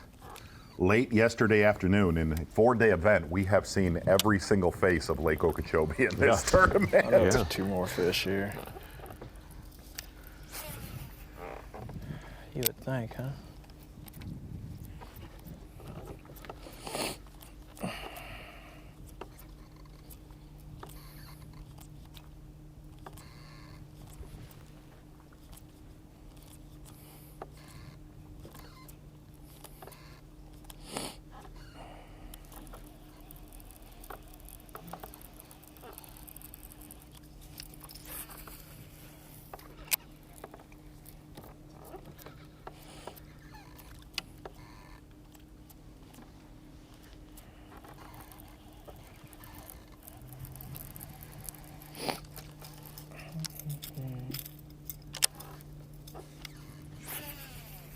I may have missed it earlier in the week, Z, but did you see or talk to Wendland about his experience at Okeechobee in the past, like finishes-wise? Like Brandon Cobb said, terrible. Like, has he been good at Okeechobee in the past? Or? Actually, I brought up the first day of this tournament. I brought up a FLW tournament that Tommy and Jerry McInnes covered.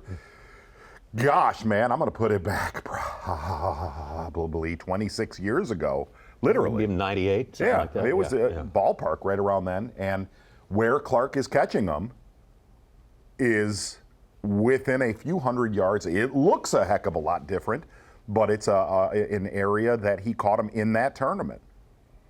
Won by Joel Richardson. Yeah. Yes. That's right. Peak feed and times 11 o'clock. Look what time it is. 10:50. It's pathetic that I actually remember watching. You are a little bit. Rewatching and rewatching. You're a little bit suspect for that, I think. Sus. Sketch.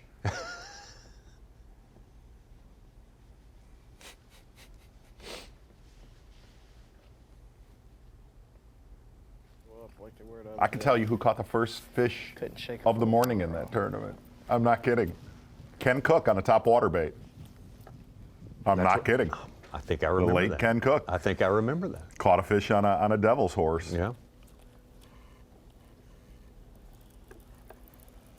Oh, and you know what's weird is I want to walk down this road again. We talked about it on FS1. I know Scott talked about it on stage, and so did Davey during our break. Lakewood looked so different then. All the eelgrass, guys pitching eelgrass holes and stuff like that. It was. It's the Google Earth image of just 8 years ago, 2015. I mean, I can imagine what it looked like when I was, a toddler. There were places with 15 boats in there, but not nothing like there is. No. Not at all. There was. It's weird. You did that because you could win, not survive. Guys were piled together just because they couldn't find anything else. Yeah. There was a dozen areas, and the areas were so much bigger than they are now. So much bigger. Again, I know Scott said this, but it's been a great event. But really, you get on that Instagram, that Anglers for Lake Okeechobee. It's a big deal, just because this is one of the jewels of the country, and it needs some attention for sure. Yeah, your legislators won't know unless you let them know in many cases.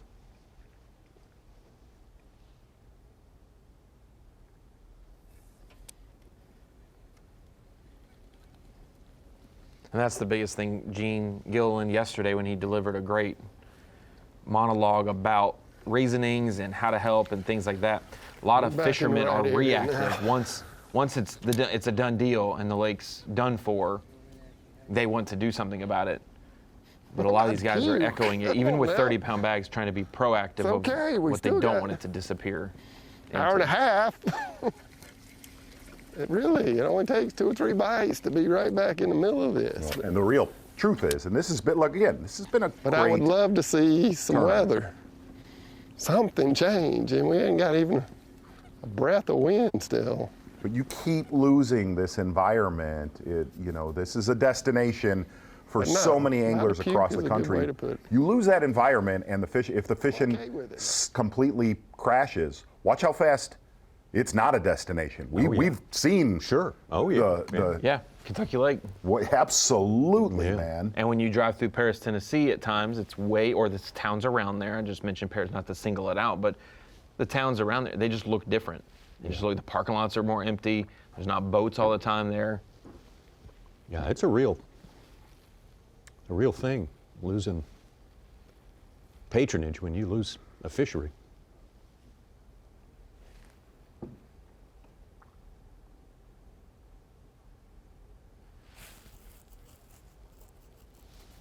And it's one thing for us to create lakes by, damming up rivers to form lakes and things like this.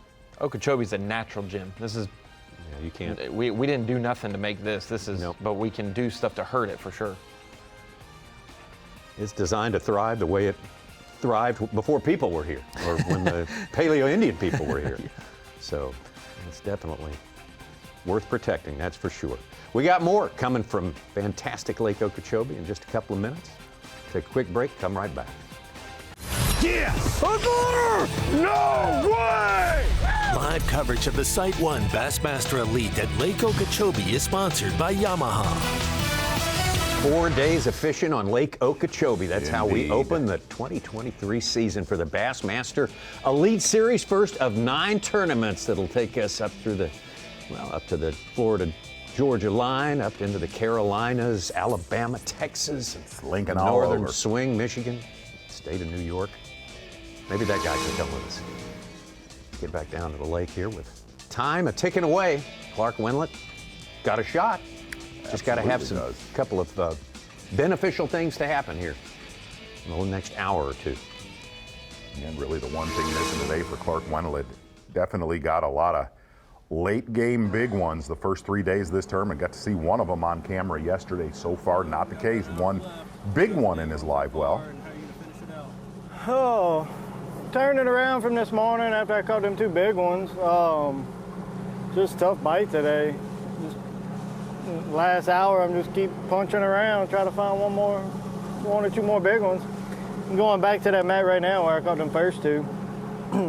Hopefully they got 2 more that moved up under it.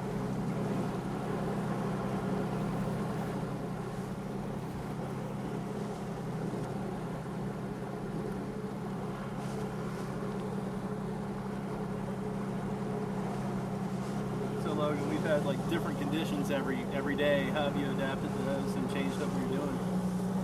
Yeah, all 3 days I was really catching them on a thunder jig. A Delta Louis thunder jig is a vibrating jig. We had wind every day. I could not get bit on it at all. It's slick as glass out here.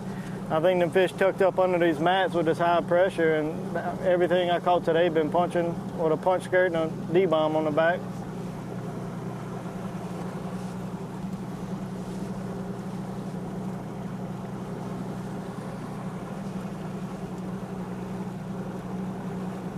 Logan Latuso, one of 2 of our top 10, who's 20 pounds or better, according to Bass Track.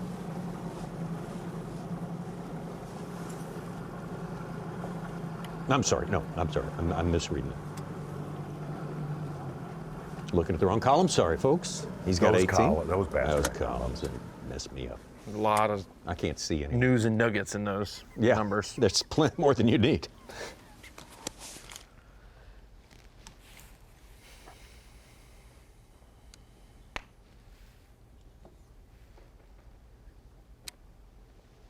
It has been since 11:58 local time since a fish over 3 pounds has been caught. I believe you. Just under 2 hours ago. But it was a flurry from 11:45 to 12 o'clock. 11:47. Yeah, well, it was, you had a 7, a 5, a 5.5, and a 3 1/4, all within 10 minutes, and that was the window for the day. So Tommy, unofficially, right around 86 pounds, maybe a give or take, for a victory as of right now. Okay, yeah. Still saying Seminole will beat that? I say yes. Oh, yeah. I think Yeah. everything Well, points yeah. to everything points to that. Exactly. Yeah. I agree with that. Felt good for a minute there when Rivette had 84.12 since I said 84.10. Yeah. Thanks, mate. Appreciate you. See you back there.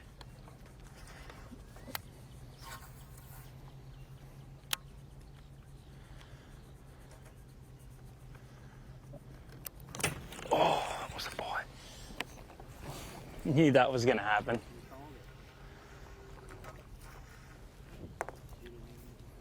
Not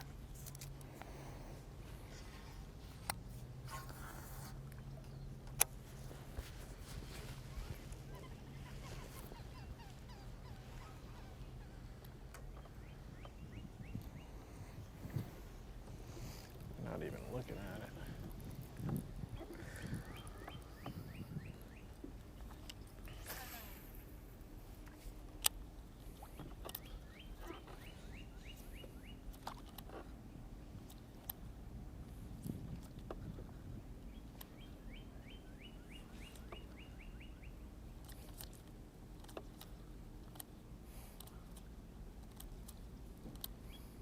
Boy, We've seen him catch one here. For the most part, Tyler Rivette has caught almost 90 pounds of bass off 2 hard spots in the Kissimmee River. One of them right there. That is amazing. Yeah.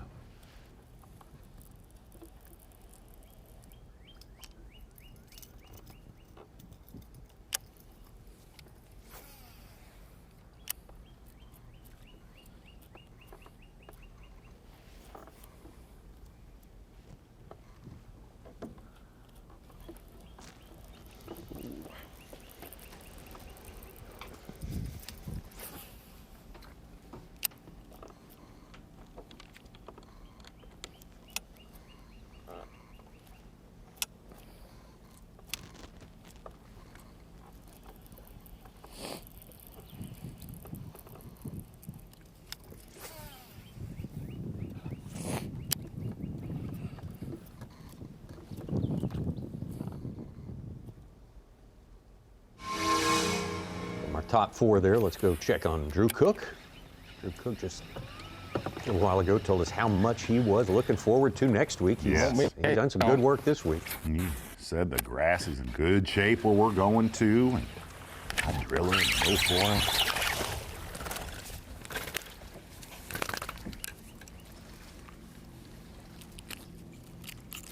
it. Dude, I mean, these are freaking awesome bites.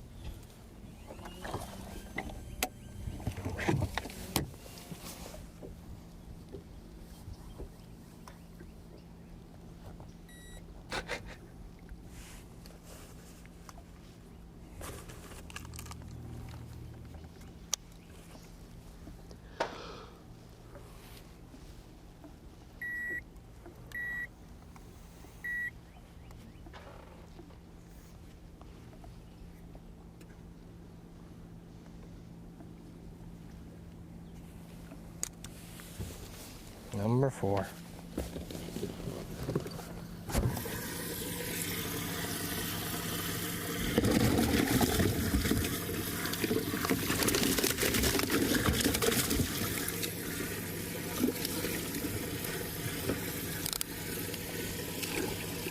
Pretty good odds for him to make back-to-back top 10s here. That leads me to a trivia question. Who had the most top 10s in 2022?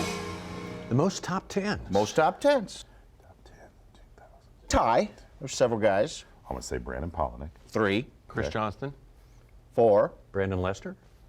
No. No, sir. Wait, so Chris Johnston's 4 top 10s or not? No. That's he the has most? 4 top 10s. So that's tied with There's someone 2 else? others are at 4 top 10s. Oh, It's a okay. tie. Oh, okay. Whew. So I was about to say, ain't no way he didn't do it. He was on TV a lot very early last year. Laughed a lot. Had a great time fishing, catching. Not John Cox? Yes, sir. Okay. 4 top 10s. Yeah. And one more. That's right. Drew's. Drew Benton? Yes, sir. Wow. They had 4 each. Palnick had 3, and several others had 3. Brandon Lester, Brian Schmidt, Matt Robertson. Yeah. And now, not counting the Classic, Chris Johnson made the 5th at the Classic, so yeah. we kind of have the tiebreaker there. Who's going to do it this year the most? Drew Cook? Clark Wendland. Clark? You're really leaning into My the AOY AOY switch, aren't you? I'm all in. Aren't you? Hate to say it. I think Cobb could. I really do think Cobb could. Brendan Cobb. Yeah. Murray, Yeah. Santee possibly. He But has I like to that he fishes. exercise the smallmouth demons. Yes, but he fishes well when it's tough as well. So Sabine, Lay Lake could be also possibilities for him. But yes, even with The 2 demon wins, that is otherwise known as the smallmouth. in 2019 when he had 2 wins, he struggled so bad up north that he barely made the Classic then. Yeah, he and Shane LaHue, the last 2 in. Yeah.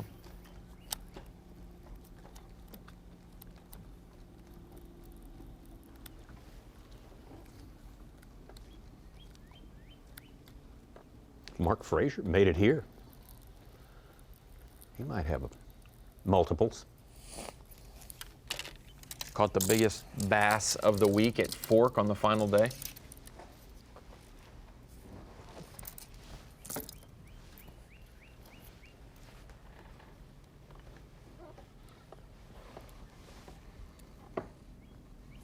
That bird has driven me insane since the midday break. He's just doing his thing, doing his moorhen thing.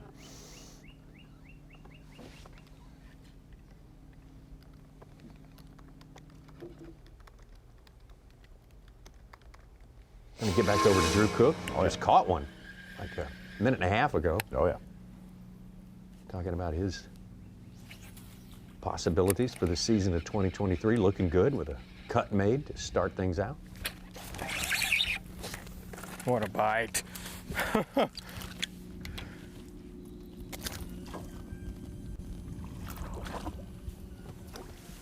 Golly. That's so much fun.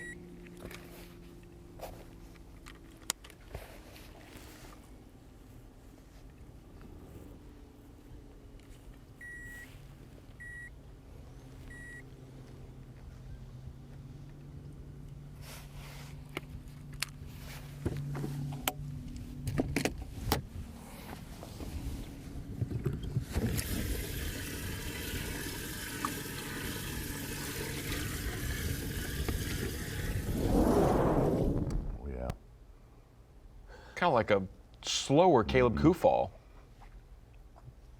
jig set. You were talking about it. We just showed Mark Frazier in the 4-box, and I remembered he played baseball at Nicholls State before going on, I believe, at Auburn, and then getting drafted. He was at Nicholls State the same time, I think, for 2 years that Tyler Rivette was, in the 2014-15 range. That's about. Was Tyler's 7th and 8th year fishing in college? I mean, 4th and 5th year. 8th. Oh, right. Well, bad on Tyler if he didn't recruit Mark on the fishing team. On. I know. He may not have had time for it, trying to play baseball. He told me he hurt his shoulder. Couldn't pitch anymore. He did say that he got to play minor league baseball at the Logger Stadium up in La Crosse, That's Wisconsin. right. I was talking about that. Yeah, I think there's a video of him hitting a bomb. Hit Really? one of his only. I don't know if it was one of his only, but he hit a home run in minor league baseball at the La Crosse Stadium. So getting to weigh in there last year at the Mississippi River was kind of a it helps. Full circle. Speaking of Auburn, Steve Kennedy. Here we go. Got it down in there.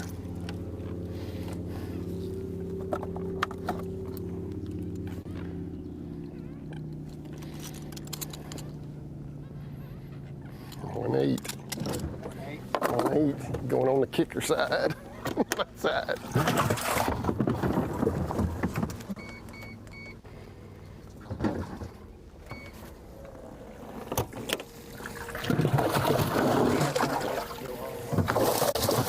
It's amazing. That is his big fish. He's got a 1.7. Now he's got a 1.8.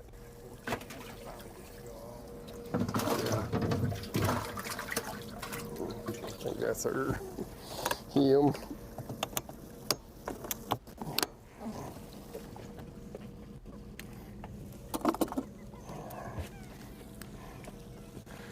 That's gotta be it. I mean, oh, I thought I put my bowls down. Apparently I didn't. Kennedy there. We just kind of feel compelled to keep checking on Drew Cook here because every time we look at him, the last few minutes, he's catching one.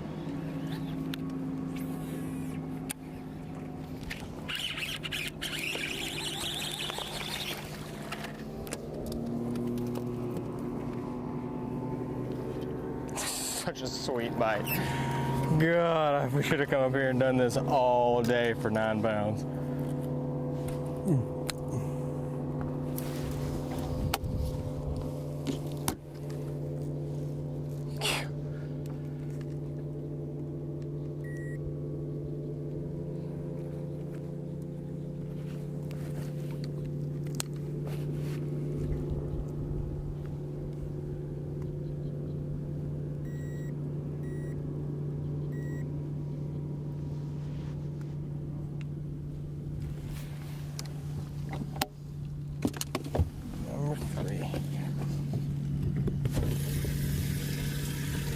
Finally got us 2-pounder.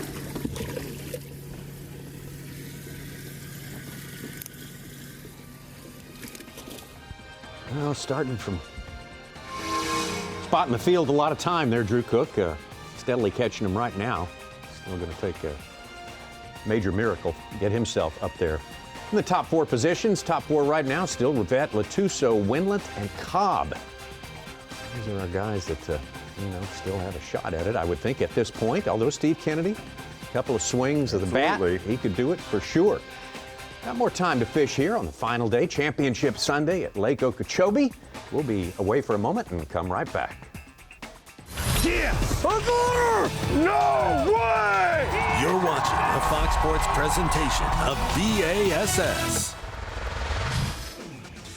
In one sense, it seems like it's gone by very fast, these 4 days of fishing here at Lake Okeechobee, but it doesn't seem that long ago that we got out on the lake, day number 1, here on Bassmaster Live, and watch Tyler Rivette catch it really, really quick, just minutes away from takeoff. He was not in one of those, but I can tell you, well, it looks like they're a remake of, what's the movie cruising up and down the avenue? American Graffiti, only in airboats. Wow. Wow. Remember that one? I'm going to slink back up into the Kissimmee River right now with your unofficial leader. Wonder if the Kissimmee River is going to get some attention the next week or two. Be a popular place. There'll be a few popping up. Davey and Lee and J.O. made a good point on Live Mix that people were nice to Tyler 100%. In this respect. They respected his find there and let him have it. Shout out to my family and everybody, all my friends, and everybody that's been keeping up with me, texting me. I appreciate it. Can't do it without support, that's for sure. Especially on those tough days, y'all always help me get back in here.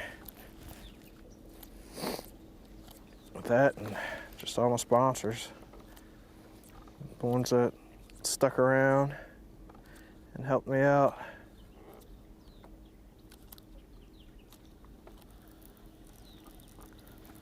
He's the cook for roommates Brock Mosley and Hank Cherry. I wonder if they cooked for him. Well, he had fishing to do. I'm guessing no. Yeah, I'm going to go with no. Yeah. Yeah. Again, I've roomed with Hank. He ain't cooking for you. He'll sit back and watch you. Pick you up something? He'll root you on.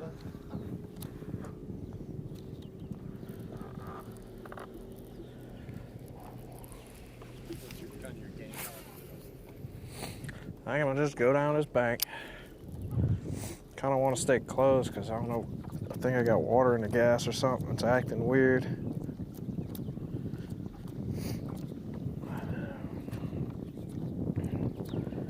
So definitely don't want to be late.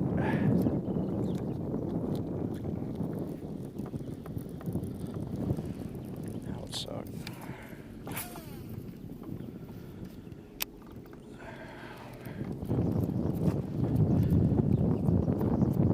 Not cook for them, but they came down after the hurricane and helped bring supplies to Raceland and the folks down there. Hank and Brock Mosley was tarping roofs, and Caleb Summerall dropped off a bunch of stuff and helped out. Really are a band of brothers usually.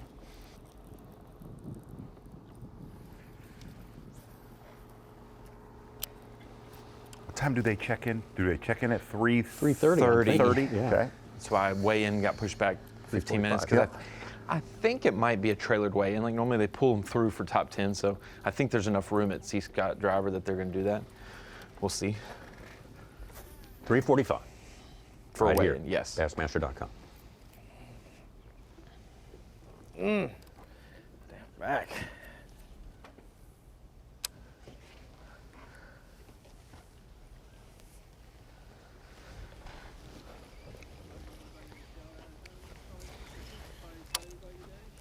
Oh, all my friends, my mom, Ashley, whoever else was watching.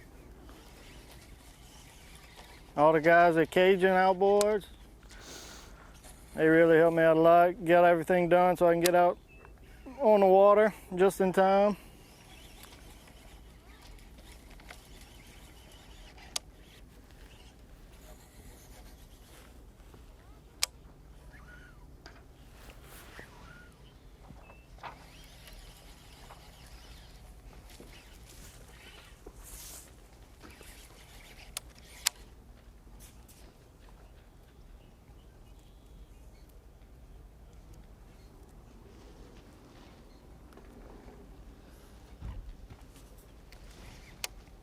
Little surprised with the weather that we've had About 8 today pounds. that it is turning into the toughest. It's tough. It's just as tough as yesterday afternoon was, and that was tough. Absolutely is. That was slow. I mean, I'm not sure fully understand that. It's not to say there's not another bite window that could open up at some point, but we just haven't had any.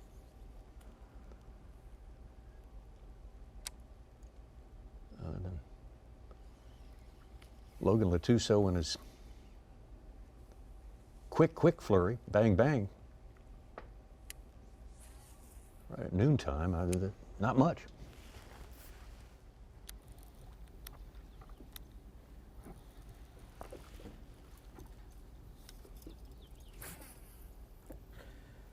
Still can't believe I caught him on the jerkbait. It's just not what I expected.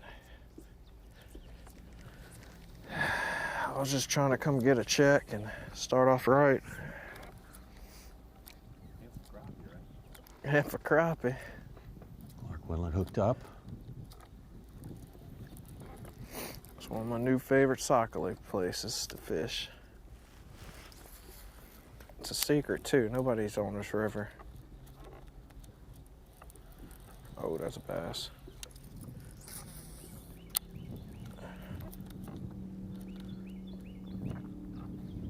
Tournament are you looking forward to the most, Tommy?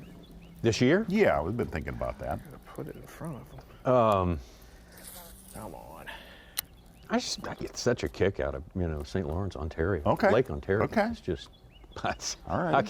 How can you turn that one down? Saw 100 pounds there last year. That's just.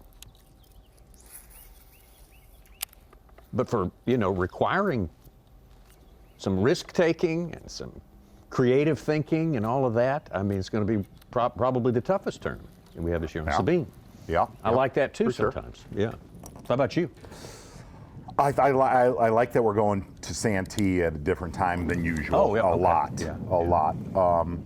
Going back to Murray, I think is going to be interesting, just because tournaments have really taken great weights there the last month. Okay. But I think next week's going to be a fun tournament. Yeah. Yeah.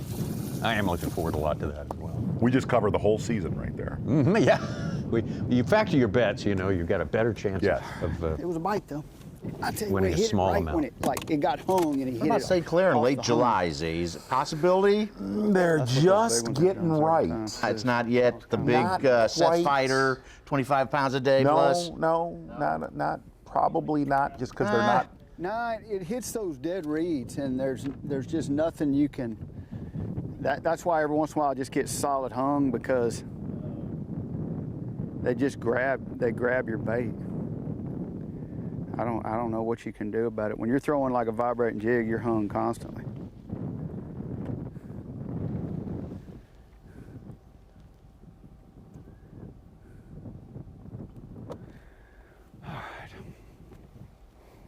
Now, what's going to be the winning weight at Champlain? What time of year is that, Suge? That's in July, late July.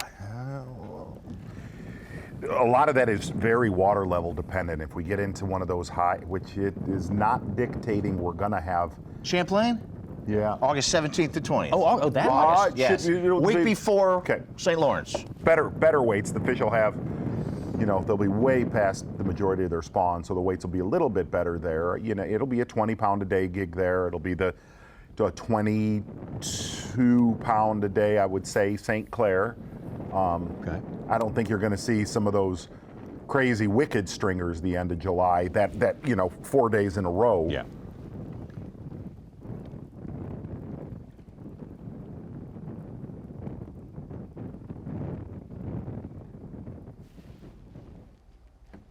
Well, we need a fish catch. Just had one from Clark Wendland right there.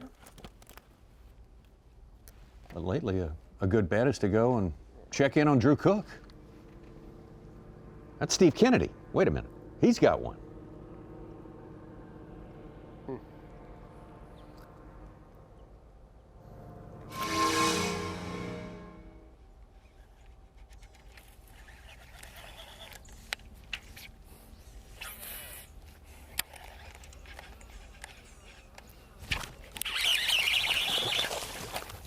At this point, Drew Cook is just having fun to be having fun. Oh, absolutely. Just safety off pulling the trigger. You heard him say it. I should have just come here and caught him all day and got 9 pounds. He is not catching big ones, but he's pulling on them. Yeah, you're getting his line stretched.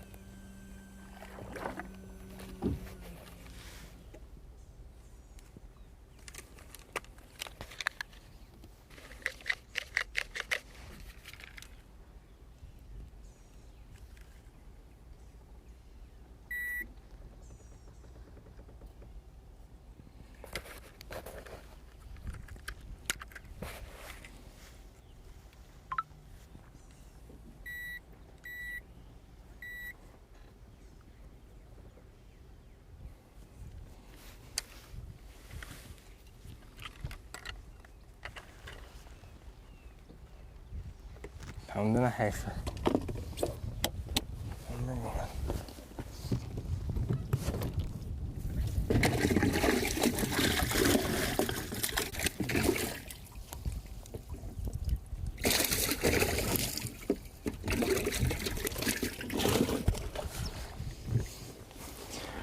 We need more bigger ones. Mo bigger, mo better.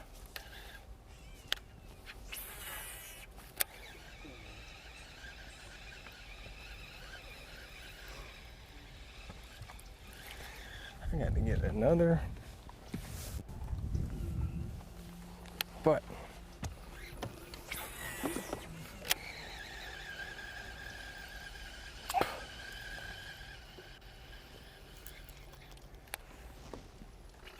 We had Rivette 6'7" at 7:44 a.m. Carl's 5-pounder at 9 o'clock, and then 3 Latuso's 5'4", Brandon Carr's 5'8", and Latuso 7 in the 11 o'clock hour. And that's been it for the big bite windows, really. Oh, that might be. That's Early and around lunch.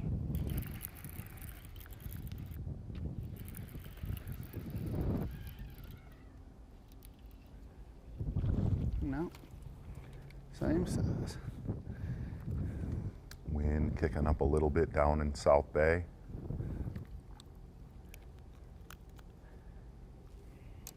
Boy, he has caught a lot of bass today. Wow. It's like Steve Kennedy on day 2. One after the other.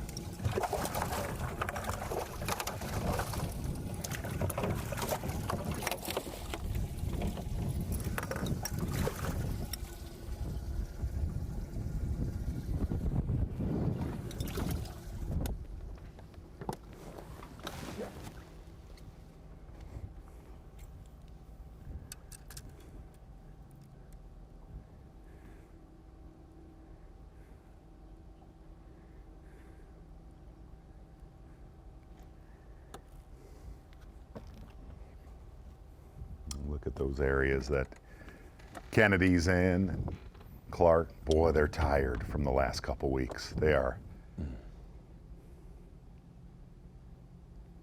Have taken a beating.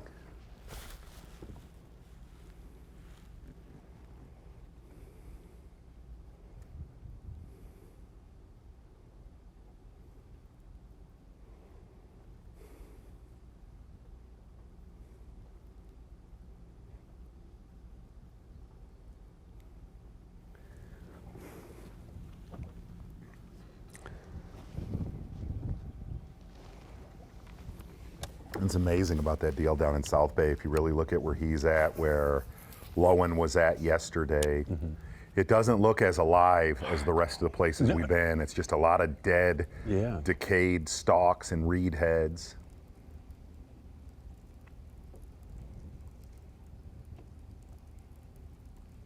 Way different from like Moonshine, where Carl's set up. Yes. Yeah, places like that, yeah.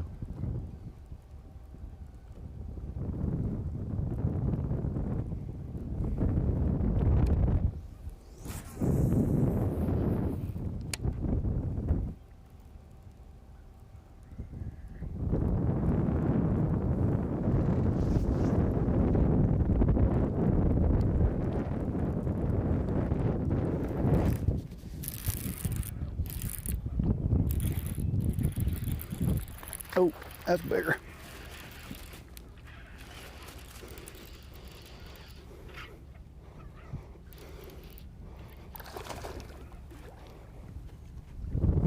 I think that one's for sure bigger.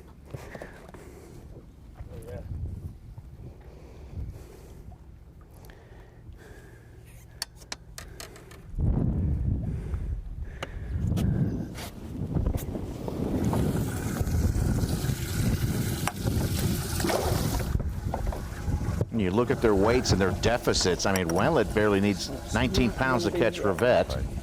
Logan Latuso, of course, needs about 23. Cobb only needs 18. 17, maybe.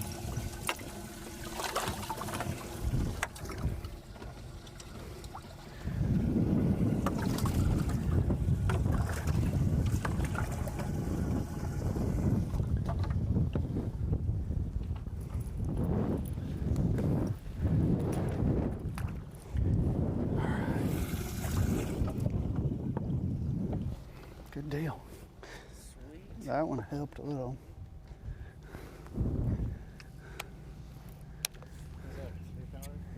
I don't think he was quite 3. He just. What do you want on a bass track at? 2.8. Well, they've started snapping a little bit on the south end of the lake. Is that okay? Yeah. No, it's not okay.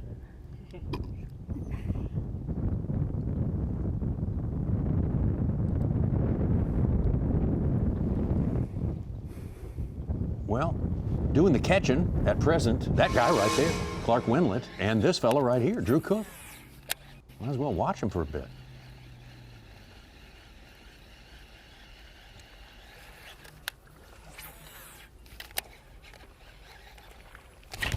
That's a big one.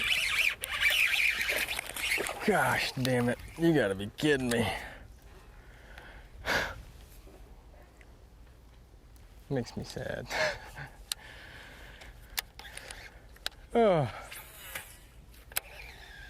I told you there had to be some good ones up here. God, he smoked it too. He ate it and was coming straight to me. I guess I just never got a good hook in him. That was the first decent one along this stretch from when he hit him.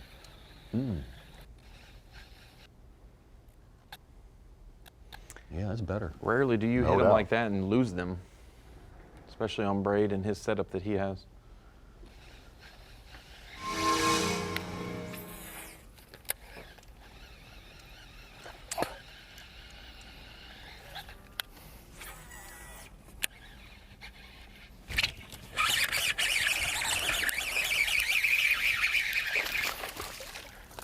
Catch those, lose the big ones.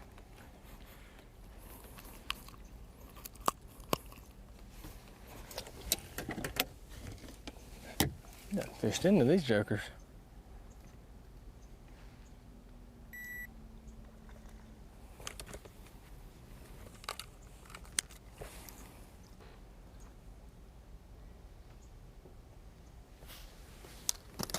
Clark's got about another 15 minutes, I would say, at most in South Bay, yeah. Yeah, 45 minutes tops at the most to get back. He has moved up from 15th after day 1 to 6th after day 2 to 4th after yesterday, and now he's up into 3rd, possibly more because he's just ounces from Latuso right now. That's what you want to see in as a turn, like just in contention day one somewhere, and then every day get better. Got a bite.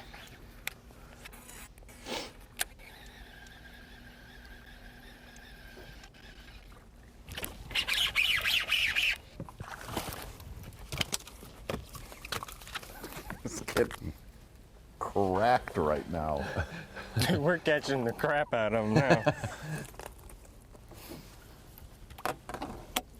God, it's fun. I need to retab it. I really don't want to.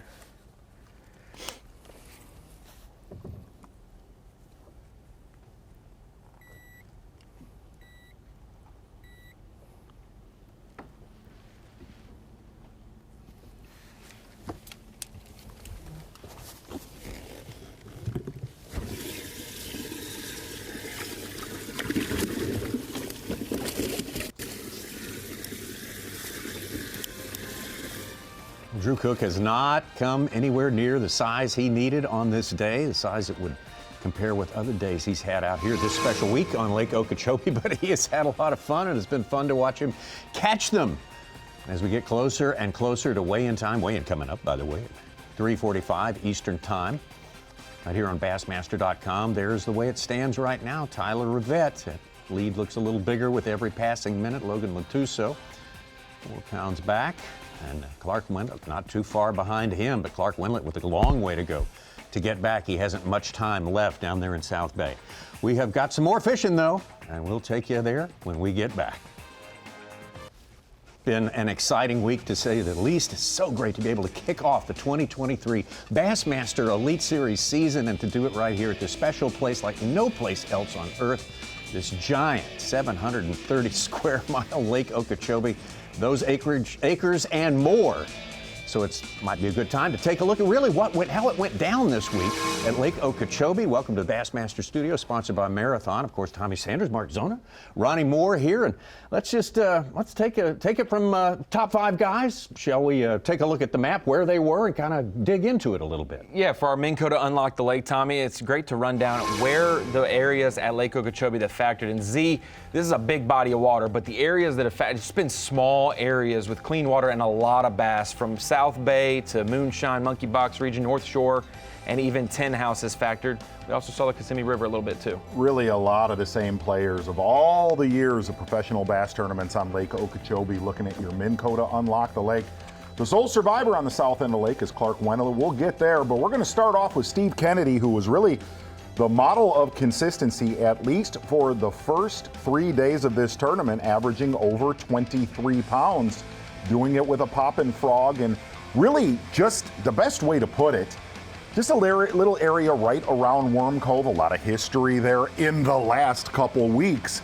And looking at what Steve Kennedy did in here, long casts, a lot of pad fields, fish setting up to spawn, going through a lot of males and then backing them up with giant females on a topwater bait.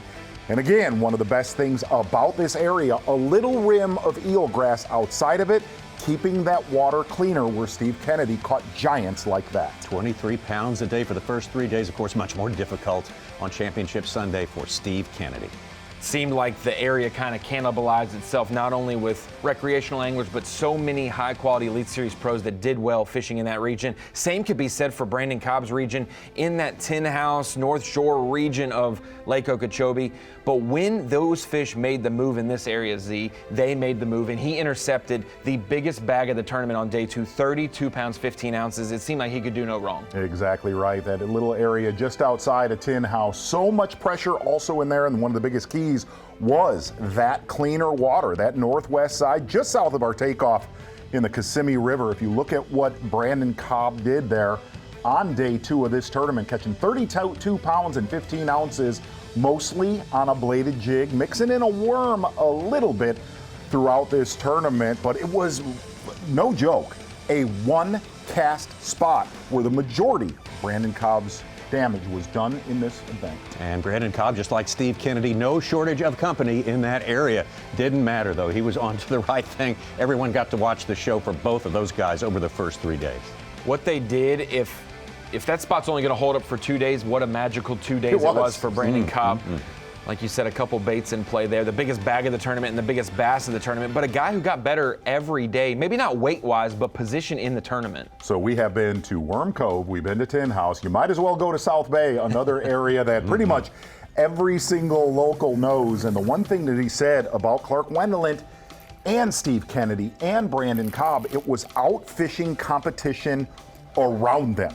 And one of the things that Clark Wendland said, big key, was irregularities on this flat in South Bay. Areas where it would go from 3 to down to 4 feet of water. Those little depressions is where the bulk of his damage was done. A Strike King cutter worm mixed in with a bladed jig. And here's the best way to put it with Clark Wendland.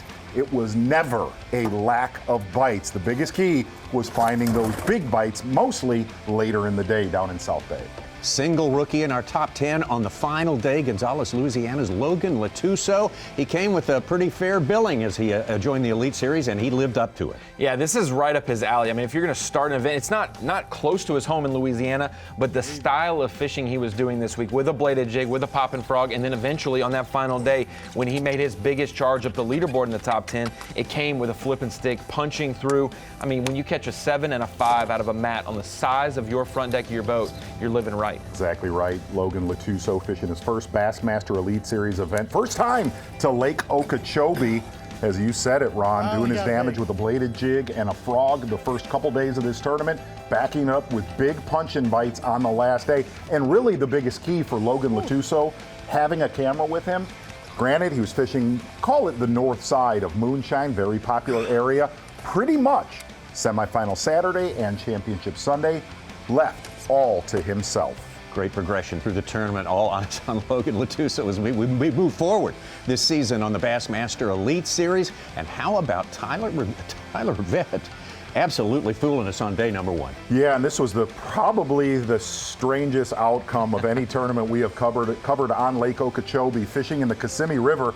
Tyler Rivette going in here, day number 1 of practice, and saying, I just went in there to catch some crappie for dinner, and finding a load of big largemouth on a suspending jerkbait. The one thing about Tyler Rivette, Scott Martin said this, if somebody finds something off the beaten path, left alone, Tyler Rivette did exactly that. And there were some highs and lows, but definitely getting the job done in a strange way for Lake Okeechobee. For this college alum from Nicholls State, fishing at Lake Okeechobee, you'd expect a flipping stick and a punching rod and maybe a bladed jig, but load up. Forward-facing sonar came in huge for him, like you said, Z, and there's going to be a lot of 5-pounders in the Kissimmee River. Most of those seems to come from Tyler Rivette. Yeah. But then you see those populated areas. One bass on the east side of the lake that factored in the kicker range, but South Bay, you've got Moonshine, Harney Pond, Monkey Box region, North Shore.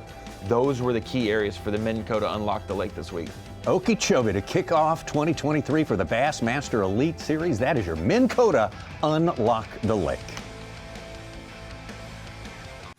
The SiteOne Bassmaster Elite at Lake Okeechobee is sponsored by Minn Kota, Power Pole, Skeeter Boats, Progressive Insurance, and by Rapala.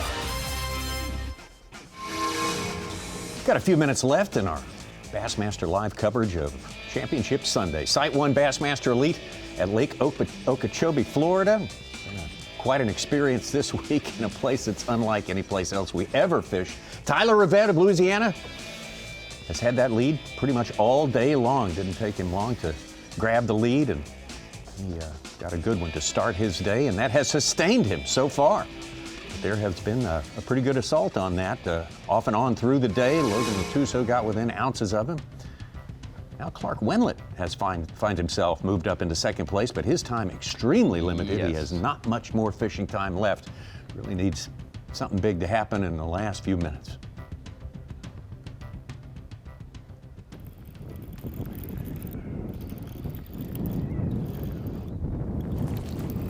Nope.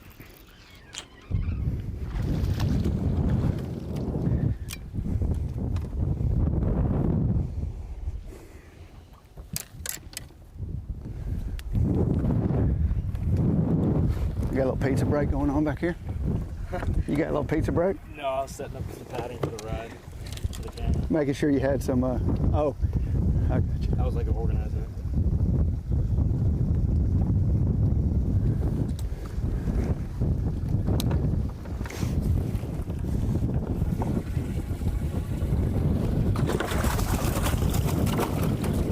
I ain't got time for this, I can tell you that much.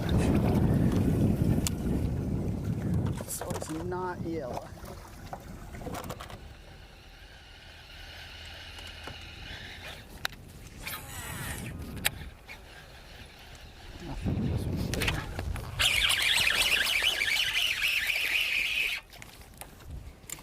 Look at how they're getting it.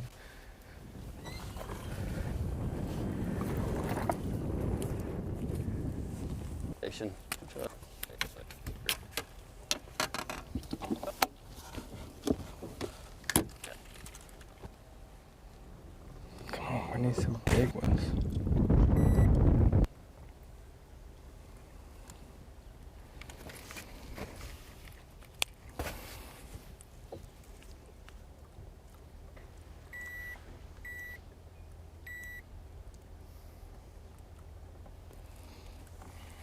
Two-pounder. 1, 4.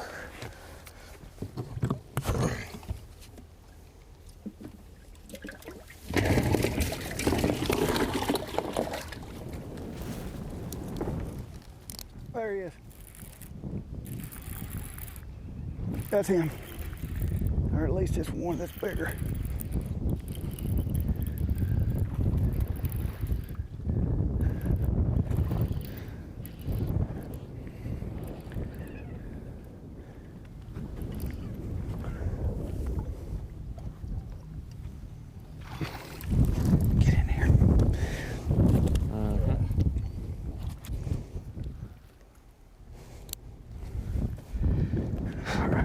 Sticking him in. They always bite right when you kind of got to go in a couple minutes. It's red.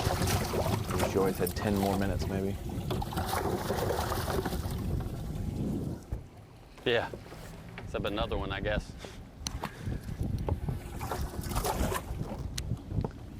Come on, Cobb, get out there.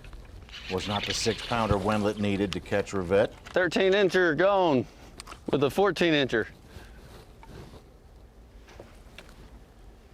Yeah. Black. He lives up here. You just can go a little ways, buddy. A little transportation. Which one I put him in this side? God, they're all little. But that's the little one. Hey, buddy. Oh, you aren't big enough for all this turmoil. Brandon Cobb Coles will bring it into the Bassmaster studio, sponsored by Marathon. Real quick, over to the Dakota Lithium Screen of Knowledge. And I told you, Tommy, I would wait till the end of the day. I was hoping this time wouldn't come, but I will be completely transparent about how poor my team showed up for me on day 2 and 3 of this event for Rapala Bassmaster Fantasy Fishing, as well as Mercury Drain the Lake. This is probably the first time in fantasy fishing history I haven't had a single person in the top 10 on at least one of the teams. And that goes to show you just how my day 2 and 3 at Okeechobee went. I had Chris Johnson make the cut. He finished in the 40s. Bernie Schultz finished around the 30s. But everybody else in my Rapala team missed the cut. Hank Cherry was inside the cut, fell back to around 60, 61st. Brian Schmidt moved up to 64th. Jacob Prosnick was in the mid-70s for me. Tough go. I always give a little bit of a lead to everybody else in the first event. I always have to gain some momentum as we go. And that's the same thing goes for Drain the Lake. I'm in a hole to you and Such within our studio battle. Scott Martin made the cut, finished around the 30th, but after day 1, he was way up there, and so I lost a lot of points the last 2 days. Caleb Kufal, he made the cut. Bob Downey was in the cut and slipped out of the cut. Kobe Krieger, very poor performance on his home lake. He was probably very disappointed with the way it went on day 2 for him. Gustafson was a bright spot. He made the cut and I believe finished in the 30s. Talley was a poor finish for me as well. Gary Klaus was so high up in the standings after 2 days, but yesterday just 2 fish. Did not finish as high as he was previously. But Will Davis, Bassmaster Elite Series rookie from the Coosa River, decided not to save him for Lay Lake, used him down at Okeechobee. He lived in the Kissimmee River a lot of the tournament as well, and he had a top 15 finish, I do believe, maybe 16th place. 14th. 14th, good. Top 15 finish for Will Davis in his Elite Series debut. So a couple rookies are doing well. Logan Latuso on the final day, but my best rookie was Will Davis. So I'm in a hole, Tommy. Rapala and Mercury drain the lake. I'll have to climb out of it if I want to go fishing with Z or Davey. Are you pleased with your week, Tommy? Well, I'm kind of pleased with my week. I'm pleased Ronnie admitted that he likes to spot the field a few weeks before he really comes in. Just to come down from the mountains and just hurdle the. You know how Florida is. I'm not good at Florida. It's hard to predict. Jake Whitaker. That flash guy at the ballpark gives you about a 40-yard lead and then takes up and beats you. Yeah, I try to. Just don't trip at the finish. I'm up out of that grass. I'm out of that grass.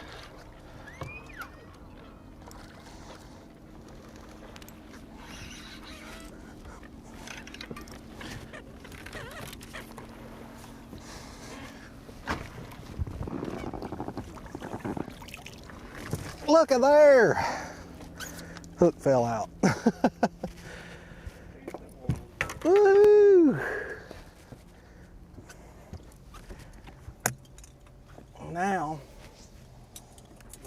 it ain't yellow. It don't really matter, they're all the same.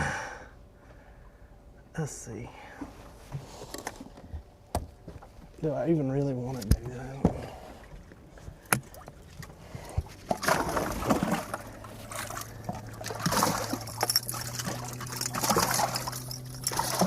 Oh, it's like Lake Okeechobee just kind of decided to turn on here in the last 30 minutes. How about that? Yeah, with about just a few minutes left to fish. Funny how that works. Yeah. Mm-hmm. That was pretty much most of my practice.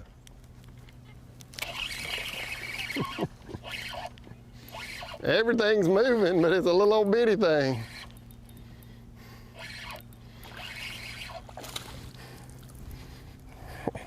He's had a tough day. I really hate seeing Steve Kennedy with a spinning rod. That little fish because was you know not that means he's losing all tried that everything stuff. else and it's just not working. I thought it might be a tilapia, but now I think there's a big in there.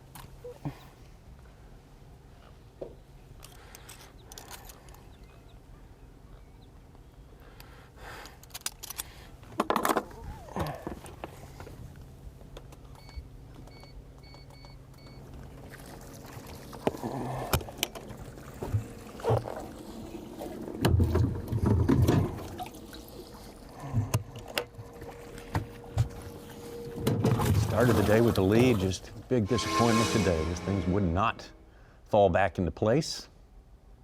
Now out to Tyler Rivette, who took that lead away very, very early. What a long day.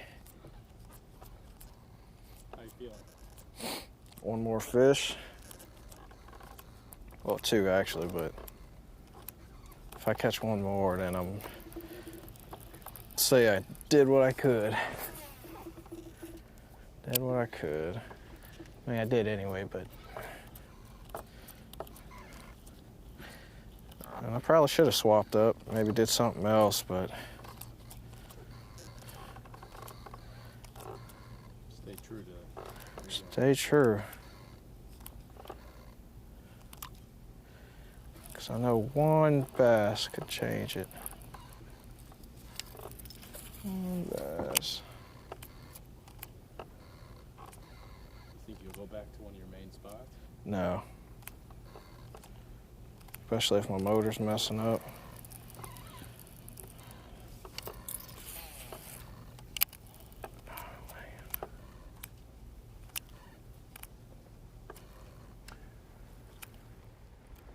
Tommy, I know you love forward-facing sonar tournaments like that image right there. I know you don't like them. You love them. That's right. That's right. Your marathon peak performance, though, in all honesty, is really, we talk about this a lot in the state of Florida, protecting a couple big stringers, and that's what we got to see this week. Day one, Tyler Rivette, 24 pounds and 5 ounces, backing it up with almost 30 pounds on day number two. Little bit of a slip-off, but really look at today, your marathon peak performance, fish number one. Right when these guys were able to get out, obviously a different weather situation today than we got to see on semifinal Saturday. That number one bite at 744 is going to prove to be huge in Championship Sunday's weigh-in, your marathon peak performance, at least up until now. Tyler Rivette looking for his first victory in the Bassmaster Elite Series. Marathon peak performance. Incredible. It is. I mean, if it you is incredible. Looking for bets, somebody winning with forward-facing sonar at Okeechobee, you could have cleaned up on this one. Man, oh man. I think we were the ones on day one that said, no, we probably won't be able to see much of that in this tournament. This is going to be one of these rare deals anymore where you don't see any forward. I think I said on day one, but we may see it a little bit at Lake Seminole. You did. Wow. You did. Nailed that one. Just missed the victory is what I That's right. We were so close, 180 degrees either direction, and we'd have been dead on. Ooh. I will say yes, that first fish of the day for Rivette was huge. If he catches a 1-pounder, his mindset's going to be much different the rest of the day. But starting with your biggest fish of the day, that just carried the wind in his sails the rest of the tournament. Oh, let's light up one more. Why don't we? One more, yeah. One more. Power pole replay of the day. I'd love it. Do not know where we're headed, but I'm just going to jump right in with both feet. Yes, it is. Rookie on the Bassmaster Elite Series during our midday break. One little clump right there where he punched through, catching a 7-pounder, and we all kind of, ooh. Got somebody climbing up the leaderboard, going to chase down Tyler Rivette. Logan Latuso getting it done with a 7-pounder and backing it up with this one. Did kind of think he was going to drop through that mat and catch another 3 good ones. But great finish for Logan Latuso. Good deal, man. Power pole replay of the day, Logan Latuso.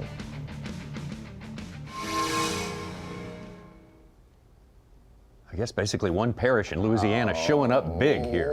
Yeah, this is one. Day. If Caleb Summerall made the final day, it'd be one Bass Club down there probably. Oh my gosh. Yeah, the Bass Nation, South Louisiana gang. Absolutely. The last time they launched their boat in Bassmaster competition, Tyler Rivette and Logan Latuso, they were also battling it out at Sam Rayburn for the win. And I'll say this. Tyler Rivette was using it there too, forward facing. So he leaned on that for a 5th place finish in the Open at Sam Rayburn.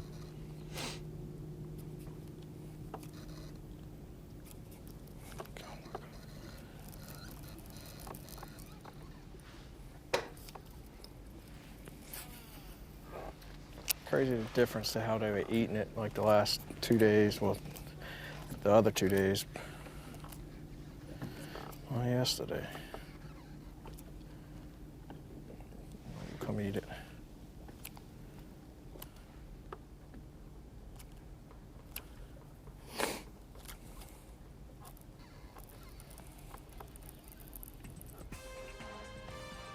Well, it's been an incredible day. Rarely does it ever happen. In fact, I can't ever remember it happening. The first fish caught turns out to be the pivotal difference-making fish. I think you're right about that. It may be that Tommy way. Sanders. That may be exactly what it is, and I can't remember that ever happening before on Bassmaster Live, but that seemingly happened today. No doubt in it. You can't stress this enough. I think we got to see pretty much every single face of Lake Okeechobee, from phenomenal waves of giant bass coming in, like this one right here from Clark Wendland, to a prefrontal situation, to a frontal situation, all the way to this Championship Sunday. An unbelievable tournament to start the season on the Bassmaster Elite Series, and look for a lot more of that next week. Big bass, big stage, big dreams. I'm not scared to throw it. Okay, there you go. All in, right? I'll say, even though we were on pace for 100 and did not hit it, Okeechobee showed flashes of it could be back if it's taken care of. And so hopefully we come away from this tournament seeing that and taking care of that. That's a good takeaway as well. Got the weigh-in coming up here, of course, at 3:45 Eastern Time right here on Bassmaster.com. Can't tell you how much we appreciate being with you for 28 hours of coverage here. The start of the 2023 season of the Bassmaster Elite Series. It has been a blast. It's been some ups, some downs, and it's all going to be resolved again. 3:45 Eastern Time right here, Bassmaster.com. See you next time.